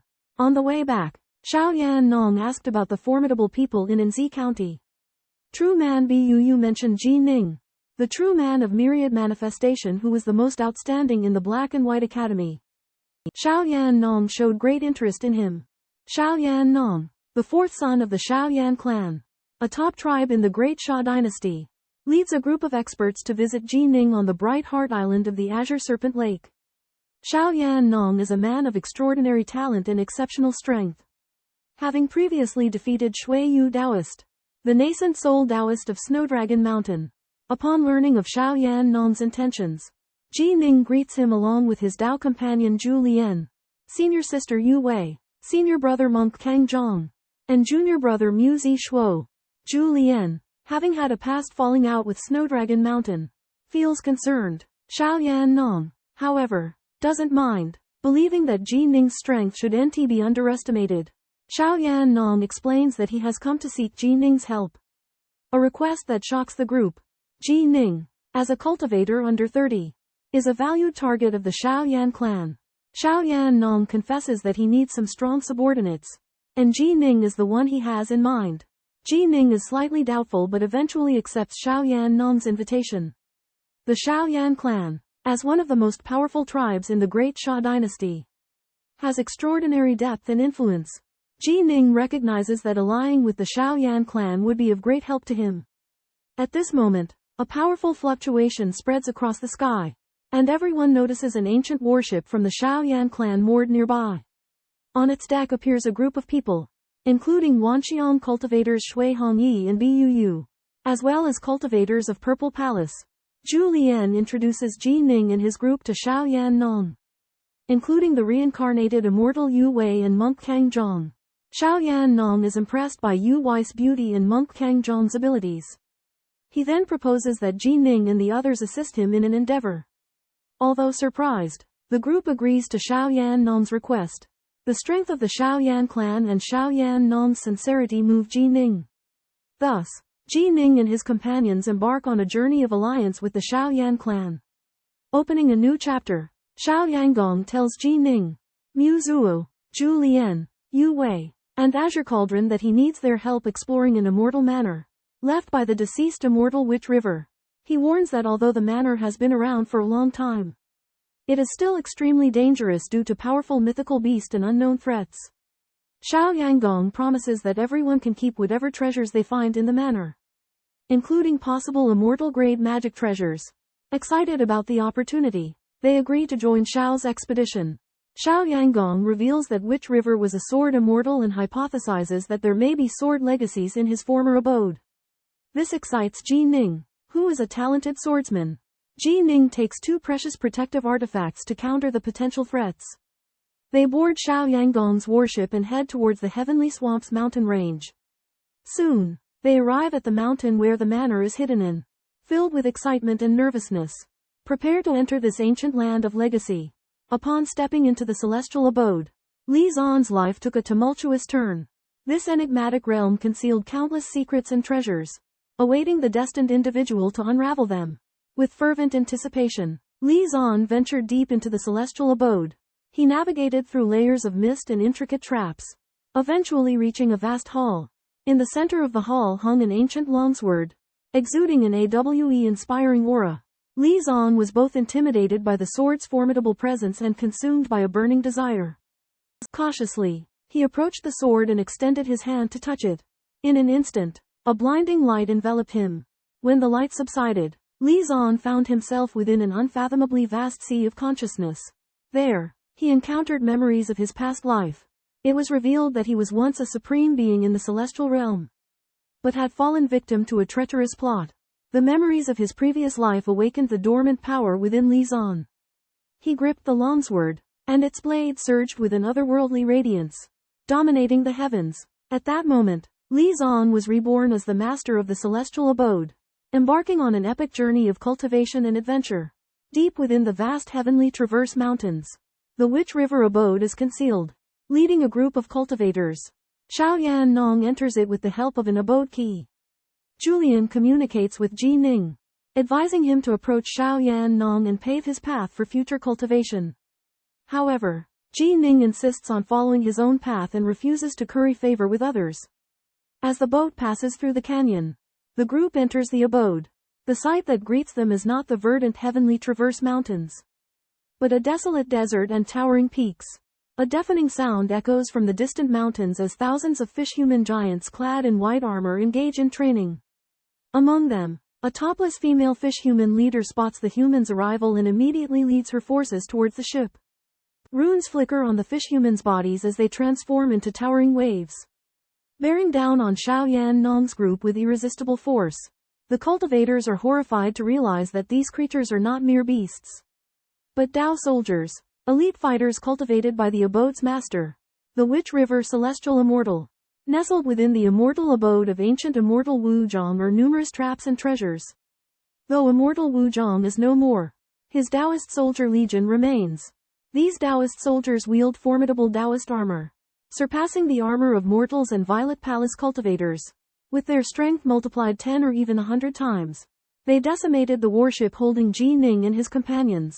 Facing the onslaught of thousands of demonic Taoist soldiers, Ji Ning, Shihonji, and true immortal Kongjong combined their forces to resist, but to little avail. The primordial spirit demoness led the Taoist soldiers, displaying immense power, causing Violet Palace cultivators to perish one after another. In the critical moment, the black-clad middle-aged man beside Xiaoyan Nong took action, shattering the Taoist soldiers' combined formation with a single blow, slaying the primordial spirit demoness. The Taoist formation collapsed, and the demonic Taoist soldiers fled in all directions. Ji Ning and his companions seized the opportunity to slay the demonic cultivators and seize their Taoist armor. But their respite was short-lived, as an even more potent divine sense descended, enveloping the area. In the sky, colossal waves surged relentlessly, revealing an army of 10,000 demonic Taoist soldiers, their presence overwhelming. Ji Ning and his comrades found themselves in unprecedented peril, their lives hanging in the balance. In the vast world of immortal mansions, Xiaoyan Nong and his companions from the Myriad Aspect sect find themselves besieged by an unending army of demonic soldiers. Despite their valiant efforts, they are gradually overwhelmed. In a moment of desperation, Xiaoyan Nong activates the Golden Spirit Divine Light Orb, an extraordinary artifact, to envelop and protect his comrades from the demonic onslaught. Meanwhile, Xiaoyan Nong's loyal servant, Shang Lu Fang, reveals his true form as a god demon of the primordial realm. With an AWE-inspiring, titanic body and fierce aura, he strikes terror into the hearts of the demonic soldiers. Shang Lu Fang engages in a life-or-death struggle against the monstrous horde, his superior divine demon physique and agile movements allowing him to hold his ground. Suddenly, a colossal figure emerges in the sky. In the distance, the Nightwalker soldiers of the Wuzhong clan. The giant, towering thousands of meters tall, wields a fearsome halberd and exudes an oppressive aura that sends shivers down the spines of Xiaoyan Nong and his allies. They realize that they must swiftly penetrate the true core of the Wuzhong Immortal Mansion to escape the Nightwalker's pursuit.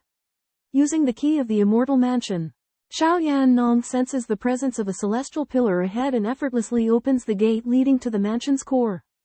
The group swiftly guides the Golden Spirit Divine Light Orb into the gate, vanishing into the void, leaving Shang Lu Fang alone to confront the demonic horde.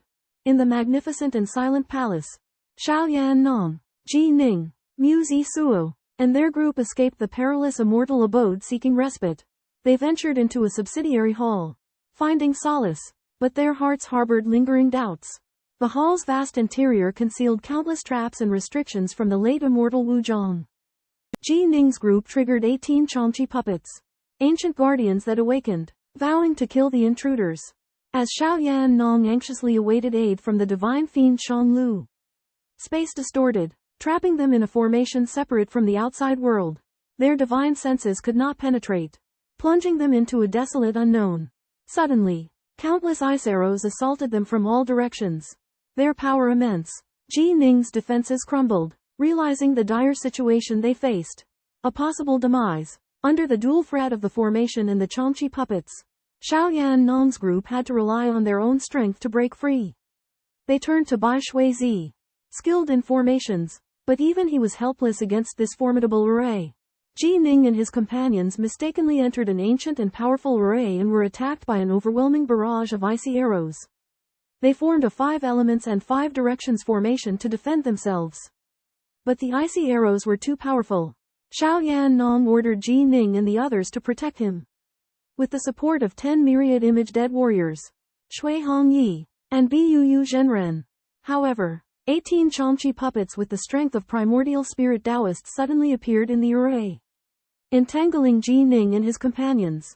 8 Changqi puppets charged directly at Xiaoyan Nong, and Shui Hongyi and Buu Zhenren desperately resisted. But Buu Zhenren was unfortunately killed in the fight. The situation was critical, and Xiaoyan Nong realized that they had to break the array to escape. He anxiously asked if anyone among them was skilled in arrays. But Ji Ning and the others were not proficient in this area. Xiaoyan Nong's hopes rested on Shanglu Fang, a divine demon staying outside the immortal abode. But he could not enter the array. As time passed, Ji Ning and his companions' essence chi was depleted, and they were on the verge of being overwhelmed by the icy arrows and Changqi puppets. At this moment, 12 more Changqi puppets emerged from the array, further exacerbating the crisis. Xiaoyan Nong fell into despair, knowing that if they could not break the array, they would all perish there. The death of Buu Zhenren dealt a heavy blow to the team of Young Flame, Ji Ning, and others. Among them, Shui Hongyi, who was of similar strength, was deeply stimulated and escaped. Facing the onslaught of the Changqi puppets, Young Flame relied on the protection of his divine beast red-scaled Changlong to barely maintain the situation. At this moment, Ji Ning and others defended the position with 10 Manifestation Realm dead soldiers, resisting the attack of ice arrows and Changqi puppets. However, the Changqi puppets suddenly changed their target, forcing the 10 dead soldiers into a desperate situation. Enraged, Young Flame vigorously swung his earth fire whip, repelling 3 puppets. Despite Young Flame's astonishing combat power, the siege of 11 Changqi puppets wiped out all 10 dead soldiers. In desperation, Ji Ning informed Young Flame that his spirit beast, Whitewater Marsh, had mastered a way to break the formation. Young Flame half believed it, but out of desperation, he still lent out his Earth-grade superior Fuxi staff formation treasure. Whitewater Marsh, with his mastery of formations, neutralized the power of the Fuxi staff formation. Without the support of the formation, the Changqi puppets became irritable, and their formation became chaotic. Ji Ning and others, with the help of Young Flame, Red-Scaled Changlong, and Whitewater Marsh, managed to stabilize the situation with difficulty. However, the crisis was not over. The Changqi puppets scattered under Young Flame's scourging but soon changed their target and rushed towards Ji Ning and others. At this critical juncture, Ji Ning and Young Flame temporarily let go of their differences and joined hands to resist the enemy. Whitewater Marsh also did his utmost to assist in deciphering the formation, reducing the pressure on Ji Ning and others. In the end, the tenacity of Ji Ning and others repelled the siege of the Changqi puppets and broke out of the encirclement. They also gained Young Flame's recognition and friendship, adding a layer of security to their journey ahead. To unravel the 5 elements and 5 directions formation that trapped Xiaoyan Nong and his companions, Ji Ning's spirit beast, Baishuiza, cast a powerful formation, locking the original formation and causing the ice arrow attacks to dissipate instantly. Meanwhile, the divine devil Shanliu came to their aid, revealing his terrifying power as he single-handedly captured all 18 Changqi puppets and broke the formation's key points. Just when Ji Ning and his companions were overjoyed, they noticed the words Treasure Hall prominently written on the walls of the distant hall. This indicated that they were in the treasure hall of the immortal abode, which thrilled them. Xiaoyan Nong had earlier promised that all the treasures in the immortal abode would belong to them. So the discovery of the treasure hall filled them with anticipation for the adventure that lay ahead. Led by Xiaoyan Nong, Ji Ning and his companions entered the immortal repository of the immortal of Wuzhong. Shanglu Fang, relying on his understanding of formations, guided everyone to the depths of the hall, where a jade bed in the center was the core of the repository. Xiaoyan Nong refined the jade bed to activate the formations, and informed everyone that they could search for treasures as they wished. With Xiaoyan Nong's permission, Ji Ning and the others explored the repository. Ji Ning, guided by his luck, found a true treasure trove. Inside, countless magical treasures were arranged, ranging from human to earth rank. Even more surprise, on a long table in the corner, there were hundreds of magical treasures emitting powerful auras, many of them of heavenly rank. Ji Ning was overjoyed as he collected all the treasures he could refine, including over 180,000 human rank treasures and 16,000 000 rank treasures. Heavenly rank treasures that he couldn't refine were temporarily stored in his storage treasure. Moreover, Ji Ning discovered that the shelves and platforms used to hold the treasures were made from valuable soul-sinking wood and collected them as well. In the end, the repository, which was originally filled with treasures, was completely emptied. Ji Ning was ecstatic with his harvest. Even for true immortals and earth immortals, these treasures were unfathomable. He felt that his entry into the Immortal of Heaven's repository was a monumental opportunity. In the ancient and grand treasure hall, Ji Ning was elated to discover a hidden treasure. He eagerly searched the secret chamber, hoping to find more precious treasures. Suddenly, a powerful surge shook the entire space. Ji Ning followed the surge and arrived in a spacious and serene secret chamber. An inconspicuous lamp caught his attention. Surrounding the lamp was a powerful halo of flames. It was the legendary immortal rank treasure. At the same time, others in the hall also sensed the surge and followed its traces to the secret chamber. Shui Hongyi arrived first, overjoyed and eager to seize the lamp. However, the halo of flames around the lamp firmly resisted his attempts. As Shui Hongyi struggled, Ji Ning and others arrived. Yu Wei recognized the lamp as the azure silk divine fire lamp, which could nurture heavenly flames to their utmost potential. Its value was immense. When Shui Hongyi used a forbidden technique to forcefully seize the lamp, Ji Ning and others felt regret. Meanwhile, outside the treasure hall, Xiaoyan Nong became aware of the emergence of the immortal rank treasure, but chose not to compete for it. He calmly continued refining his own treasure. His confidant, Shang Lu Fang, remarked with amusement that reincarnated celestial maidens like Yu Wei and senior sister Julian would eventually submit to his tyranny. Within the secret chamber, a group of people gathered around Shui Hongyi, discussing the ownership of the immortal rank magic treasure. Master Kongzhong suggested to kill Shui Hongyi to seize the treasure, but Ji Ning and Yu Wei opposed it, believing that it would give Shoyan Nong an excuse to deal with them. Julian reminded them that even if they did not kill Shui Hongyi now, they would still face danger after Shoyan Nong refined the immortal abode. Master Kongzhong insisted on his opinion, pointing out that Shoyan Nong would not easily deal with Julian to protect the inheritance right. But the others disagreed, believing that Shoyan Nong would make a move when they lost their value. The crowd unanimously decided not to kill Shui Hongyi temporarily to avoid giving Shoyan Nong an excuse. However, they would seize the opportunity to get rid of him after leaving the immortal abode. During the search of the treasure hall, Ji Ning's companion, Bai Shuizi, obtained an immortal rank magic treasure left by a loose immortal or a primordial spirit great demon. In the largest hall, Shoyan Nong sensed the birth of the immortal rank magic treasure, and he asked about the ownership of the treasure from his high position. In order to please Shoyan Nong, Shui Hongyi took the initiative to offer the immortal rank magic treasure green silk divine fire lamp. However, Shoyan Nong refused to accept it to win over Ji Ning and others. At this time, two powerful demonic races factions were waiting outside the immortal abode, eyeing Shoyan Nong's key to the immortal abode. Shoyan Nong and Shanliu Fang realized the threat, and everyone present felt the severity of the situation. Falling into contemplation, Xiao Yanong wants to refine the immortal estate, but he faces the obstacle of the supernatural race Taoist soldiers, the leaders of the two strongest supernatural race forces. The giant wave demon soldiers and the Yaksha Taoist soldiers are both earthly immortals, and their strength is very powerful. Shang Lu Fang, an ancient deity and demon, is comparable to the top earthly immortals in strength, but he is also no match for these two forces. Xiao Yanong relies on the key to the immortal estate to directly enter other soup halls from near the treasure hall. But this will expose the power of the soup halls, causing the supernatural race to sit and wait.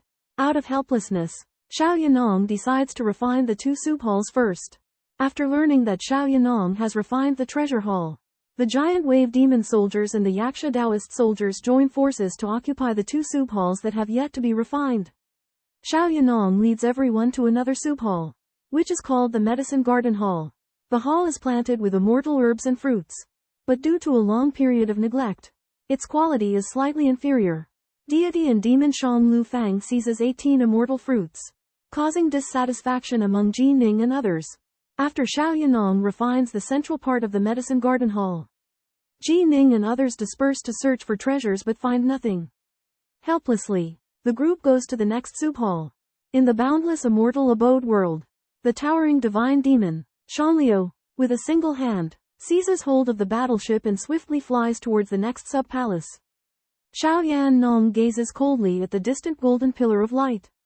Surrounded by troop soldiers, his mind calculating the enslavement of the indigenous demon races after refining the immortal abode. Concurrently, Mu Zizio, Ji Ning, and others are also discussing the situation of the immortal abode. They are aware that to refine the final two sub-palaces, they must engage in combat with the formidable demon race troop soldiers. Elsewhere, the demon races, led by immortal Duohe, gather together in order to resist the divine demons and humans. These originally scattered forces have astonishingly achieved unity and formed an alliance. Ji Ning and his companions enter a spacious hall and discover it filled with the corpses and armor of troop soldiers. The divine demon Shanliu initiates the attack, seizing two pieces of top-grade troop soldier armor that emit a dark glow. Xiaoyan Nong commences refining the central hub of this troop soldier palace, while Ji Ning and the others gather treasures on the sidelines. Despite the assistance of their spirit beasts, they fall far behind the divine demon Shanliu. Upon completion of the refinement, Xiaoyan Nong and his companions set off once again. They face the challenge of a sub-palace besieged by Yaksha troop soldiers and another surrounded by Sea Wave troop soldiers. Despite the threat posed by the demon race troop soldiers, Ji Ning and the others, while feeling a sense of trepidation, still harbor a glimmer of hope. As Xiaoyan Nong claims to possess the key to the immortal abode and can lead them to escape perilous situations. As the two demon race troop soldiers stand ready, a fierce battle is about to erupt, putting Ji Ning and his companions to the ultimate test of life and death. Aboard the massive ship, Ji Ning and his cohorts feel a heavy weight in their hearts as they witness the immense pressure emanating from the colossal waves in the distance. Xiaoyan Nong declares his intention to enslave the demon race and promptly takes out the immortal treasure Desolate Heart, infusing it into the celestial rank puppet warship, allowing it to reach a near saint rank level within a teacup's time. Shang Lu Fang, at the helm of an army of 20,000 demon race soldiers, faces off against the advancing warship. But their inferior numbers put them at a disadvantage. To disperse their strength, Xiaoyan Nong orders Shang Lu Fang to intercept the colossal waves while the warship continues its advance. The monstrous waves immediately split into two, one part to hinder Shang Lu Fang and the other to obstruct the warship. Xiaoyan Nong recklessly ignites the Desolate Heart, augmenting the warship's might and enabling it to break through the demon race soldiers' blockade. However, the formation within the warship starts to crumble, diminishing its impact. Zhen Bao Dao Ren, leading the demon race soldiers, seizes the opportunity to launch a fierce attack, preparing to shatter the warship. In the midst of a fierce naval battle, Ji Ning's group encounters a ferocious tide supernatural warriors, making them extremely tense. A sudden giant wave heavily slams into the warship's light shield, causing the warship to roll violently. At the critical moment, Xiaoyanan sacrifices a treasured scroll, and the fixation character on the scroll releases a powerful Taoist intent. And time seems to stop for a moment. The warship seizes the opportunity to break through the tide supernatural warrior's siege, quickly rushing more than 10 miles away. However, as the warship enters the Void Palace Gate, time returns to normal, and the turbulent giant waves strike again. Immortal Duohe discovers that his tide supernatural warriors have inexplicably slowed down, as if they are crawling slower than turtles. He realizes that the humans on the warship possess a treasure that can alter the flow of time, allowing their moment to become 1,000 years. This allowed the warship to escape quickly and refine the key to the Immortal Palace branch hall. Horrified, the demonic races realize that if the humans seize the last branch hall, they will gain control of the Immortal Palace and have the power to kill and plunder them. Their only hope of survival is to fight with their backs to the water and defend the branch hall. One side fights to control the Immortal Palace, while the other fights for survival. A fierce battle for survival is about to unfold, and the moment of 1,000 years treasure in Xiaoyanan's hand has also completely exhausted its energy and lost its magical power. In the enigmatic world of the Immortal Abode, geniuses from the Anjie Prefecture Ji Ning, Mu Zishuo, Shui Hongyi, and others encounter the esteemed young Netherflame from the Feather God tribe, determined to penetrate the fourth layer palace. Young Netherflame exhausts numerous treasures, leaving him bitter and vengeful, vowing to enslave and sell the local demons.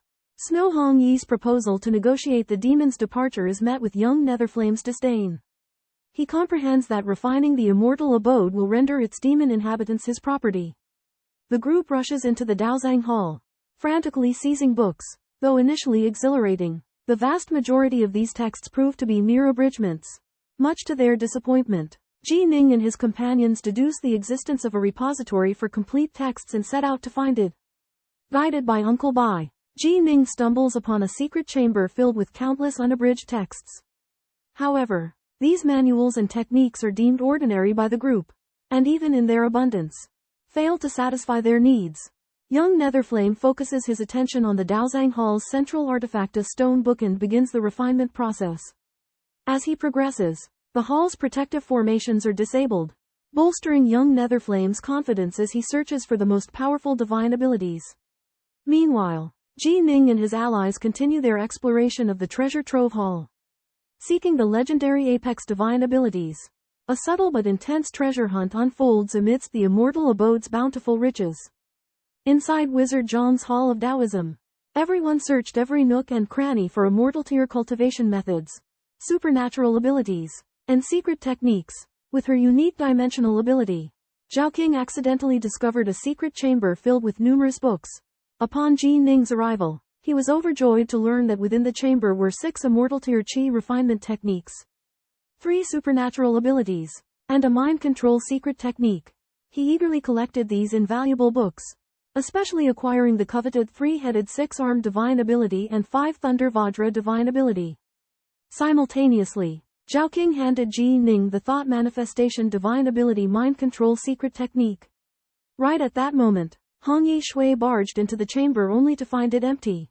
Others scoured every corner of the Hall of Taoism but came up empty-handed. Even Shouyan Nong utilized his central nervous induction only to be astonished that all the secret chambers were empty. Upon assembling, aside from Fire Rainbow Fairy and Silverstream Taoist who managed to obtain some celestial tier techniques and secret methods, no one had come across any immortal tier treasures. They speculated that these immortal tier relics might be stashed in other concealed locations, making them even more elusive. After failing to find anything in the Daozang Hall, Shouyan Nong led Ji Ning and his companions to the final secondary hall, the Wujiang Hall. On their way, they encountered a surging horde of over 10,000 demon soldiers, a combination of Sea Wave and Yaksha soldiers. However, Shouyan Nong remained confident, producing a black and white astrolabe, the star-shifting disc, to switch the positions of some of the Yaksha soldiers with his own side, successfully evading them and entering the Wujiang Hall. The interior of the Wujiang Hall was spectacularly opulent, filling Shouyan Nong with excitement but also regret over the loss of his 2 supreme treasures in the battles they had fought. He was determined to seize control over the entire immortal estate and planned to take Shihonji's immortal-grade magic treasure. Shouyan Nong warned everyone to be vigilant for dangers lurking within the hall and dispatched a group of Violet Palace cultivators to scout the way and bring up the rear. Led by Shouyan Nong, the group ventured deeper into the Wujiang Hall, guided by Shouyan Nong sensing the central point of the hall, ready to refine the immortal estate. As Shouyan Nong and his party arrived, they entered a magnificent Wujiang Hall. The grand hall was lined with elaborate altars and featured an assortment of musical instruments. Ji Ning and the others realized that this place was where immortal Wujiang and the demons used to assemble and indulge in revelry. Shouyan Nong pointed out the ornate altar at the top of the hall, which was where immortal Wujiang used to occupy. He commanded a nascent soul cultivator to retrieve the bronze lamp, which was the core of Wujiang Hall. The moment the nascent soul cultivator moved towards the bronze lamp, the entire hall suddenly transformed into an intoxicating peach orchard, surrounded by fragrant flowers and azure lightning. Shang Lu immediately realized that this was an illusion, but Ji Ning and the others marveled at its potency, as even their divine consciousness could not penetrate it. At the bronze lamp, 3 azure lightning bolts struck at Shouyan Nong. Shang Lu intervened and found that although the formation was not controlled by its true master, its power was still formidable. Ji Ning and the others formed a formation, ready to deal with the lightning attacks at any moment. Suddenly, a voice boomed, accusing the intruders of being immortal Wujiang's descendants and condemning them to death. Shang Lu guessed that this was probably an advanced puppet with a sliver of life force residing in Wujiang Hall. Though it lacked mana, it could still manipulate the formation, albeit with limited power. Shanglu used his divine power to shatter the illusion, revealing the true form of Wuzhong Hall. Xiaoyan Nong cautioned everyone to watch for lurking puppets and continued to refine the bronze lamp. A group of Changqi puppets under the lead of the black-armored man closely monitored the situation. They deliberated on how to attack Xiaoyan Nong, aiming to kill the human being who was under the protection of demigods and devils. Despite Xiaoyan Nong's confidence in Shangli's protection, Ji Ning and the others remained vigilant, prepared for the puppets to strike at any moment. Xiaoyan Nong mocked their nervousness and arranged for a celebration feast.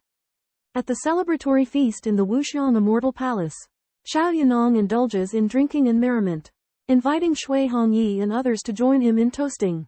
Zephyr Realman and Mu Zizio remain cautious, while Julian believes that Xiao Yanong will not act out of line. However, when Xiao Yanong's gaze falls upon the peerless fairy Yu Wei, lust rises within him, and he turns to Julian, asking her to perform a dance to enhance the festivities. Ji Ning's anger flares, perceiving Xiao Yanong's disregard for him, and he publicly reprimands Xiao Yanong. Julian tries to dissuade Ji Ning, suggesting that Xiao Yanong is merely a profligate young master and unworthy of his attention. However, Xiao Yanong persists and, seizing the opportunity, grabs Julian's arm, attempting to draw her closer to drink with him. Ji Ning's patience snaps, and he angrily strikes the table, shattering the vessels and creating chaos. Xiao Yanong's rage intensifies, and he threatens Ji Ning. Julian anxiously pacifies Ji Ning, urging him to endure it. However, Ji Ning insists that some things cannot be tolerated, and he confronts Xiao Yanong head-on. Helpless, Julian reveals to Ji Ning the behavior typical among sons of powerful clans, assuring him that she will handle Xiao Yanong. After hearing her explanation, Ji Ning realizes his impulsivity, but a thorn remains in his heart. Xiao Yanong notices the tension between Ji Ning and Julian and, reveling in it, turns his attention to Yu Wei, seeking to taste her beauty. At the banquet in Wuxiang Immortal Abode, Ji Ning's relationship with Julian becomes tense due to a minor issue. Xiao Yanong seizes the opportunity to instigate, aggravating the conflict. However, the atmosphere suddenly changes when a group of puppets rushes into the main hall, intending to snatch the bronze lamp. Ji Ning and Wuxiang Zhenren join forces to fight off the puppets, demonstrating their impressive skills and easily handling the situation. However, the 6 Changqi puppets are not there to kill them, but to distract them, while the other 12 head straight for Xiao Yanong. Xiao Yanong relies on his crimson scale dragon and protective treasures, but one of the puppets manages to take the bronze lamp. Shang Lu Fang splits into two, one to restrain the man in black armor and the other to retrieve the bronze lamp. Just when Xiao Yanong believes he has the upper hand, he notices that Ji Ning's movements are strikingly similar to the Windwing escape technique. Upon Shang Lu Fang's confirmation, it is suspected that Ji Ning is a remnant of the Yuqi clan. Xiao Yanong is enraged, believing that Ji Ning has stolen the Xiaoyan clan's secret technique. A fierce battle erupts within the Grand Hall of the Xiaoyan clan. The enigmatic Ji Ning employs a mystical technique called the Windwing escape, arousing the suspicions of the Xiaoyan clan's leader, Xiaoyan Nong. Xiaoyan Nong claims that this technique is an exclusive secret of his clan's Wei Kai lineage, a family long since eradicated by the Xiaoyan clan. Convinced that Ji Ning is a survivor of the Wei Kai clan, Xiaoyan Nong deems his unauthorized practice of the Windwing escape a capital offense. He summons his subordinate, Shang Lu Fang, to demonstrate an equally masterful Windwing escape, further corroborating his suspicions. Ji Ning vehemently denies any connection with the Wei Kai clan, but Xiaoyan Nong remains unconvinced, resolute in his determination to eliminate all vestiges of the Wei Kai lineage. Fury consumes Ji Ning as he suspects that his maternal grandparents and other relatives may have fallen victim to the Xiaoyan clan. Faced with relentless pursuit by Xiaoyan Nong, he and his fellow disciples from other sects attempt to protect him. However, Shui Hongyi reveals the identity of Ji Ning's mother, Wei Kai Shui, irrefutably confirming his Wei Kai heritage. Xiaoyan Nong orders Ji Ning's execution, threatening to kill anyone who hinders him. Desperation grips Ji Ning as he refuses to surrender to the Xiaoyan clan's intentions. A violent confrontation becomes inevitable. Ji Ning's companions, Zhu Lian and Mu Zishu, know the identity of Ji Ning's mother, Yu Kai Shui, and try to delay the enemies while sending Ji Ning out of the minor world to safety. However, his opponent, Xiao Yan Nong, has long since investigated Ji Ning and discovered his mother's identity. He orders Shang Lu Fang to deal with Ji Ning's companions, and threatens them with immediate execution if they attempt to intervene. Ji Ning is determined to face Xiao Yan Nong in a life-or-death battle. He comprehends the Sword Dao Major Realm, and unleashes the sixth move of the 3-foot sword, instantly killing Shui Hongyi with his unparalleled sword qi. Xiao Yan Nong is greatly shocked and jealous, and orders Shang Lu Fang to deal with Ji Ning. Shang Lu Fang's strength greatly surpasses Ji Ning's and sends him flying with a single palm. Ji Ning takes a desperate chance and sacrifices his black hoop, using his full force to resist Shang Lu Fang. However, the gap between his strength and Shang Lu Fang's is too great, and he is all but defeated.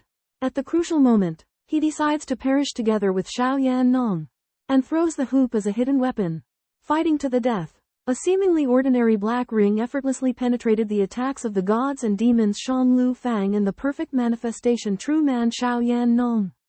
Much to their astonishment, the ring emitted a faint light, releasing an invisible suction force that directly absorbed the souls of Xiao Yan Nong and Shang Lu Fang. Both Xiao Yan Nong and Shang Lu Fang perished after the ring shattered. Ning knew that he had embarked on a path of no return, and having killed Xiao Yan Nong, he was bound to face retribution from the Xiao Yan clan. He cremated Shui Hongyi's body and collected all her treasures, including the divine and demonic bodies of Xiao Yan Nong and Shang Lu Fang. Zhu Lian and Yu Wei were filled with anxiety and reminded Ning that some supreme beings could learn the identity of the culprit by tracing back time. Ning's heart skipped a beat as he understood the need to flee as soon as possible. He ordered Zhu Lian and the others to leave the immortal mansion and lied about leaving himself to gain time for his escape. With the death of Xiao Yan Nong, Ji Ning falls into a desperate situation, pressed for time and unable to escape the relentless pursuit of the Xiao Yan clan. Zhu Lian, Mu Zizio, and others persuade him either to evade or confront them, but Ji Ning resolutely chooses to fight. Yu Wei presents Ji Ning with two paths, one of evasion, escaping to a place the Xiao Yan clan cannot reach, or one of confrontation, joining forces that oppose the Xiao Yan clan. After weighing the pros and cons, Ji Ning decides to take the second path, heading to the Great Sha imperial capital to rally support. Zhu Lian, however, hesitates due to her tribal responsibilities, ultimately choosing to part ways with Ji Ning. While Ji Ning is filled with regret, he respects her decision. Mu Zizio, on the other hand, insists on accompanying Ji Ning, despite being aware of his own limited strength. Additionally, Ji Ning plans to venture into the immortal abode world to seek assistance from the supernatural race. After the departure of Zhu Lian, Yu Wei, Taoist Kongzhong, and Mu Zizio, Ji Ning stands alone in the Grand Hall, aware of the perilous path ahead but convinced that he will not succumb to adversity. He will lead his loyal subordinates and companions, Xiao Qing and Uncle Bai, in confronting formidable foes and forging his destiny on the path of immortal cultivation. In the immortal mansion world, the sorcerers of the Shaman Rock tribe led by Shaman Sui and the Sea Wave soldiers of the Hai Lang Dao army led by the sorcerer duo He gather outside the fifth hall. They are desperate but longing for a miracle. At this time, a voice echoes, a sweeping divine sense spreading, enveloping all the demons. The speaker is a teenager wearing animal skins and with a green snake wrapped around his arm. Ji Ning. Beside him are the snow-white big dog, Bai Shui's, and the floating Fuxi rod. Ji Ning's divine sense is powerful enough to transmit voice 1,000 miles. And he tells the demons that he has the key to the immortal mansion, opening a channel to the external Tianyu mountain range. Sorcerers Shaman Sui and Duo He recognize Ji Ning. Amazed that he possesses the key to the immortal mansion, they realize that Ji Ning's appearance may be for negotiation. Although there is a desire to seize the key to the immortal mansion, their previous failures make them dare not act rashly. Ji Ning states his purpose. He has offended the powerful Xiao Yan clan, and needs all the demons in the immortal mansion world to go to the great Sha city-state of Wanjian City to protect his tribe for 1,000 years. And in exchange, he will give the key to the immortal mansion to the demons. Sorcerer Shaman Sui, Sorcerer Duo He and the demons are shocked. 1,000 years of protection is long, but their lifespans are long, and they can also obtain the key to the immortal mansion. They agree to Ji Ning's request, and both sides make a heaven's oath, guaranteeing to keep their promise. to prevent the Shaoyan clan from sending people to attack Wanjian City. Ji Ning reminds the demons to leave the immortal mansion world as soon as possible. Sorcerers duo He and Shaman Sui send 2 Taoists to lead 1,000 soldiers to first gather all the demons, while Taoist Wu Kei leaves the immortal mansion world with the remaining soldiers. Sorcerer duo He uses long-distance teleportation to bring Ji Ning and others close to Wanjian City. Ji Ning points to the city in the distance, telling the demons that it is their place of refuge. The demons are grateful and filled with respect for Ji Ning's appearance. In the inner city of Myriad Sword City, Zhuhuoji and his companions were astonished to learn that a tribe even more powerful than the Beyonza Mountains bellicosely watched them. Jining introduced the dispersed immortal Duohe and Wu Sui, who would lead 30,000 Beast Tribe Taoist soldiers to garrison Myriad Sword City, ensuring its safety for 1,000 years.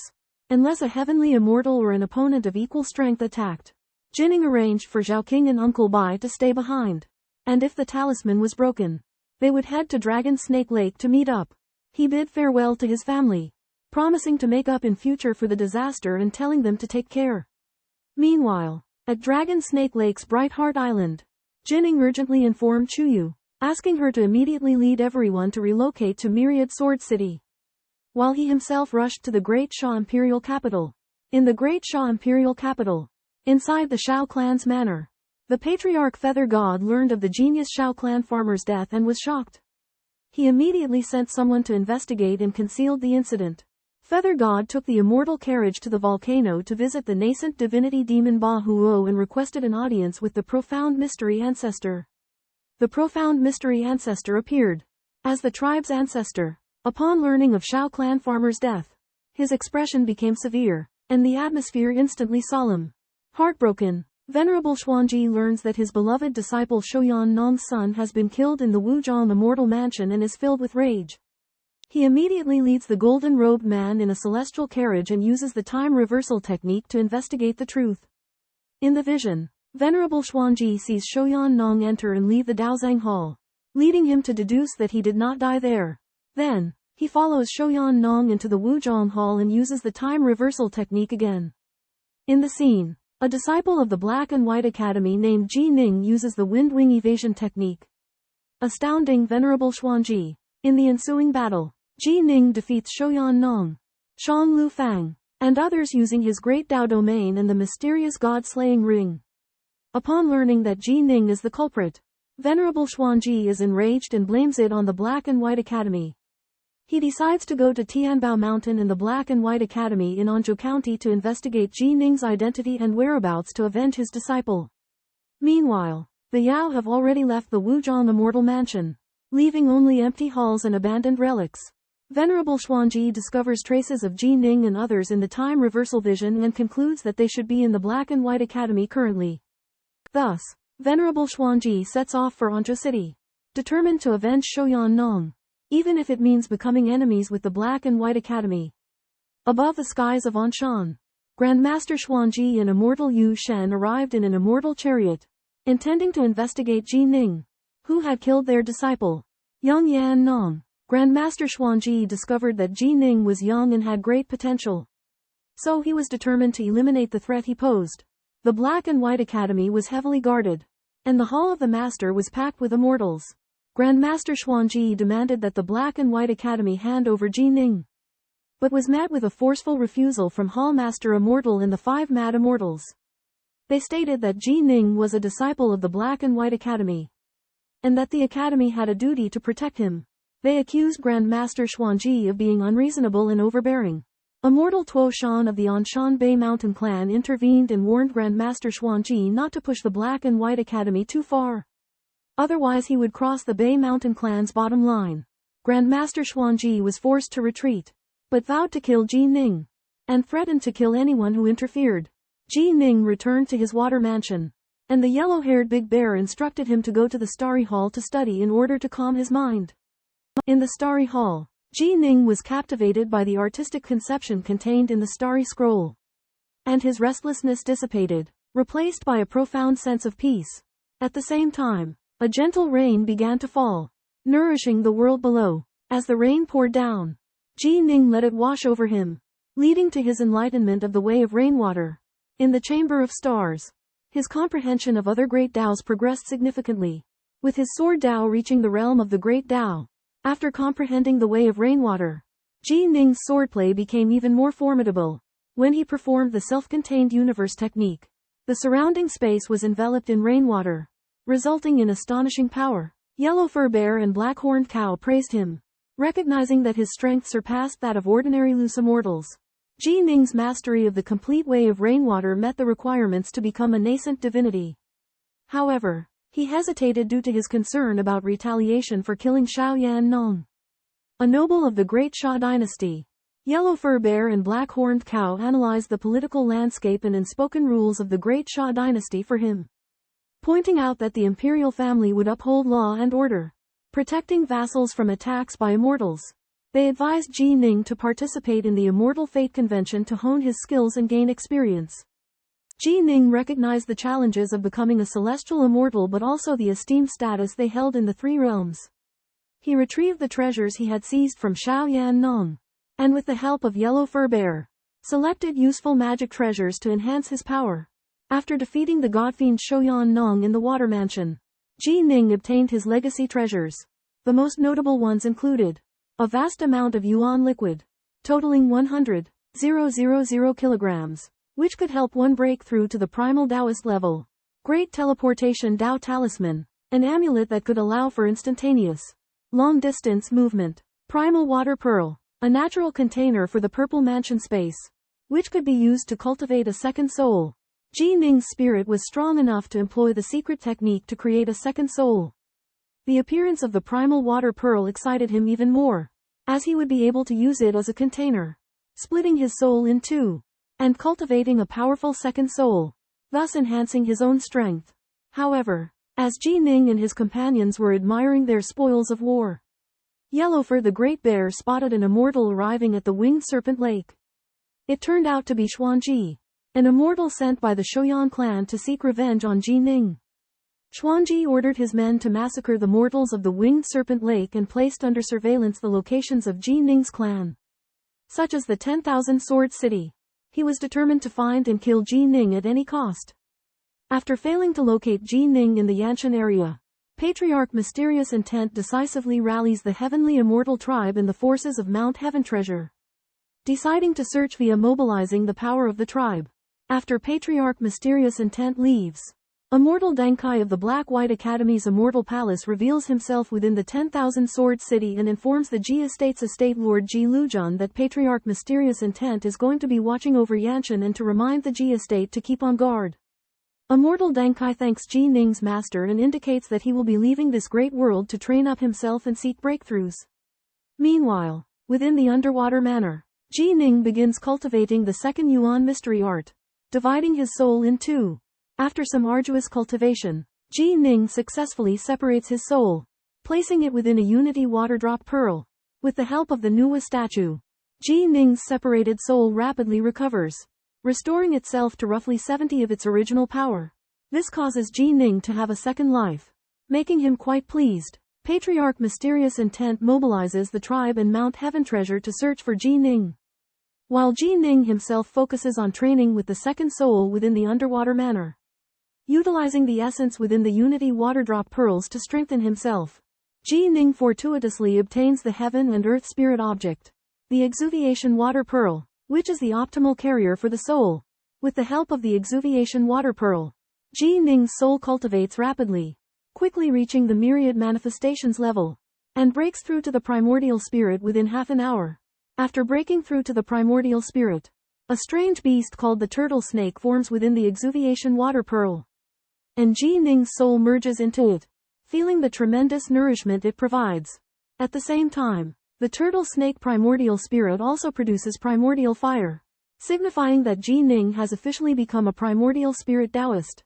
Ji Ning discovers that the Turtle Snake Primordial Spirit greatly benefits his soul's advancement, and the speed of his soul's progress soars after breaking through to the Primordial Spirit.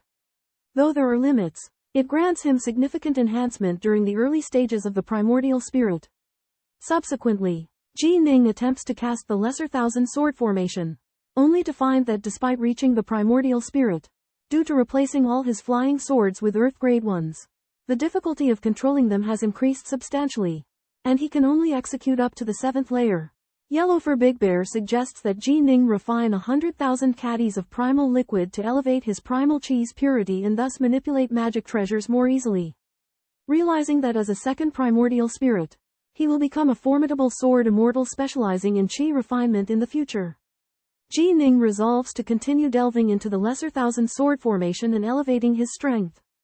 Inside the water mansion concealed within the tranquil palace, Ji Ning sat cross-legged in front of a jade flask, using the essence fluid to refine his nascent soul. After consuming over 10,000 kilograms of the essence fluid, he opened his eyes and felt the elevation of his nascent soul. Old Man Black Bull and Yellowfur, the giant bear, witnessed this process. Yellowfur was overwhelmed with excitement and began to dismantle all puppets, including the black-armored man, to try and figure out the erasure of their mark. Yellowfur reminded Ji Ning that he could now try to refine the water mansion, since he had a second nascent soul. Led by Yellowfur, Ji Ning went to the core of the water mansion, a meditation chamber that possessed the Buddhist Bodhi heart tranquility matrix in the abyssal water jade.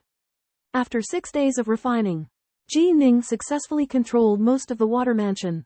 However, to his confusion, the divine arts hall he had sensed before had disappeared.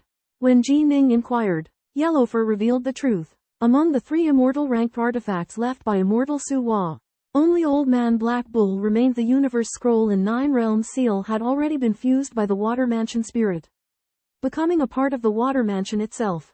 Yellowfur gave Ji Ning a detailed introduction to the functions of the 3 immortal ranked artifacts. Amazing Ji Ning, he also couldn't help but speculate where the other 2 artifacts had been used by the water mansion spirit. After Ji Ning acquired the 3 immortal ranked treasures left behind by the immortal Juwa, Big Yellow Bear told him of their origins and the process of reforming them.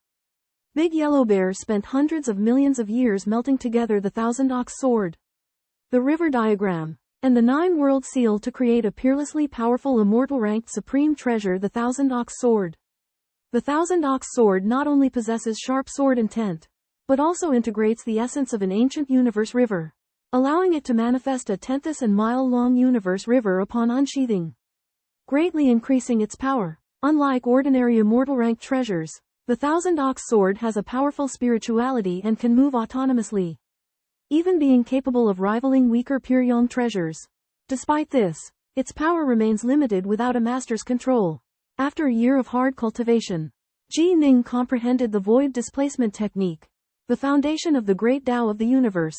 Void displacement allows him to teleport instantly, enhancing his mobility and combat capabilities.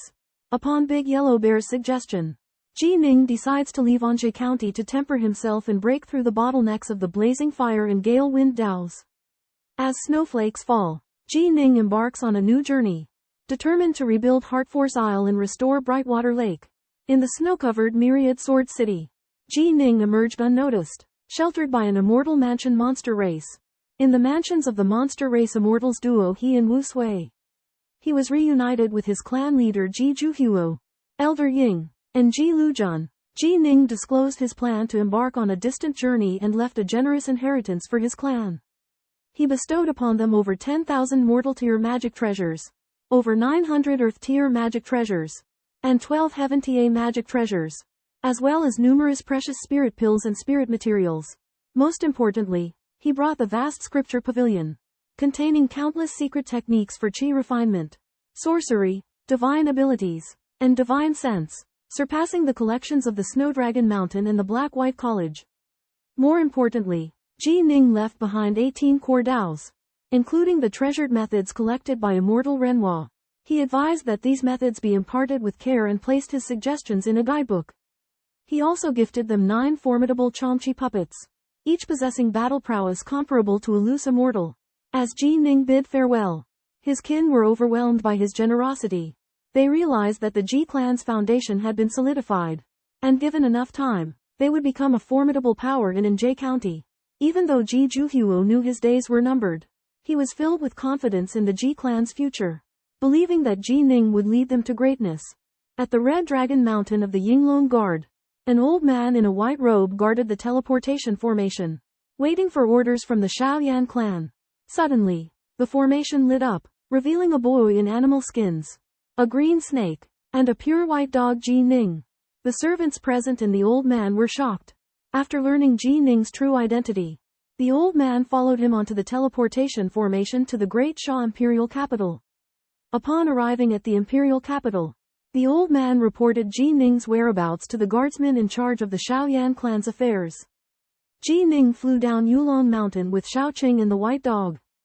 Awed by the magnificent sight of the capital, as they approached the castle, they saw 4 humanoid gods, thousands of feet tall, guarding the gates. Ji Ning was surprised to find that the aura of the 4 gods was comparable to that of the creatures he had encountered in the Great Marsh of Yushan. Facing the intimidating presence of the guardian gods, Ji Ning remained calm and composed as he boarded a puppet chariot to enter the palace. The massive walls and formidable defenses outside the palace demonstrated the central position and formidable military power of the Great Sha dynasty, making Ji Ning realize that entering the imperial capital was no easy feat, and that his adventurous journey had just begun. In the Great Sha capital, the Feather Divinity Lord learns of Ji Ning's whereabouts and immediately sends someone to follow him. After entering the capital, Ji Ning goes to the Heaven Treasure Mountain headquarters to sell his treasures, attracting their attention. Meanwhile, a purple-clothed man named Yu Qi, who knows Ji Ning's identity, follows him, claiming to be in charge of treasure sales at Heaven Treasure Mountain. Ji Ning's group senses they are being followed, but his powerful divine sense deters the pursuers. They arrive at the Heaven Treasure Mountain headquarters, where Yu Qi approaches them. Recognizing Ji Ning's identity from his treasures, Yu Qi offers to help Ji Ning sell his treasures and reveals that Ji Ning is famous in the capital for killing the young master of the Shaoyan Nong clan. Upon learning of Ji Ning's whereabouts, the Feather Divinity Lord contemplates the difficulty of killing him in the Great Sha capital and decides to seek help from the Profound Mystery Patriarch. Meanwhile, Yu Qi sees Ji Ning's possession of the Shaoyan Nong clan's treasures as an opportunity to seize wealth and secretly plots. As Ji Ning enjoys a meal, he becomes suspicious of Yu Qi's motives. During a visit to the headquarters of Mount Treasure, Ji Ning encounters 2 old men in purple robes, Yu Qi and Ying Hua, who come to acquire his treasures. Learning of Ji Ning's intention to sell, they compete with each other to bid. Eventually, Yu Qi purchases numerous magical treasures, immortal herbs, elixir pills, and protective artifacts from Ji Ning for a total of 2.6 million caddies of primordial liquid. Ji Ning also receives the Sha token, which entitles him to a 60% discount on treasures purchased on behalf of loose immortals and earthly immortals. After the transaction, Yu Qi invites Ji Ning to the auction gathering that evening at Mount Treasure's headquarters, suggesting that a celestial grade treasure may be present.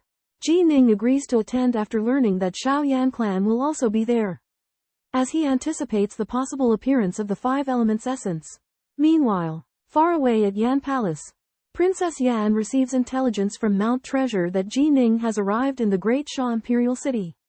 Overjoyed, she summons her golden armor guards and travels to Mount Treasure aboard a flying carriage pulled by a green phoenix, determined to protect Ji Ning from the threats posed by the Shaoyan clan. Accompanied by an imperial guard, the renowned Princess Shi Yu of Prince Yan's palace arrived at the Celestial Treasure Mountain with her carriage pulled by a blue sparrow. Princess Qing Lu, a reincarnated immortal, warmly welcomed Princess Shi Yu. Curious, Princess Shi Yu requested Princess Qing Lu to search for a guest named Ji Ning. Learning that Ji Ning was at the treasure peak, they flew there. Among the many guests, Princess Shi Yu noticed Ji Ning clad in animal skin.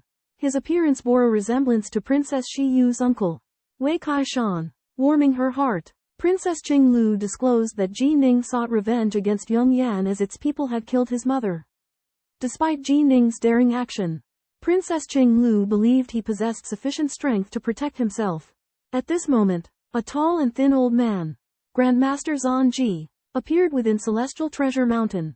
He summoned the loose immortal Fu Yun, demanding that he kill Ji Ning within 3 days, offering a decree for reincarnation in return. Fu Yun hesitated but, overawed by Grandmaster Zan Ji's authority, ultimately swore an oath to carry out the mission. On the boundless Heaven Treasure Mountain, where the clouds float among the surrounding mountains, countless immortal cultivators gather from all directions, creating a lively atmosphere. Yu Qi, dressed in purple, approaches the young man in animal skin, Ji Ning, and whispers, "The Shaoyan clan has come." Ji Ning's eyes light up. He has gathered detailed information about the Shaoyan clan and feels a fire burning within him. Yu Qi points to a group of people on a distant peak, among whom is a middle-aged man with unkempt long hair and an extraordinary aura. Who grabs Ji Ning's attention? This is Shaoyan Shu Shui, a void return Earth immortal from the Shaoyan clan. Yu Qi reveals that Shaoyan Shu Shui has come to host a banquet for Mu Chuan, a true immortal from the Southern Sea, a towering figure at the pinnacle of the myriad phenomena realm. Mu Chuan has killed countless nascent soul Taoists over the past 300 years, cultivated a second soul, and advanced to the void return realm, earning him a legendary reputation. Ji Ning, Bai Shu, and Shaoqing are stunned by Mu Chuan's accomplishments. The feat of cultivating a second soul to the void return realm while still in the myriad phenomena realm is both audacious and extraordinary. Yu Qi warns Ji Ning that in this immortal fate gathering, Mu Chuan is widely considered to be the favorite to win. However, the Great Xia dynasty is a hidden gem, with numerous untapped prodigies, making competition fierce. On another cloud, Shaoyan Shu Shui converses with Mu Chuan, marveling at Mu Chuan's unwavering determination over the past 300 years. Shaoyan Shu Shui's son gazes around and spots Ji Ning and his companions. Shaoyan Shu Shui frowns. The Shaoyan clan has been pursuing Ji Ning relentlessly. Yet here he is in the Great Xia dynasty. Mu Chuan observes Ji Ning, speculating that he has come for the immortal fate gathering. On the eve of the treasure contest in Mt. Tianbao's headquarters, guests from all walks of life gathered. Young Master Shao Yanquan and his father, Shao Yanshui, of the Shaoyan clan, watched Ji Ning covetously, intending to eliminate him. The mysterious immortal floating cloud was ordered to hunt down Ji Ning. Planning to seize the opportunity to strike, Ji Ning stood out in the intelligence reports for the treasure contest due to his record of killing Shao Yanong. Attracting the attention of many powerhouses, he participated in the treasure contest, intending to make a name for himself and gain support from more forces to counter the Shaoyan clan. The treasure contest began, and Mt. Tianbao put out more than 300 treasures, one of which was an array diagram that interested Ji Ning and the array expert Baishuiza. Shao Yanshui competed with Ji Ning for the array diagram, and Ji Ning eventually won it with a bid of 85,000 jin of elemental liquid. Many guests were buzzing with discussion upon learning of Ji Ning's identity. Shao Yanjun, the young master of the Shaoyan clan, was furious and raised the bid to 90,000 jin of elemental liquid. A mortal floating cloud also kept a close eye on Ji Ning, waiting for an opportunity to strike. During the grand treasure auction on Mount Duobao, Kenning's bid of 90,000 caddies of yuan liquid instantly shattered the tranquility. The patriarch of the Shoyan clan, Shoyan Shusui, burned with anger, speculating that Kenning's move was merely for the sake of gaining fame. Ignoring Shoyan Shushu's warnings, Kenning continued to raise the bid, eventually winning the array for 128,000 caddies of yuan liquid. During the process, Kenning intentionally mentioned that Shoyan Nong had once given him a huge sum of yuan liquid, which aroused a flurry of discussions among the guests present. The auction continued, and the 5 elements peacock's feather, an artifact from the celestial divine beast peacock, became the most coveted treasure. This artifact consisted of 5 feathers, each representing an element of the 5 elements. Shoyan Shusui, the Yinglong Shenshen, and other factions competed fiercely for it. Kenning also coveted the 5 elements peacock's feather. His cultivation technique, the 6 revolution star plucking, required the absorption of the 5 elements essence, and the essence within the peacock's feather was the perfect choice. In the end, Kenning spared no expense, spending 6 million caddies of yuan liquid to acquire the 5 elements peacock's feather. Kenning's actions not only stole the limelight but also caused the Shoyan clan to lose face. He himself became famous because of this, catching the attention of most of the guests present, especially Princess Shui. She revealed a hint of tender affection towards Kenning. An intense bidding war is fervently underway at the Duobao Peak, with over 1,000 guests eagerly participating. The atmosphere becomes electrifying when the 5 elements peacock feather treasure is revealed. Immortal figures raise their bids relentlessly, driving the price upwards. However, Ji Ning, a young cultivator of the myriad transformations realm, shocks everyone by bidding an exorbitant 6 million caddies of yuanye. Princess Shi Yu is filled with trepidation, as she doesn't possess such a vast fortune. At that moment, the voice of the Golden Fur Great Bear echoes in Ji Ning's mind, advising him to raise the bid to 4 million caddies to intimidate his rivals. Ji Ning hesitates but eventually follows this suggestion, announcing the staggering number. The Duobao Peak falls into complete silence as the price of 4 million caddies of yuanye exceeds the means of most. Shoyan Shusui raises doubts, questioning whether Ji Ning truly has such wealth. To ensure a smooth transaction, the Heavenly Treasures Mountain dispatches Taoist Yichen to verify Ji Ning's financial capability. Taoist Yichen confirms that Ji Ning possesses the means to purchase the item and suggests that he auction his previously acquired celestial treasure, the Azure Divine Fire Lamp, with a minimum bid of 3 million caddies. Ji Ning readily agrees and entrusts the treasure to the Heavenly Treasures Mountain. The competition intensifies once more, with Dumchu Immortal, the Ironclad Man, and Shoyan Shusui from the Shoyan clan determined to acquire the peacock feather. They drive the price higher and higher. However, Ji Ning remains unyielding and ultimately secures the treasure for an astounding price of 5 million caddies of yuanye.